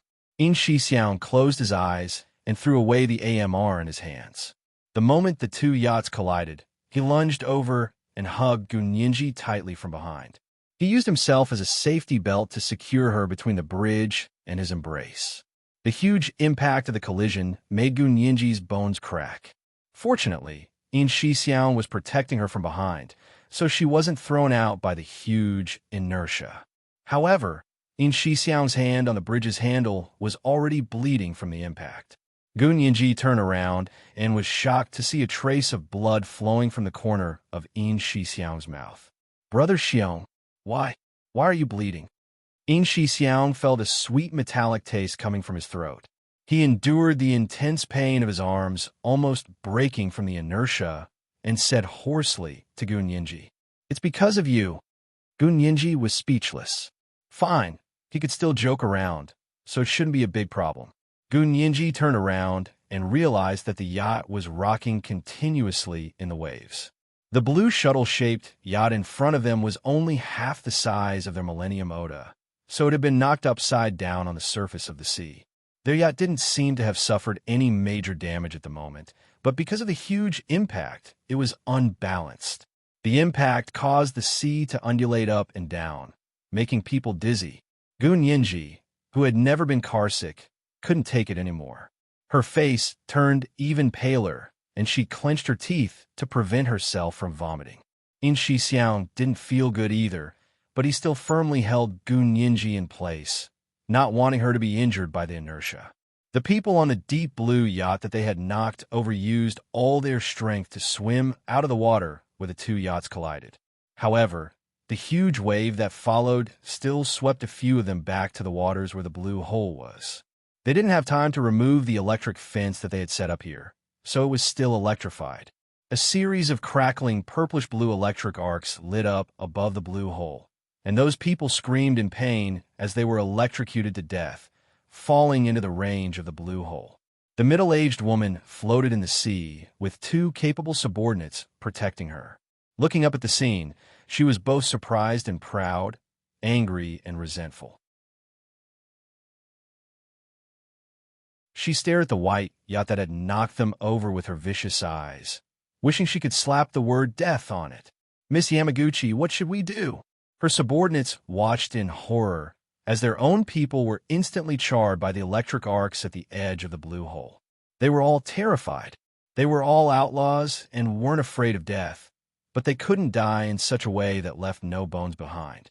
"What are you afraid of?" The middle-aged woman looked around. "Go that way. The Gu family's island isn't far away. It'll take about an hour of swimming." Their luck wasn't bad. They didn't swim far before they saw another black yacht speeding over. This yacht was larger than their own blue yacht and the white yacht from before. It was like a small 3-story luxury cruise ship, but it had a lot of horsepower, so it was extremely fast. The middle-aged woman floating in the sea saw the big cursive Q on the side of the black yacht and finally sighed in relief. Her eyes sparkled as she said to her two subordinates, "There's a yacht coming over. Quickly release the signal flare and ask for help."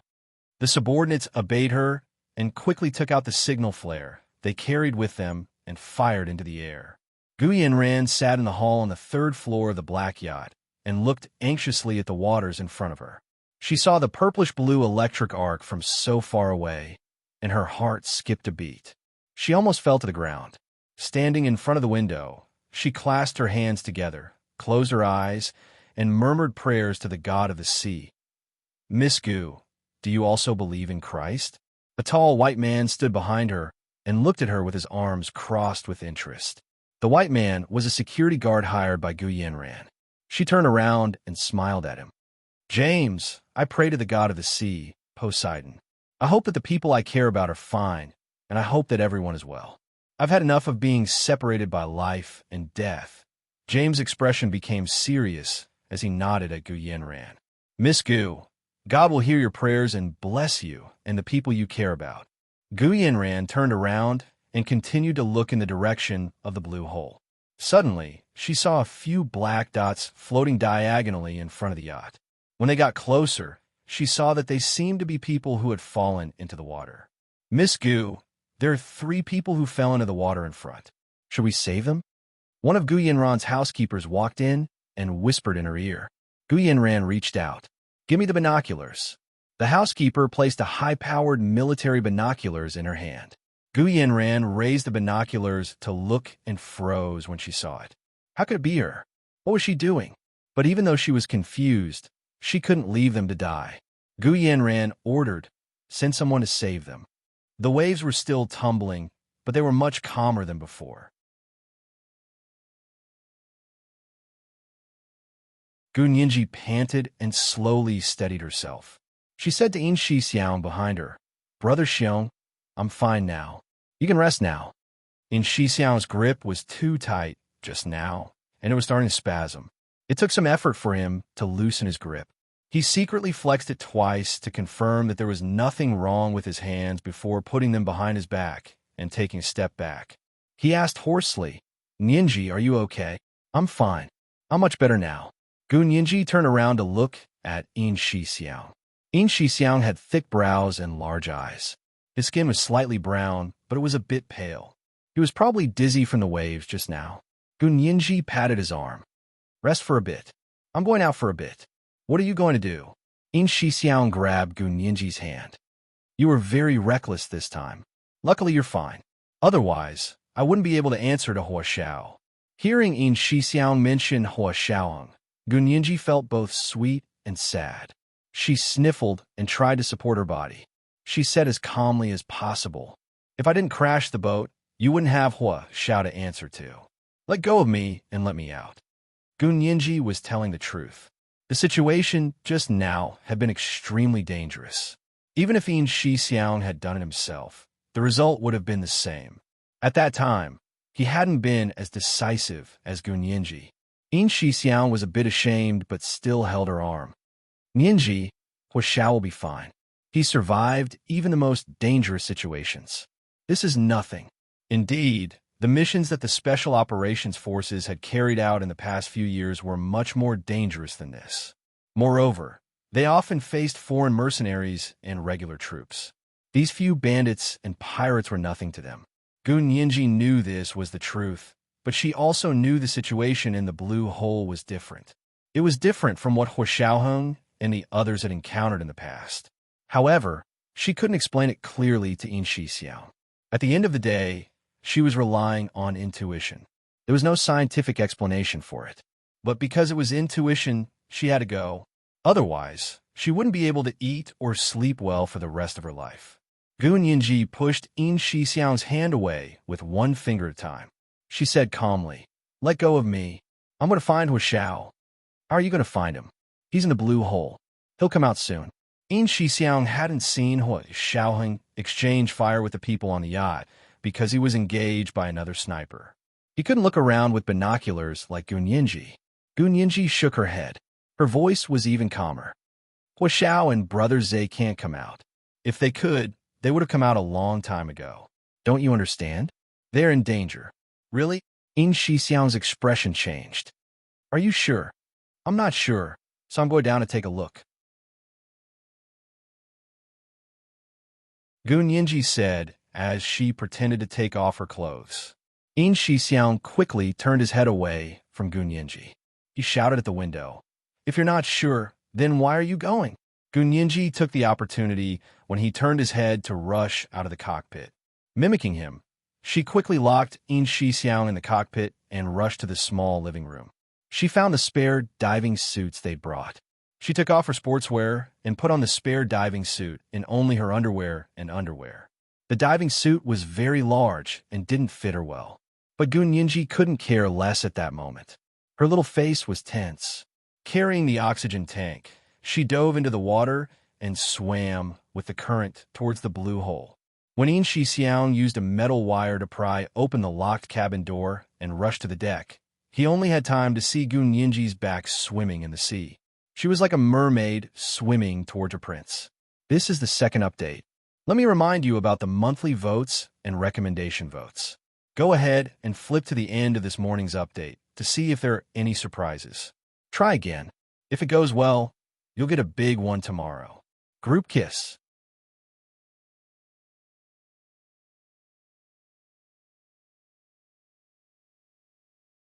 Chapter 505. Gun Yinji's swimming ability had been honed with the Special Forces. If it was just swimming in the sea, In Shixiang wouldn't be worried about any waves. However, it wasn't just the waves, but also the people who had just jumped into the sea and might be hiding in the dark to cause trouble. In Shixiang rushed to the front of the boat and waved his arms, but he didn't dare call out her name. He was worried that if someone found out, it would cause more trouble. He could only howl to vent his anger and nervousness. It was already noon, and the sun shone brightly on the sea, making the water appear even more piercing. Gun Yinji swam with all her might towards the blue hole. The sun shone brightly above her head, and the water was blue, but she wasn't in the mood to enjoy the view. Her face was burning from the sun, but luckily she was wearing diving goggles, so her eyes weren't hurt. She didn't dare to swim underwater because she didn't have a compass. She would lose her way if she went below the surface. When she was on the surface, she still had to pay attention to the movements of the armed robbers on the yacht that she had knocked over. If they didn't give up and hid somewhere at the bottom of the sea, they could come out at any time to kill her. It didn't matter if she died, but if she died, no one would be able to save Hua Xiaoheng. And Hua Xiaoheng wasn't just important to her, but to the entire Huaxia Empire. Gun Yinji's courage increased when she thought of the heavy responsibility she had. However, she didn't act recklessly. Instead, she used all the swimming skills she had learned in the past 6 or 7 years to try to swim to the blue hole in the shortest time possible without using up too much energy. Gu Yanran stood alone at the front of the black yacht and watched the yacht ride the wind and waves towards the blue hole. The middle-aged woman walked over from behind, her eyes sparkling as she asked her one last time, "Yanran, do you really have to go to the blue hole? Do you really have to save Hua Xiaoheng?" "Yes, I can't just watch him fall into danger," Gu Yanran said without turning her head. Her eyes were focused on the blue hole, not far away. The water there was a deeper blue than anywhere else, so blue that it was a bit creepy. "His heart isn't with you, so what's the point of you saving him?" The middle-aged woman looked at her strangely.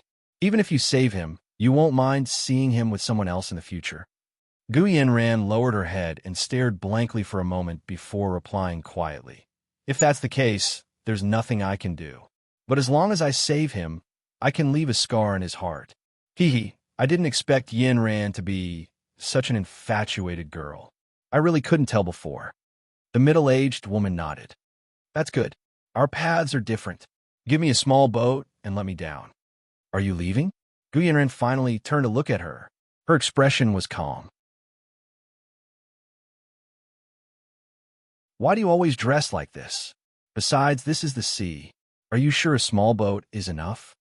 There was no food and no water. If there was a storm, their boat would disappear in the vast sea. If this continued, it would be tantamount to suicide. The middle-aged woman snickered and waved a hand at Gu Yanran. She said lazily, "You don't have to worry about how I dress. But the person you want to save is the person who tried to capture me by all means possible. Am I supposed to just sit here and wait for death? But it's also very dangerous for you to go down to the sea. You might even die." Gu Yanran walked to the middle-aged woman's side and studied her carefully. "I don't know what grudge you have with him, but can you reconcile with him for my sake?" Are you sure you want to reconcile?" The middle-aged woman had a strange smile on her face. "I'm not going to talk to you anymore. Just give me a speedboat and let me go quickly. If I'm too late and those people see me with you, they'll misunderstand again." Gu Yanran sighed. "Looks like you still don't want to let go. Actually, why bother? Why bother? It's easy for you to say. If what happened to me happened to you, I don't believe you can still act like a saint." The middle-aged woman snickered and shook her head in disdain. "Stop talking. Hurry up and give me a boat. I still have 2 loyal subordinates." With them protecting me, it won't be a problem to return to shore. Gu Yinran saw that the woman wouldn't listen no matter how much she tried to persuade her.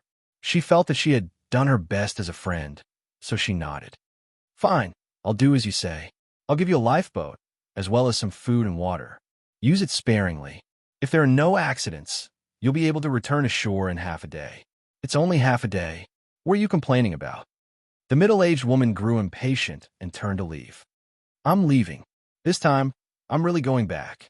There's no need to see me again. With that, she paused and turned back to look at Gu Yanran with a strange smile. But are you sure you can enter the blue hole to save him? I've already activated your father's electric fence. What? Gu Yanran was shocked. She walked quickly to stop the middle-aged woman. How did you activate it? How did you know about the electric fence here? Who told you? The middle-aged woman looked like she had heard the funniest joke in the world. Clutching her chest, she laughed so hard that tears streamed down her cheeks. She used the back of her hand to wipe the tears from the corners of her eyes as she giggled. How would I know? Who told me? That's a good question, but I don't know either. Ha ha. The middle-aged woman laughed heartily as she jumped off the yacht. She jumped into a lifeboat that had just been released from a yacht into the sea. Her two subordinates followed suit and jumped down as well. The lifeboat rocked twice on the surface of the sea. The middle-aged woman's subordinates quickly steadied themselves and started the lifeboat. Gu Yanran stood at the bow of the boat and watched as the middle-aged woman left with her two subordinates. Not long after the three of them left, Gu Yanran's yacht arrived at the waters near the blue hole. The sky ahead was so blue that it almost blinded one's eyes. The longer one looked at the blue hole, the more one would think that everything else was blue. Gu Yanran raised her hand, and the housekeeper immediately placed a pair of custom-made sunglasses in her delicate palm. Gu Yanran put on the sunglasses and looked in the direction of the blue hole. It was much clearer now. She frowned slightly and muttered, "Why did the electric fence here activate? Didn't it run out of electricity after so many years?" She felt very uneasy and crossed her arms as she paced back and forth at the bow of the yacht. In the end, she still didn't believe the middle-aged woman's words. She raised her chin at her housekeeper. Get someone to take the lifeboat to the blue hole to save someone. Save who? The housekeeper asked in surprise. Do you have a photo? Gu Yanran's worries were all dispelled by the housekeeper. She laughed. The blue hole is deserted all year round. Do we still need a photo to save someone? You guys go in and save anyone you see inside. Yes, Miss Gu. Although the housekeeper felt that Gu Yanran's order was a bit strange, she was the employer and the person who paid them. Her words were the loudest, so they could only keep their opinions to themselves. The housekeeper acted quickly. Within a few minutes, he found two strong sailors to take the lifeboat to the blue hole. Gu Yanran's black yacht was less than 10 meters away from the blue hole. The situation in the sea could already be seen clearly with the naked eye. Moreover, Gu Yanran had high-definition binoculars. She raised the binoculars and could even see Hua Xiaoheng's head popping up from time to time in the blue hole.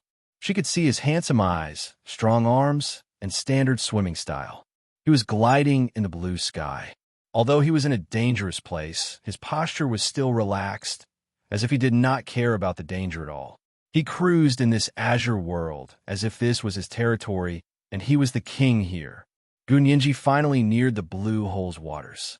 However, before she could swim over, a black yacht sped over from another direction and also headed towards the blue hole. The yacht created a huge wave, and the waves instantly swept Gunyinji into the bottom of the sea. She spent a lot of effort to struggle to the surface. Fortunately, the wave just now happened to block the view of the people on the yacht. Whether it was Gu Yanran or the middle-aged woman who had just left, none of them noticed a slender figure floating near the yacht. Gunyinji floated up from the bottom of the sea and happened to miss the middle-aged woman and the others who had left in the small boat. She shook her head and looked around. After determining her direction, she swam over to the black yacht in front of her. She still didn't know who the people on the black yacht were, but considering the gunmen on the white yacht, Gunyinji decided to be careful. She carefully kept her figure in the yacht's blind spot so that she wouldn't be discovered by the people on the yacht. Miss, The Blue Hole's waters are just ahead. The housekeeper stood beside Gu Yanran and watched with her as the two subordinates in the lifeboat approached the Blue Hole's waters. Gu Yinji swam behind a reef near the Blue Hole's waters. Her dark gray diving suit perfectly blended in with the surrounding reef. She lay there motionlessly and observed her surroundings. It turned out that the waters around the Blue Hole weren't spacious and flat. Instead, there were some rugged reefs entrenched there in a complicated pattern. Therefore, the big boat definitely couldn't pass, but the small lifeboat was no problem. Gun Yinji's eyes widened as she watched the small lifeboat sail towards the Blue Hole's waters. 3 meters, 2 meters, 1 meter. It went in. Whoosh! Just as the small lifeboat was about to enter the Blue Hole's waters, a bluish-purple electric arc crackled from the bottom of the small boat. This time, for some reason, the bluish-purple electric arc was even more powerful than before. It was like a bolt of lightning and instantly charred the lifeboat. The two people on the lifeboat were instantly electrocuted into 2 pieces of charcoal. Gun Yinji was shocked. The bluish-purple electric arc just now wasn't this powerful. It had only been less than half an hour, right? How could it be so powerful? Gu Yanran was also shocked. She didn't expect the electric fence her father had left behind to go out of control. This is the first 3,000-word update, a reminder for monthly votes and recommendation votes. There will be an additional update at 7 p.m. The group chat was silent.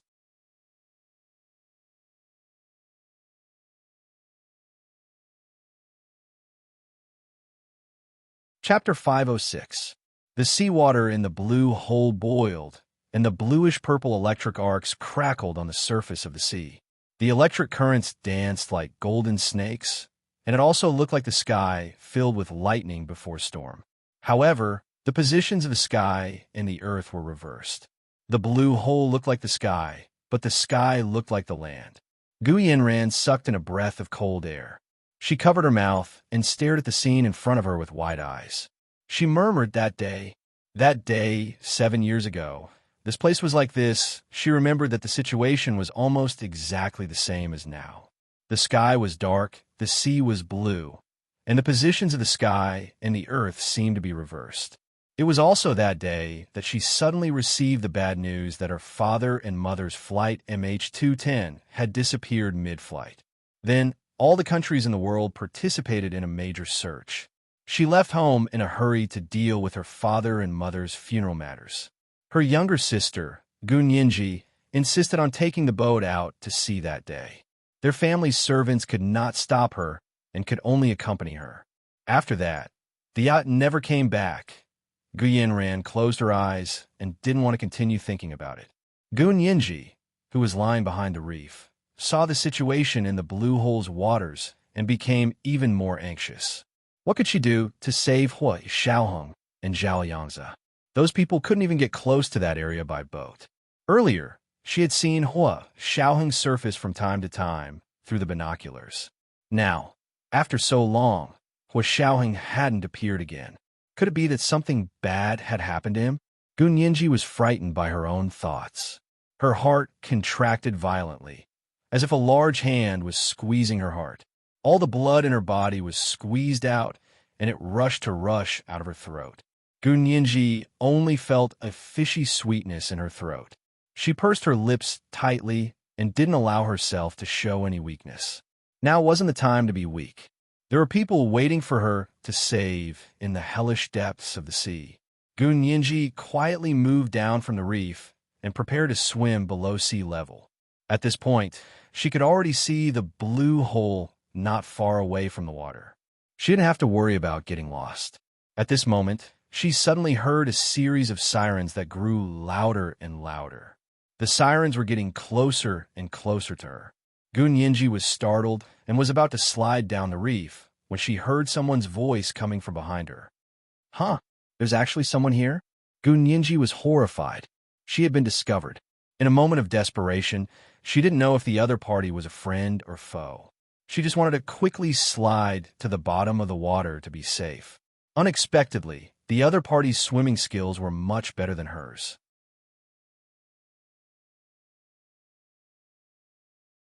Her swimming skills were trained in the swimming pool, while the other person's swimming skills were obviously trained by growing up by the sea and fighting with natural waves.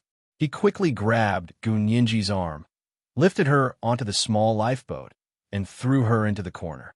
On the lifeboat, a middle-aged woman wearing black-rimmed glasses and thick bangs that covered her forehead turned around and yanked off Gunyinji's scuba gear and diving mask. Huh, it really is you. The middle-aged woman laughed maniacally.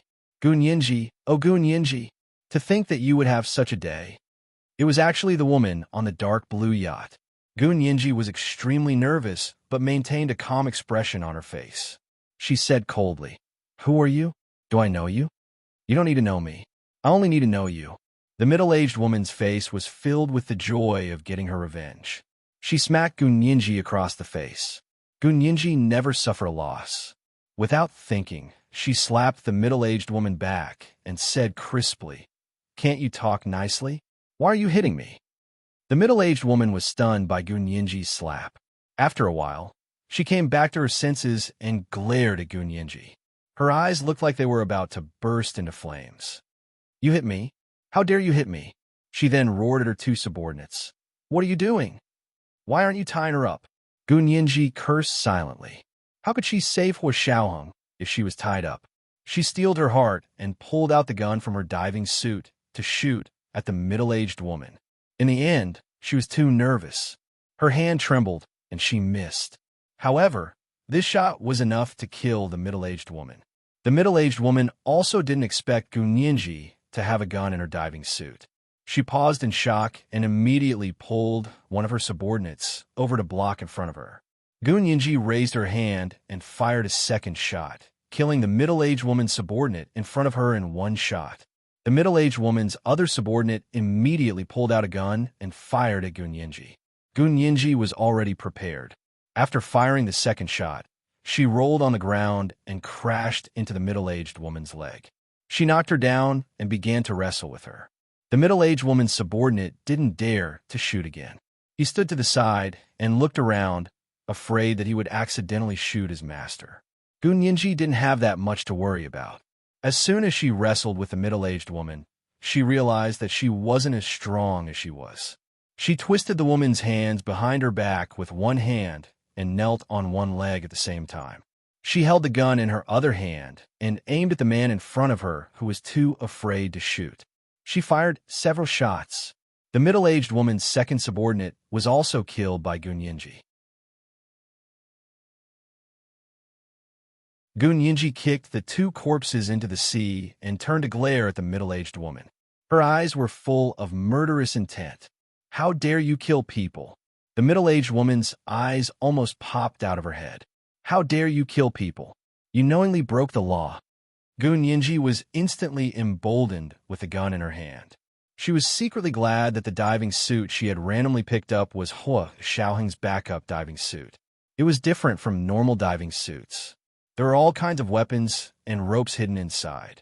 They could be used to save lives and repel enemies in critical moments. They were all special military equipment from the Special Operations Forces. Gunyinji slowly stood up and straightened her arm with the gun in her hand. She said to the middle-aged woman, "I killed people in self-defense. What do you have to say about that? Unlike you, who want to kill us all." The middle-aged woman's eyes flashed, and she smiled sheepishly. "We wanted to kill you all. Are you all dead? Not a single one died. I'm afraid you wanted to kill us all. But Gunyinji, this might all be a misunderstanding. You don't have to be like this. We can talk this out." Gunyinji hated this woman for putting Hua Xiaoheng in danger. She didn't want to listen to her at all. Also, it was obvious that she couldn't beat her just now. Gunyinji had killed two of her thugs before she admitted defeat. It was unnecessary for someone like her to say anything to Gunyinji. She took a step closer and pointed the gun at the woman's head. "I don't care what misunderstanding there is. I want this boat right now. Jump off. Jump off. This is the ocean. Would I still be alive if I jumped off?" The middle-aged woman screamed exaggeratedly. Gunyinji didn't believe her at all. "Are you going to jump or not?"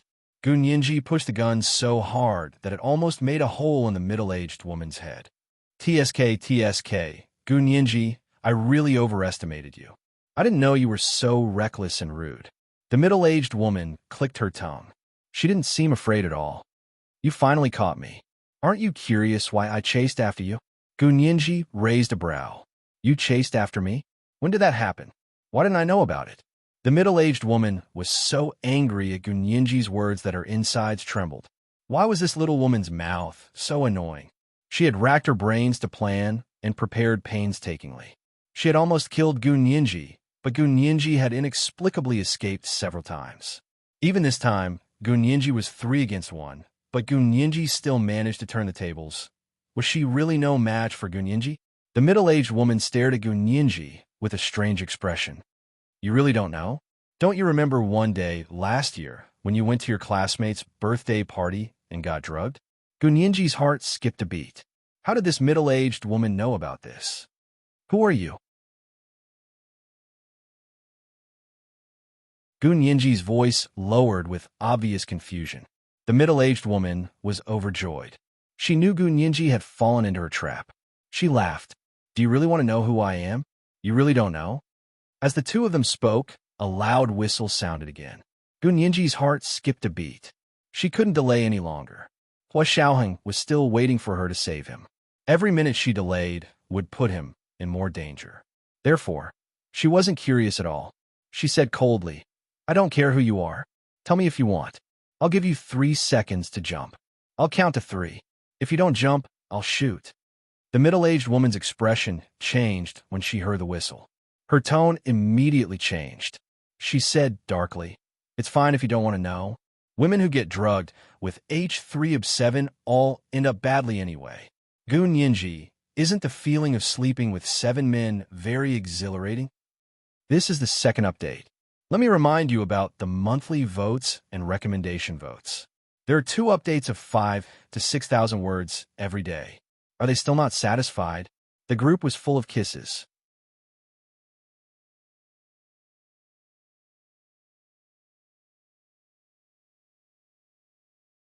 Chapter 507. What the hell are you talking about? Gunyinji's heart raced, but she refused to admit defeat verbally. She retorted, What the hell is H3 of 7? You could turn the entire Sahara Desert into fertile farmland if you let the water out of your brain. Why are you still wasting your breath here? The middle-aged woman saw that Gunyinji didn't seem to care at all and didn't seem to be faking it. Could she really be fine? Impossible. After thinking about it carefully, she confirmed her belief in H3 of 7. That thing was indeed incurable and had been proven by countless Chinese women. Gunyinji was no exception. Haha, you don't remember? That's even better. Go and check what kind of aphrodisiac you took back then. Don't get married in the future, and your husband won't even know what color the hat on his head is. The middle-aged woman's words were also very vicious. Moreover, it was difficult for people to distinguish between the truth and lies. Gunyinji was different. She had no recollection of what had happened after the aphrodisiac took effect. She only remembered finding Chun-Lai before the drug took effect. She was very confident in Chun-Lai's medical skills, so the painful consequences the middle-aged woman spoke of had definitely not happened to her. Of course, she was even more confident in Hua Xiaoheng's abilities. With Hua Xiaoheng around, no matter what difficulties she encountered, he would be able to overcome them. However, the middle-aged woman's words immediately made her realize, You're Yamaguchi Yuko. She didn't remember much of what had happened back then, and had only heard bits and pieces from Chun-Lai and Hua Xiaoheng. She also knew that Hua Xiaoheng and his men were investigating Yamaguchi Yuko.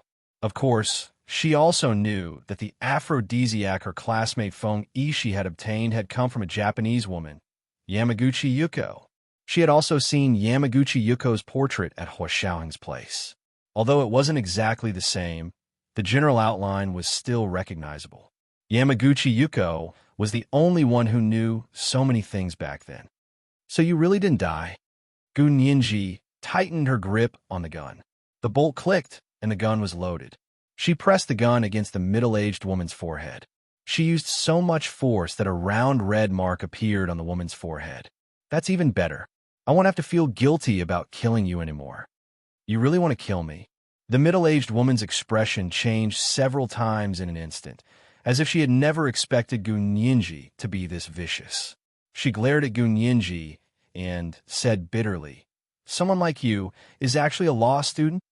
Knowingly breaking the law was an additional crime. You really should let everyone see your true colors for what you've done. How disgusting. Gu Nianji was surprised again and raised a pair of beautiful long eyebrows. Her dark eyes stared at the middle-aged woman thoughtfully. She thought to herself that this person really knew a lot about her situation. Who exactly was she? However, this thought only spun around in her mind once before it was pushed to the back of her mind. Who cares who she is? Even if he was someone she once knew. She wouldn't let him off the hook even if he was someone she used to know. What a joke. She should have died 100 times over for putting Hui Xiaoheng in danger. Not to mention the fact that she had tried to harm her many times before. Gu Nianji had made up her mind. She pulled the trigger and said in a low voice, "Are you jumping or not? I'm starting to count 1, 2, 3. She hadn't even finished the word 3 when she heard the whistle coming one after the other. It was so loud that it hurt her eardrums. Gu Nianji finally looked in the direction of the whistle. A huge ship appeared on the horizon, facing the direction of the sun and heading in their direction. Gu Nianji froze. The middle-aged woman seized the opportunity to grab her wrist and forcefully snatch her gun. "You're asking for it." Gu Nianji snapped back to reality and raised her long leg to kick the middle-aged woman who was trying to wrestle with her off the lifeboat. "Get as far away from me as you can. If I see you again, I won't be so polite anymore." Gu Nianji took the gun and fired several shots at the water, creating a large white splash. "Stop! Stop right now! What are you doing?" Gu Yanran's voice came from behind Gu Nianji. She was shocked and angry at the same time. Her usually crisp and clear voice trembled slightly. Gu Nianji turned around and saw Gu Yanran standing on a lifeboat that had already arrived near her. Gu Nianji looked in the direction Gu Yanran had come from and confirmed that the black yacht she had seen earlier belonged to Gu Yanran, which meant it belonged to the Gus. She felt a bit strange, but she didn't act coy. Her face darkened as she watched Gu Yanran's sailors jump into the sea and rescue the middle-aged woman onto their lifeboat. "You're Gu Nianji. Why are you in Barbados?" Gu Yanran finally saw the tall girl in front of her and was shocked. She looked at the gun in her hand and said in shock, "Why are you holding a gun? Why are you trying to kill others? Nianji, how can you disregard the law like this?" Gu Nianji's eyes were still on the middle-aged woman who had been rescued. She didn't even look at Gu Yanran and said calmly, "Miss Gu, don't talk to me about the law. This is international waters. May I ask which country's laws are you following?" The middle-aged woman had her eyes closed and was wrapped in a thin blanket. She had been curled up in a corner of Gu Yanran's lifeboat the entire time. Her expression was indifferent, and she didn't say a word. Gu Nianji looked at her again before looking at Gu Yanran. She suddenly asked, "You know each other?" Before Gu Yanran could answer, the middle-aged woman suddenly laughed strangely. "Of course she knows me. She even vouched for me and let me go abroad. Ha ha ha. You're all stupid." "Shut up." Gu Yanran couldn't stand the woman's insults anymore. "I saved your life. Don't bite the hand that fed you." Gu Nianji looked at Gu Yanran, then at the middle-aged woman. Pursing her lips, she put the gun back into her diving suit and turned to start the lifeboat. "Hey, Gu Nianji, what are you doing?" Gu Yanran quickly stopped her. "Are you going to save Mr. Hua? With this small lifeboat? It's useless." Gu Nianji's movements paused. The scene of the lifeboat of the same model being instantly charred by the blue hole's violet electric arcs appeared in her mind. However, she still lowered her head and fiddled with the lifeboat's engine.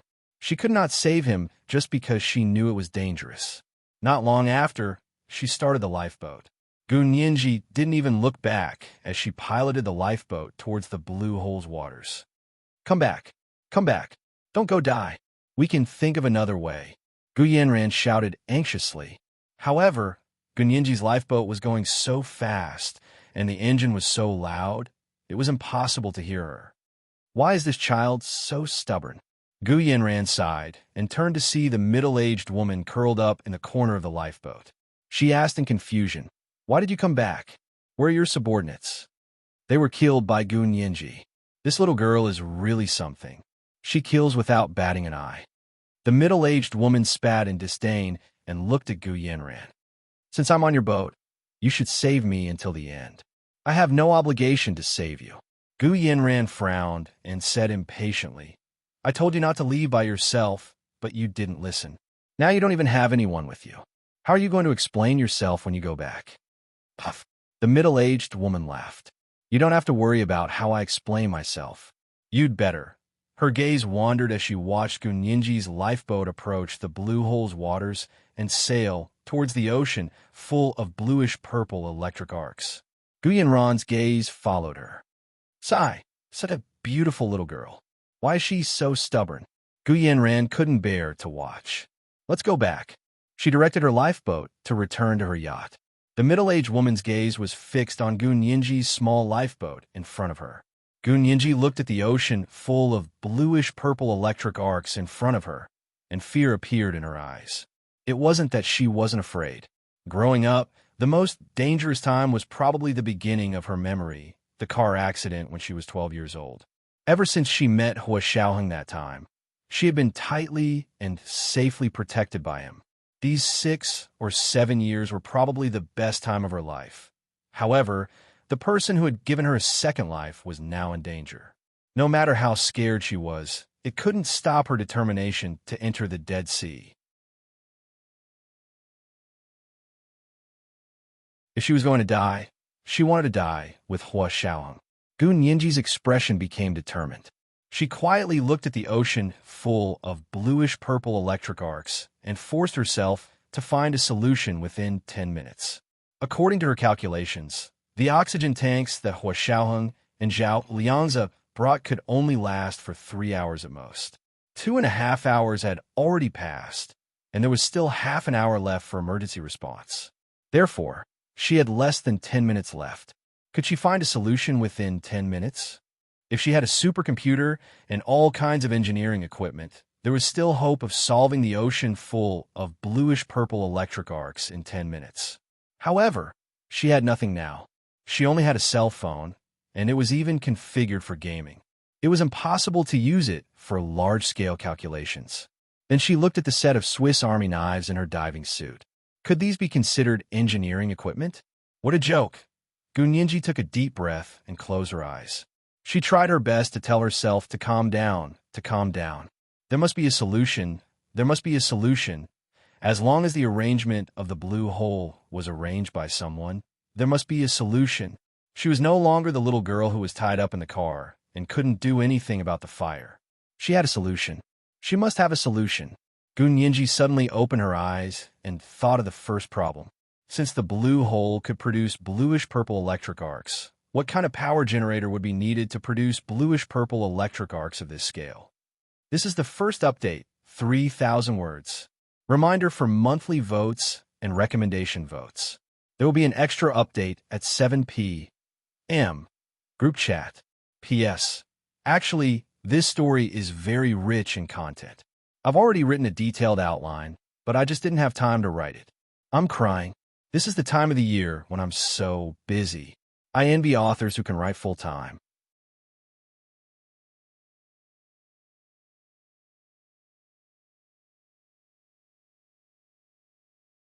Chapter 508. There were only a few common ways to generate electricity.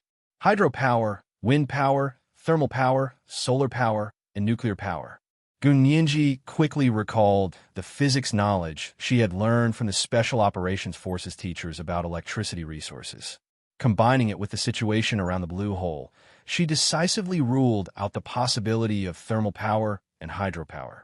Hydropower required a large drop or a temperature difference in the sea to generate electricity, but the terrain and hydrological conditions obviously didn't meet the requirements for hydropower. Also, hydropower required large-scale infrastructure construction.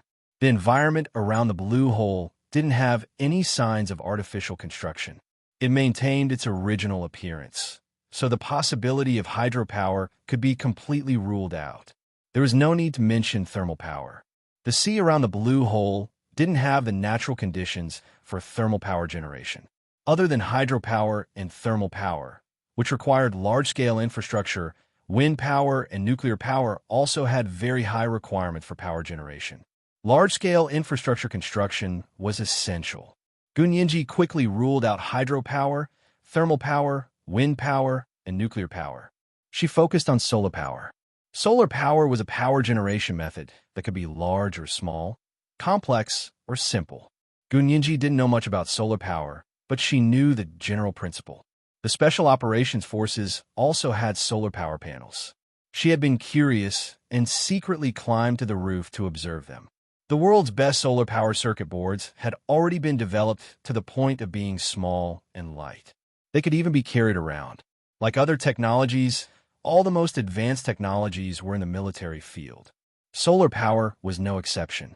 Gunyinji's heart skipped a beat. She looked at the blue hole's environment again and immediately noticed something different. She observed the large and small reefs that surfaced near the blue hole's waters. These reefs looked no different from normal reefs at first glance.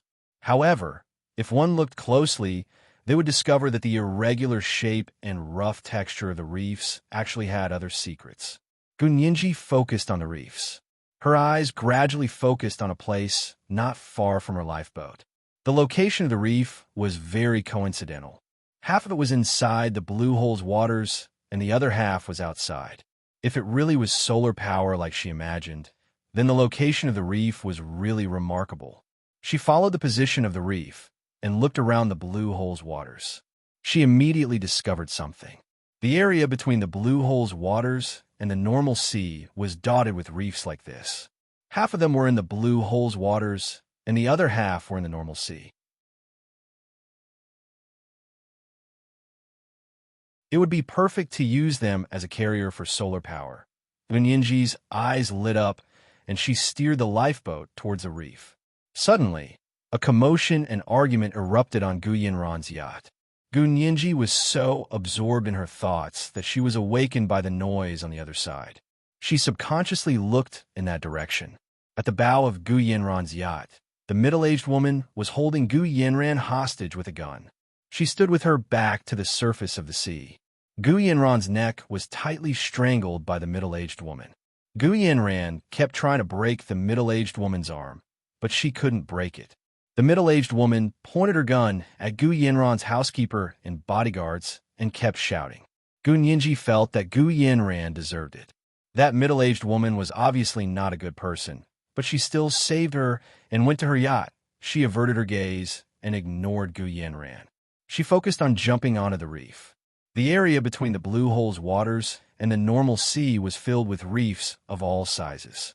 Gunyinji had to steer very carefully to avoid those reefs. Arriving in front of the reef closest to her, Gunyinji stopped the lifeboat and visually measured the distance between her and the reef.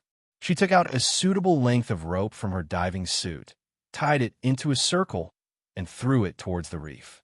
She threw it twice and caught it on the reef. Then, she pulled it tight and kicked off the bottom of the boat. She jumped up and pounced on the reef. She landed successfully. Gunyinji almost laughed out loud, but soon she couldn't laugh anymore. The reef was actually electrified. She couldn't tell how many volts it was. Of course, it was lower than the bluish-purple electric arcs in the blue hole's waters, but it was still beyond what the average human body could withstand. Gunyinji felt like thousands of tiny needles were poking into her body. It wasn't particularly painful at first, but after 3 seconds, the pain spread throughout her entire body. She clenched her teeth to prevent herself from moaning.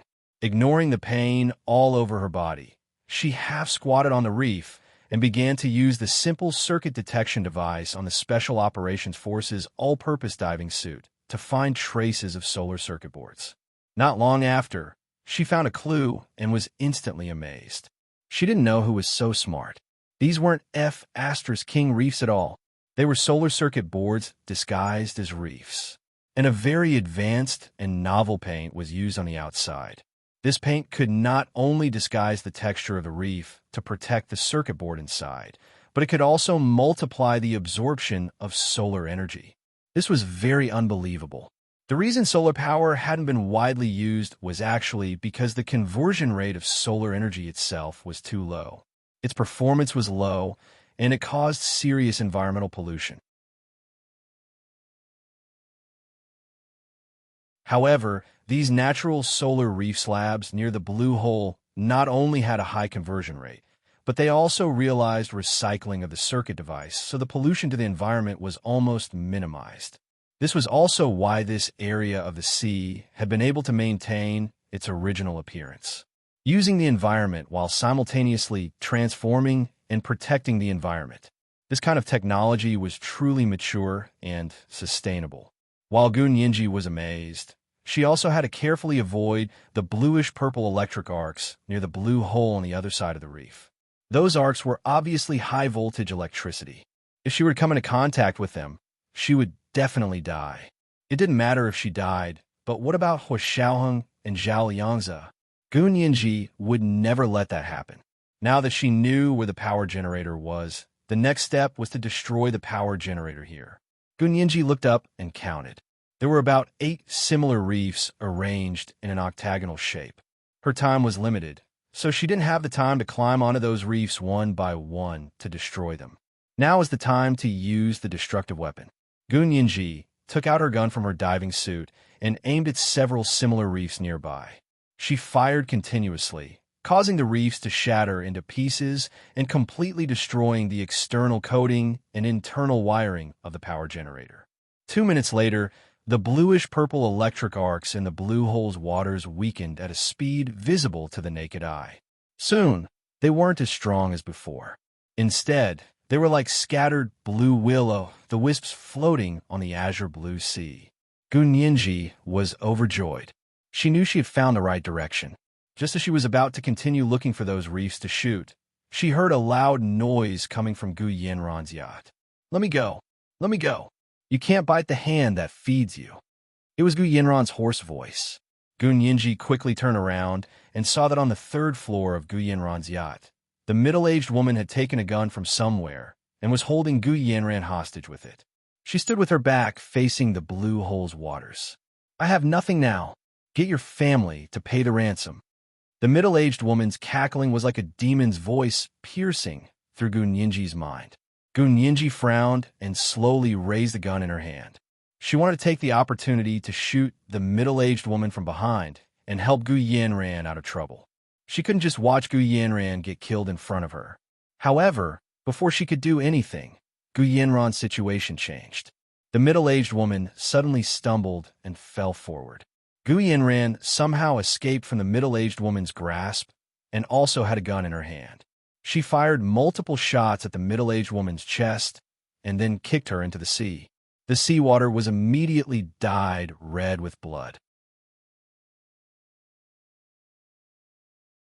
The middle-aged woman's corpse quickly floated up and floated in the sea. Yamaguchi Yuko, whom Huo Xiaoheng and the others had been chasing for so long, was dead just like that, and Gu Yanran had killed her herself. Gu Nianji's eyes widened, and her mouth almost couldn't close. However, she was only shocked for a moment. She immediately turned around and planned to find a place to jump into the waters of the blue hole. Her attention was focused on figuring out how to find the place where the blue electric arcs were the weakest to jump into. She didn't notice that the huge ship she had seen earlier had anchored nearby. A fully equipped lifeboat, several times larger than her lifeboat, had been released from the ship and was speeding towards her. "Gu Nianji, get back here!" An angry roar came from behind her, and the clear, cold voice pulled Gu Nianji back from her thoughts. She turned around in shock again and saw He Zichu standing on a white ship. He was glaring at her angrily. "Professor He, why are you here?" Gu Nianji's shock turned to joy. She smiled and waved at him. Then she quickly turned around and jumped into the area where the blue electric arcs were the weakest. It wasn't that she didn't want to listen to He Zichu, but Huo Xiaoheng couldn't wait any longer. She didn't have time to explain to him. He Zichu, who had just rushed over, watched Gu Nianji's slender figure jump into the waters of the blue hole that still had weak electric sparks. This was the second time she had met with an accident in front of him. This time, no one stopped him. He Zichu didn't say anything and jumped down as well. This was the second update. A reminder for monthly votes and recommendation votes. The group chat was silent. You're tuning into the Romance Rendezvous YouTube channel. We're so grateful for your support, and don't forget to subscribe to join us on this incredible journey through captivating stories. Your generosity through donations truly makes a world of difference, as it's the primary source of revenue that allows me to expand and enhance this channel for you. Thank you from the bottom of my heart for being a part of this adventure.